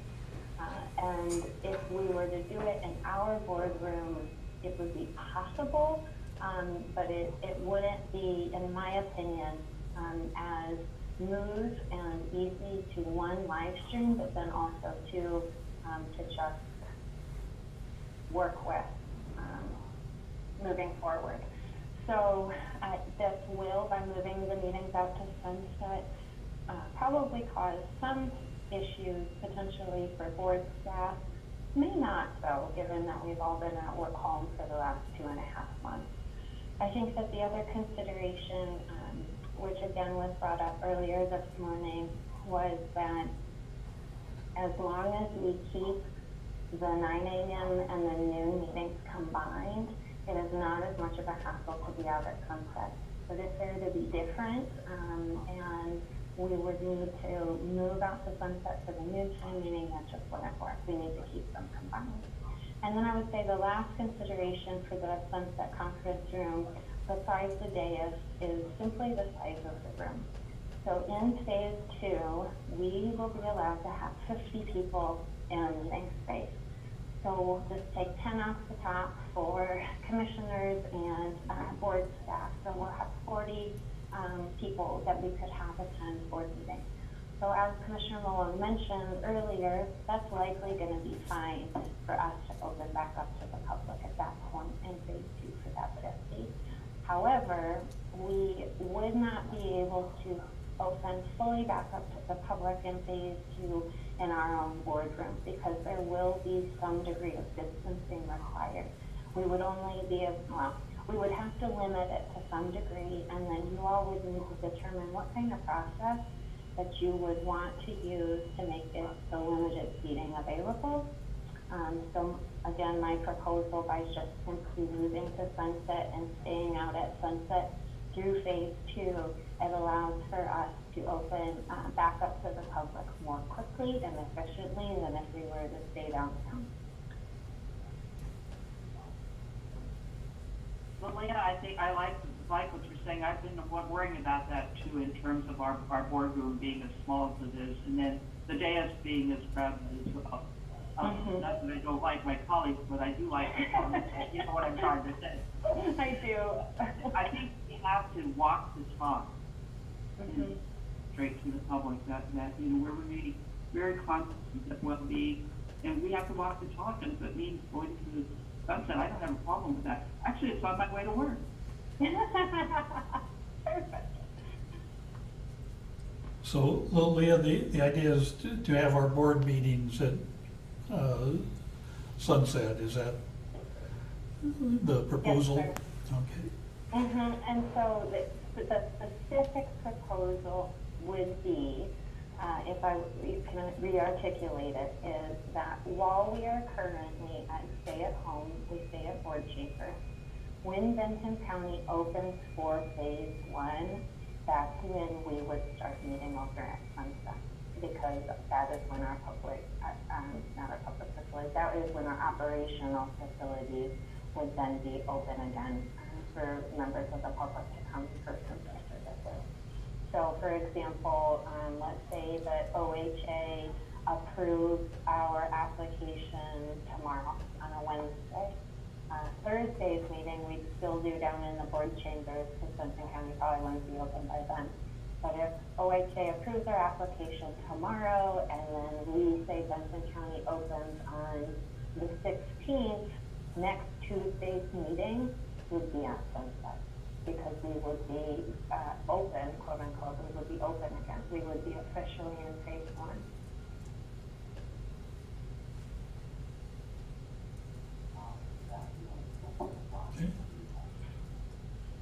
I guess my question too, Lilia, in order to encourage social distancing, I guess it might be easier at Sunset to make things a lot better. Yeah. So yeah, lay out the calendar for me. When are we talking about moving into this phase? So I get fully understand, full understanding. You said something about Thursday. The meeting would still be at board chambers. Yes, ma'am. There would still be the opportunity to call in if you don't go in, right? Yep. And then sometime next week, we would change that to move over to that Sunset building when folks start to come back in person. Okay. One thing that would be helpful for me is to kind of maybe you lay out a tentative calendar for the next couple of weeks. Okay. That would be very helpful to me. Okay, I would be happy to do that. But part of the question, Annabelle, My other question is, it's important to, I'm assuming that we still have to use the face mask as recommended? Yes, ma'am. Good. Laying all that out on it would be really helpful, because, these are the protocols kind of thing. Okay, will do. Absolutely will do. I'm done, Pat. okay, part of the timetable, Annabelle, is we've submitted our proposal to the governor's office. That's been received, and now it's OHA is looking over our proposal, and we're not in control of the timetable. You're muted, Annabelle. You're muted. Oh, I was trying to be quiet. But no, I'm fully aware of the proposal. I've gone through that, and then I know when we'll be when our time is and all that. I'm fully aware of that. So, got it.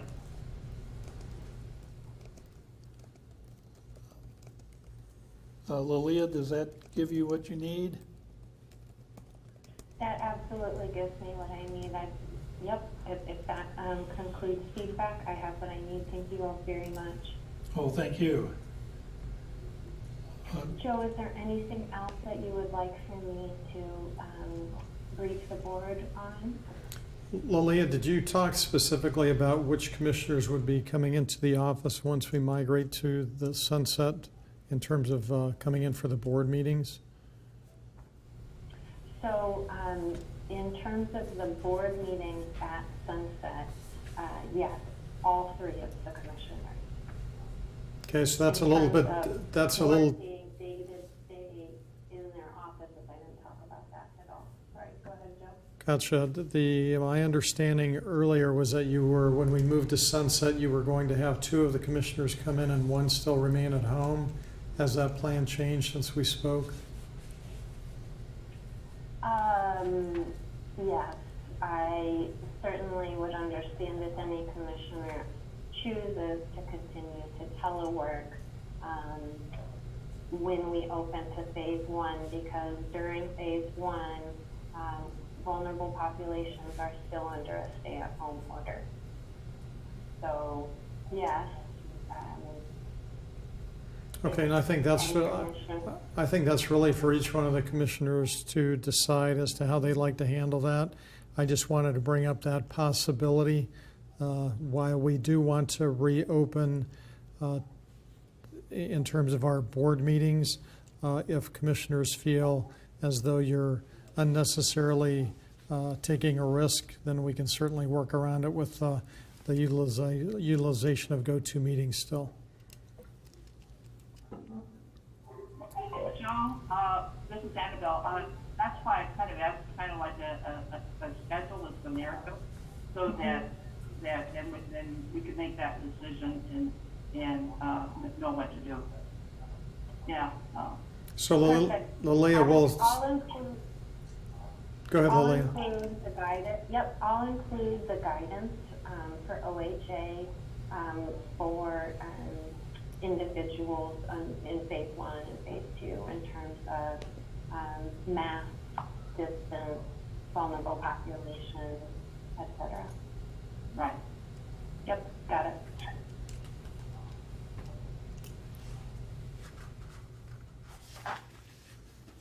All right, do you have anything else for us, Joe? Okay. I do. Hang on just a moment, Commissioners. I want to check my email one last time. So did you need me to speak to anything else? Lilia, I think we're good. Thank you. Okay, thank you all very much. I'm going to turn off my microphone, but I will probably lurk in the background for a little while longer. Thanks, Lilia. Let's see, Commissioners, I'm going to go through a couple of upcoming logistical items to get clarity with you on. The first one is, Commissioner Ozero, we're trying to confirm your upcoming time off, whether or not the information that reflects on your calendar is correct or not. So could you confirm whether or not your calendar currently reflects the time off that you plan to take? Well, I don't think I'm going to be going to Canyonland, so that was the planned trip, and I have certainly been anticipating a different kind of an election season, so I'm not planning on taking that full time off. Might take a day or two. Okay, that's helpful. If you'll just update your calendar as you solidify your plans more. Just a couple of meetings during that time frame. We do have a meeting with the juvenile director, district attorney, and sheriff scheduled for May 21st, which is, I believe, a week from this Thursday. Those meetings conflict with the board policy, EOC policy meeting / update that we have been hosting every Thursday at 10 o'clock. So we would like some direction from the board as it relates to that conflict. We have a couple of options. One, we can cancel the policy EOC update and policy discussion for that day. That's one option. Another option is we can just change the time and push it back so that it's on the back end of those 3 meetings, and instead of starting at 10, it would start at either 11 or noon. Or we could have the policy meeting start at 8 and have it for an hour and then roll into those 3 meetings that you have. So we're just trying to rearrange the EOC update / policy meeting and or cancel it for that day. Have you consulted with all of the other electeds and with Matt about how much time they might need? Actually, I have not at this point. Teresa may have had some additional contact with them that I'm unaware of, but I do not have that information for you at this point. We could certainly try and ask them to reduce the time that's committed from an hour to 30 minutes apiece if the board was so inclined. That's just another alternative.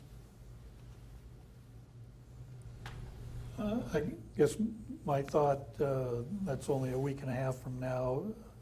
It seems like our 2 board meetings a week has been a worthwhile schedule. And can we keep that at 10 o'clock and do have a 9 to 10 meeting and then maybe try to have the policy meeting just an hour, and then continue with the other two. I mean, so we have a straight block of time. Keep the board meeting at 10 o'clock as usual. We don't want to disappoint our fans, Joe. Come on now. Which day are you talking? We're talking Thursday, May 21st. Okay, 21st. And currently what we have is we have 3 meetings scheduled back to back. These are your quarterly meetings. The first one is scheduled from 9 to 10, then from 10 to 11, and then 11 to 12. You have two stacked on each other at 10. So we can just move On the my 10, calendar. we can move the, and Commissioner, let me double check my calendar as well. I'm sorry, I'm trying to multitask and I have too many windows open.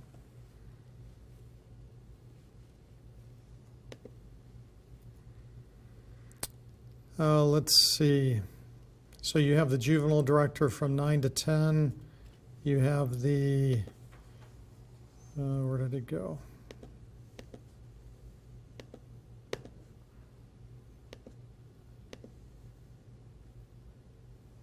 So you have the juvenile director from 9 to 10, then you have the district attorney from 10 to 11, and then you have the sheriff from 11 to 12. So But then we have the EOC policy discussion in there. we have that scheduled at 10 o'clock. Yeah. We could just, if you want to retain an hour for each one of those, we could take the one that's at 10 o'clock, move it to 8 o'clock, and then slip in the BOC policy discussion at 10. That would be another option if you want to maintain the hour update per each one of those individuals. I guess my hope would be that they should be part of the conversation as to how long they want to take, and maybe they'd be willing to change. I think we had stacked them up that way so we would have, I had more of the public safety stuff on one day. That is correct. Yeah. So if you want me just to ask Teresa to work it out, that you'd still like to have a face or a go-to meeting with each one of those 3 individuals, and also continue with the board policy meeting at 10, we can make arrangements to do that. I really think we need to have the EOC policy meeting for sure. And speak with the others around that, that would be great. Okay, we'll have Teresa work with each one of them individually, see if they need 30 minutes or 60 minutes, and then we'll leave the board policy meeting at 10 o'clock and arrange the other schedules surrounding that. And Joe, if we can have that discussion with them, proviso that this is, we may need to work through scheduling changes later as we progress through this. Sure, we always like to use disclaimers these days with making sure we have flexibility. Thank you for that direction. Moving on to another topic, I was asked by one of the commissioners as to what the status is relative to the recruitment of a chief financial officer. I did have a conversation with our current chief financial officer last week, Mary Otley. Her plan has been for some time to retire in January of 2021. I asked her to think about if she was planning on moving forward with that or not. I asked her to provide me feedback the beginning of this week as to whether or not she was still committed to that date or was planning on changing it. I don't have that confirmation at this point. Once I do have that confirmation, and if she is planning on still retiring on or before January 1st of 2021, we will then begin to expedite the recruiting for her position as well. We will likely use the same recruiter that we're using for the health department director. My goal would be to have a new chief financial officer on board by September, October at the latest, in order that they would be able to work alongside Mary and participate in the biennial budget process that begins for internal services in September, and then our other departments beginning in October. So that is currently where we're at. Once I know if Mary's still going through with the January of 2021 date, I will make sure that you are aware of that. But that's where things currently stand for that. Also, just a reminder that on June 3rd, we'll be having an all-employee webinar. On June 3rd was our date that we had targeted to have a leadership retreat. Instead of having that leadership retreat in person, we've decided to have an employee engagement opportunity through a webinar, which would be featuring Bob Lavinia. The reason that I bring that up to you is we would certainly love to have you joining in that webinar. Bob Lavinia is a employee engagement guru. He's known nationally across the country and also focuses on organizational development. So he would be our guest speaker. It would be anywhere from 90 to 120 minutes, and I just want to continue to make you aware of that because we would love to have your attendance at that webinar. Also, there is a team led by Lori Starha, Matt Weatherall, and Tracy Martineau that is working diligently behind the scenes on our facility reopenings. We are planning on reopening on the date that we go live with phase 1 reopening for the community. So I just want to emphasize with the board that there's a lot of work that you're not seeing behind the scenes as it relates to ensuring our facilities are up to speed from a custodial and hygiene perspective. We're raising our standards in light of the coronavirus risk, and we're also putting a plan in place for each facility as to how customers will be directed and engaged in those facilities. So stay tuned. As soon as we have a reopening date for the community, we'll confirm with you what our plans are for reopening our facilities in conjunction with that date.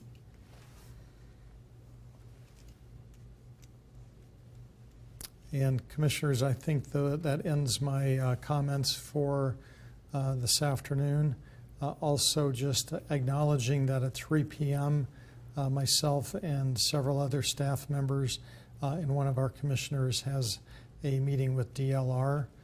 So we do have a hard stop at 3 o'clock for this particular goal-setting meeting.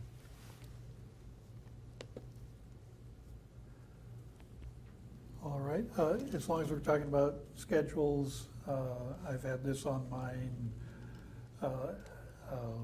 out of office starting June 12th through the Friday, June 12th through the Friday, June 19th, and that's there have been some ups and downs, but that's still on track, so I'm happy to say. Commissioners, if you've looked at my calendar recently, you'll also see that I had time blocked out next week to go to college graduation, and based on that becoming a virtual college graduation, we will not be attending in person, so that will be removed from my calendar as well.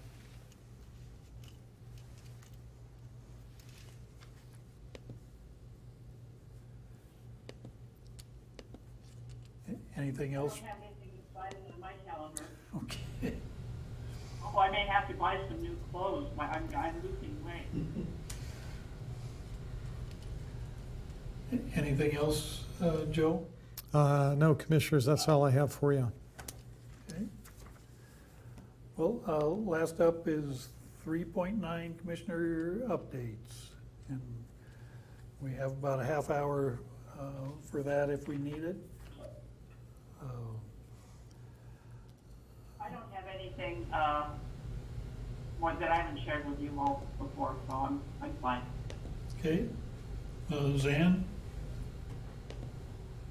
I did mention already that I will be partaking in a City Speaks forum next Tuesday evening joining a panel that is speaking about reopening, about the local economy. So I will pass along more information about that as soon as I have it in hand. It'll be tomorrow. The other item that I have on my list is I drafted a letter to Council of Government leadership because I am particularly concerned right now about the fate of the Stand By Me pilot program that we have an intergovernmental agreement with them about. I shared that draft letter with Joe. And the reason for my concern is as follows. The two staff people that were the leads when we made arrangements for the COG to take the leadership role in piloting the program here in Benton County and in Oregon are both no longer with the Council of Government.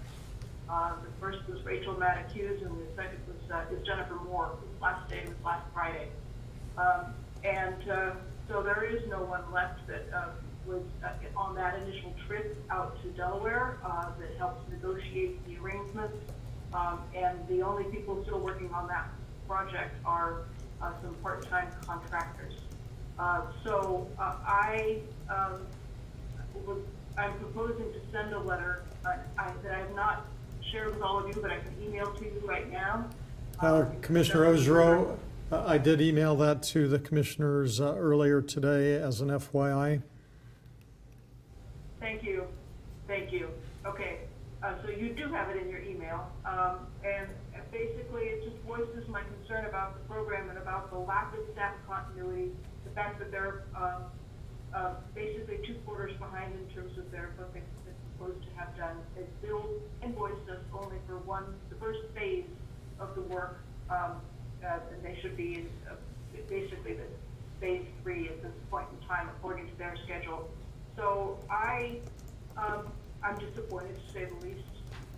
And as you recall, we did have another local organization that represents same type of capacity for financial coaching that's much more nimble in the area. And I want to give Council of Governments an opportunity to provide us with a plan to move forward. But I'm not very happy with that.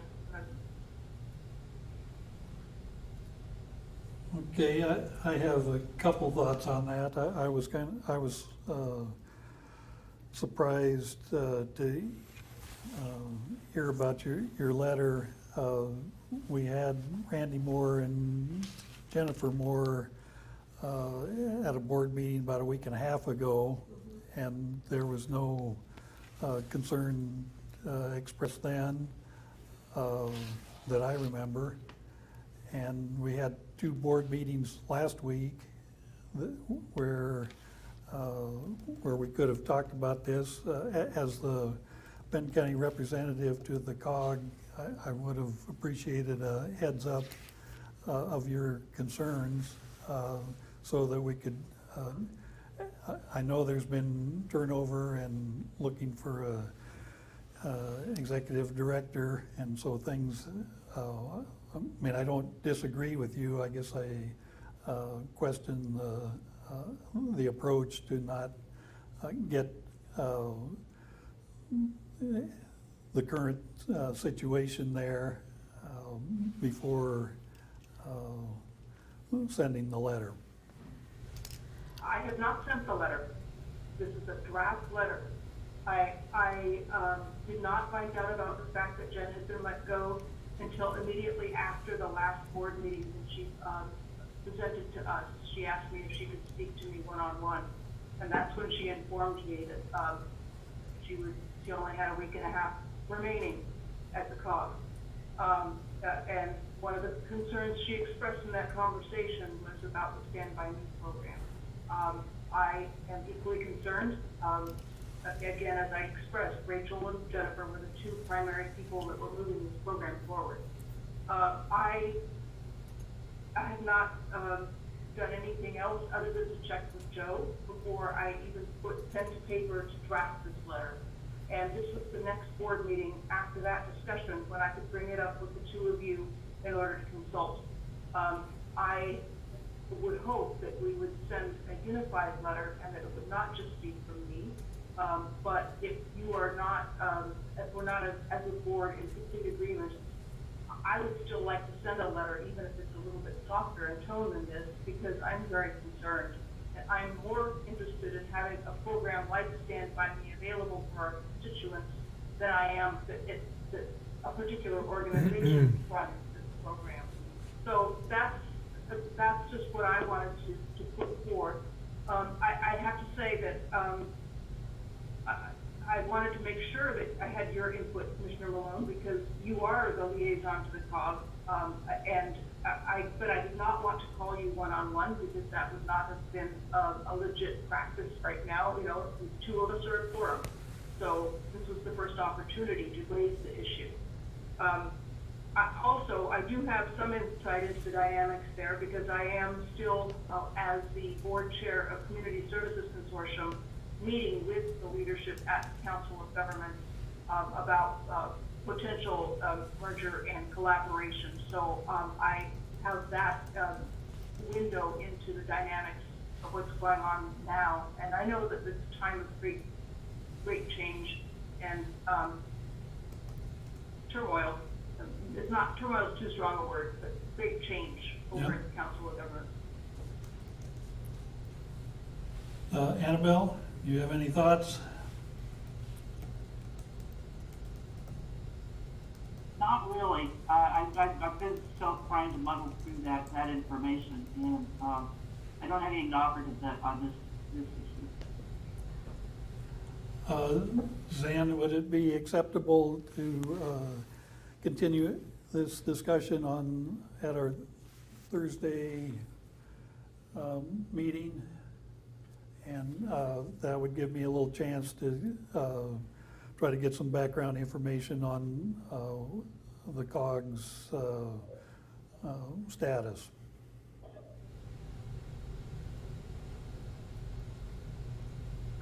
Certainly, that would be fine.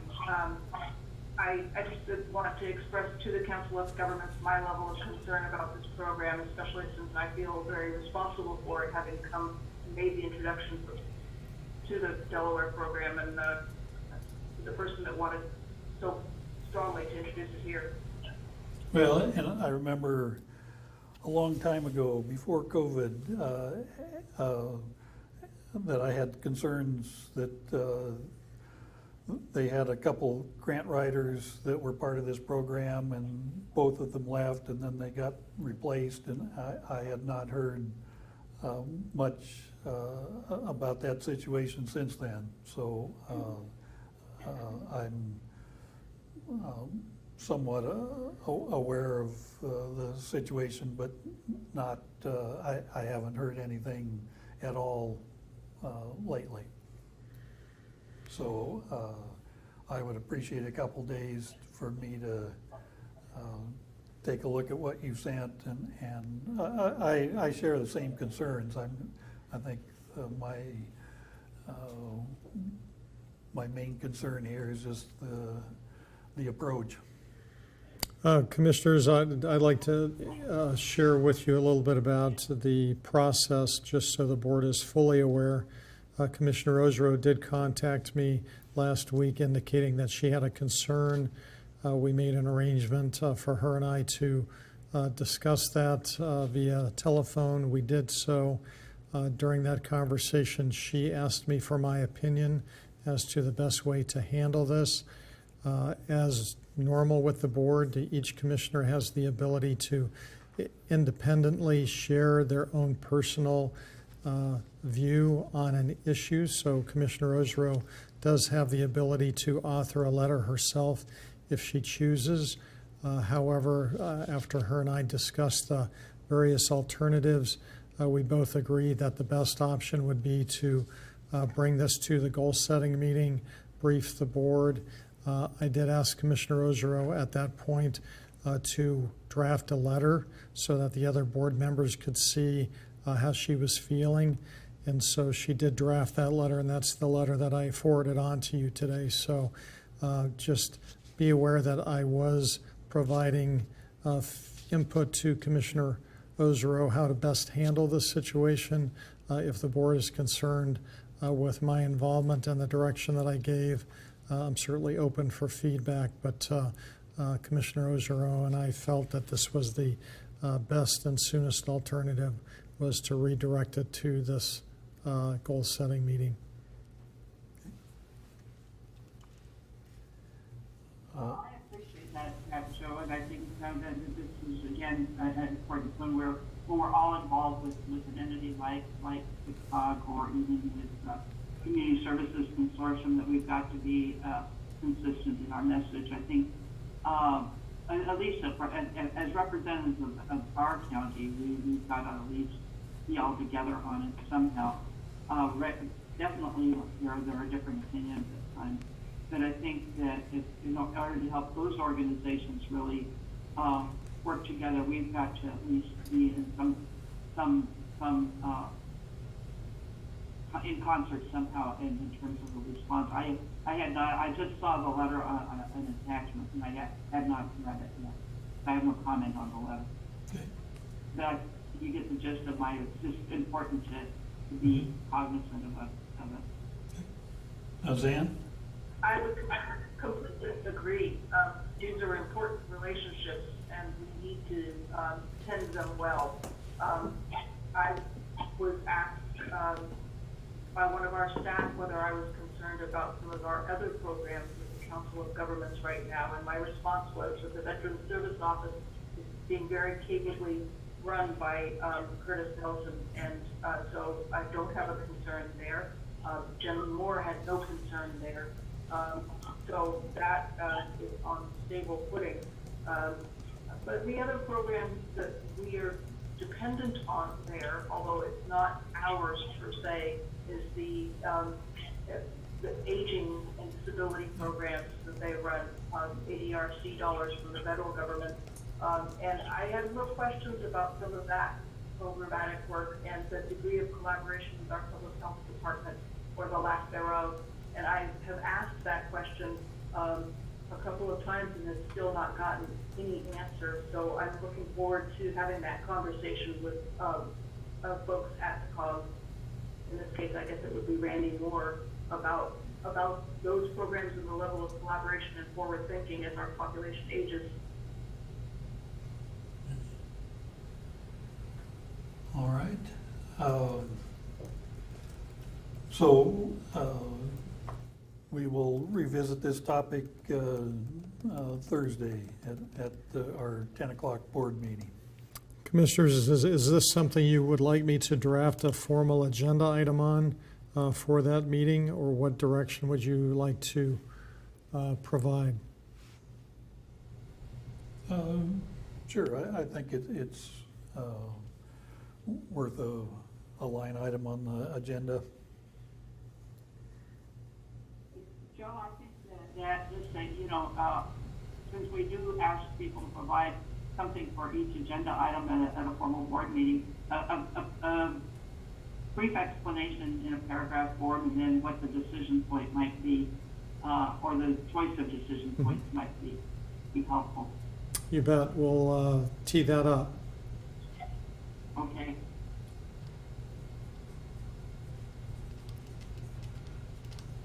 Okay, I just had a couple,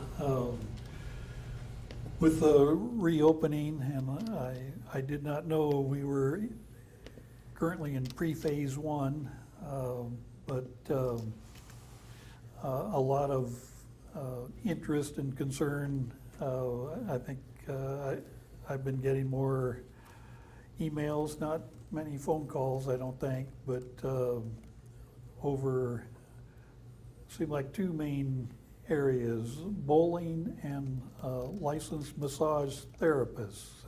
And I have a feeling they're talking to one another, and the LMTs were, seemed like they had lengthy emails and somewhat similar concerns, that maybe we should, again, talk about that on Thursday, but if I'm remembering correctly, several were concerned about being included in phase one and thinking that they did not want to be, or the 2 or 3 emails that I got had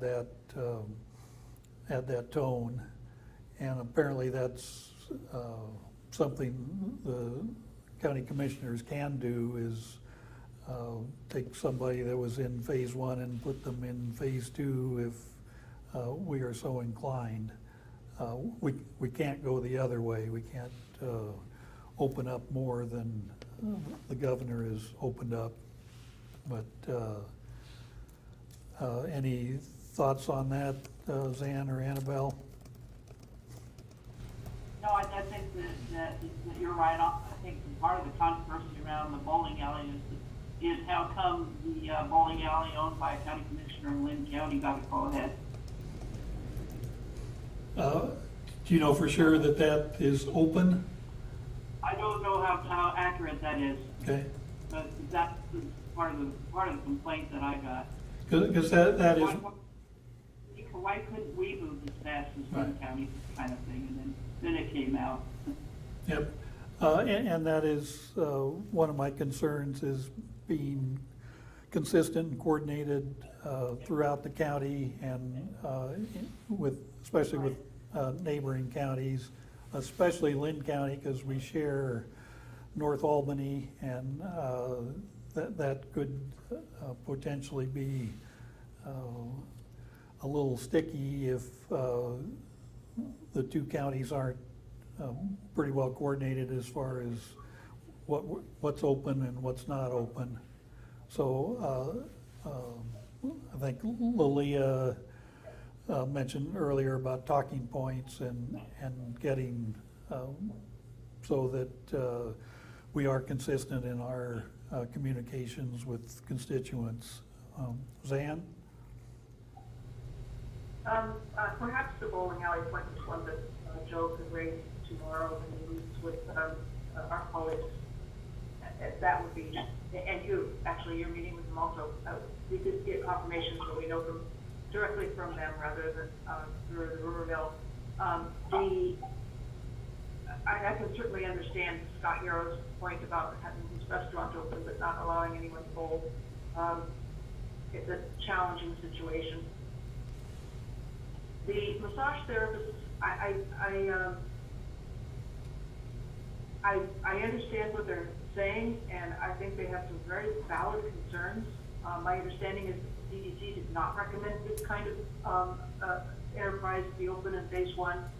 But I don't know what kind of representation this is, 3 massage therapists out of the past 3 dozen that are in the community. And so I feel very uncomfortable about this one, and would not want to act on it without much better informed expert advice from the public health or medical community.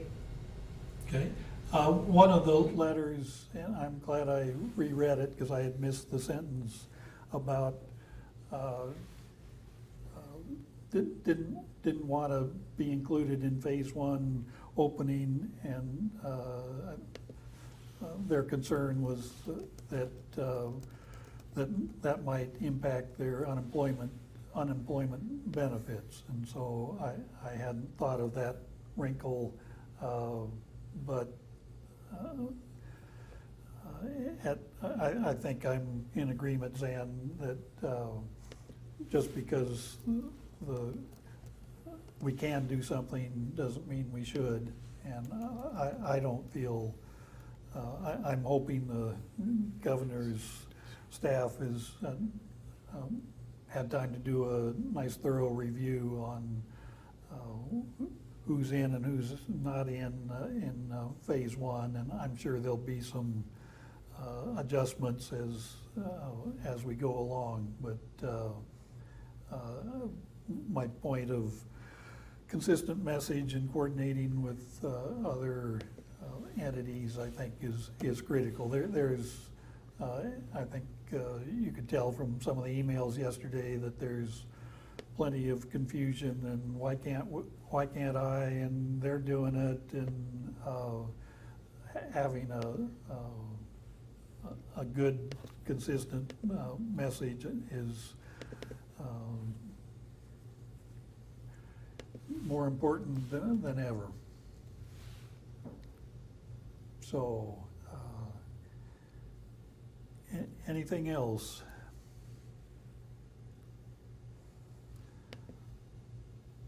If not, where's my hammer? You're muted, Annabelle. We have some budget committee meetings, is that there today? Okay. Starts, first one is at 5:45. And I think, Oh, boy. I'm double scheduled during one of those, for the city urban renewal district, budget meeting as well as one of our budget meetings, so I may be a little late jumping into one. okay, But, I'll get there as soon as I can. which one is that? Or when's your conflict? My, other meeting is at 6, and I, Okay. yeah, so it straddles our budget. Okay. It's kind of an awkward time, but, I will do my best. Okay?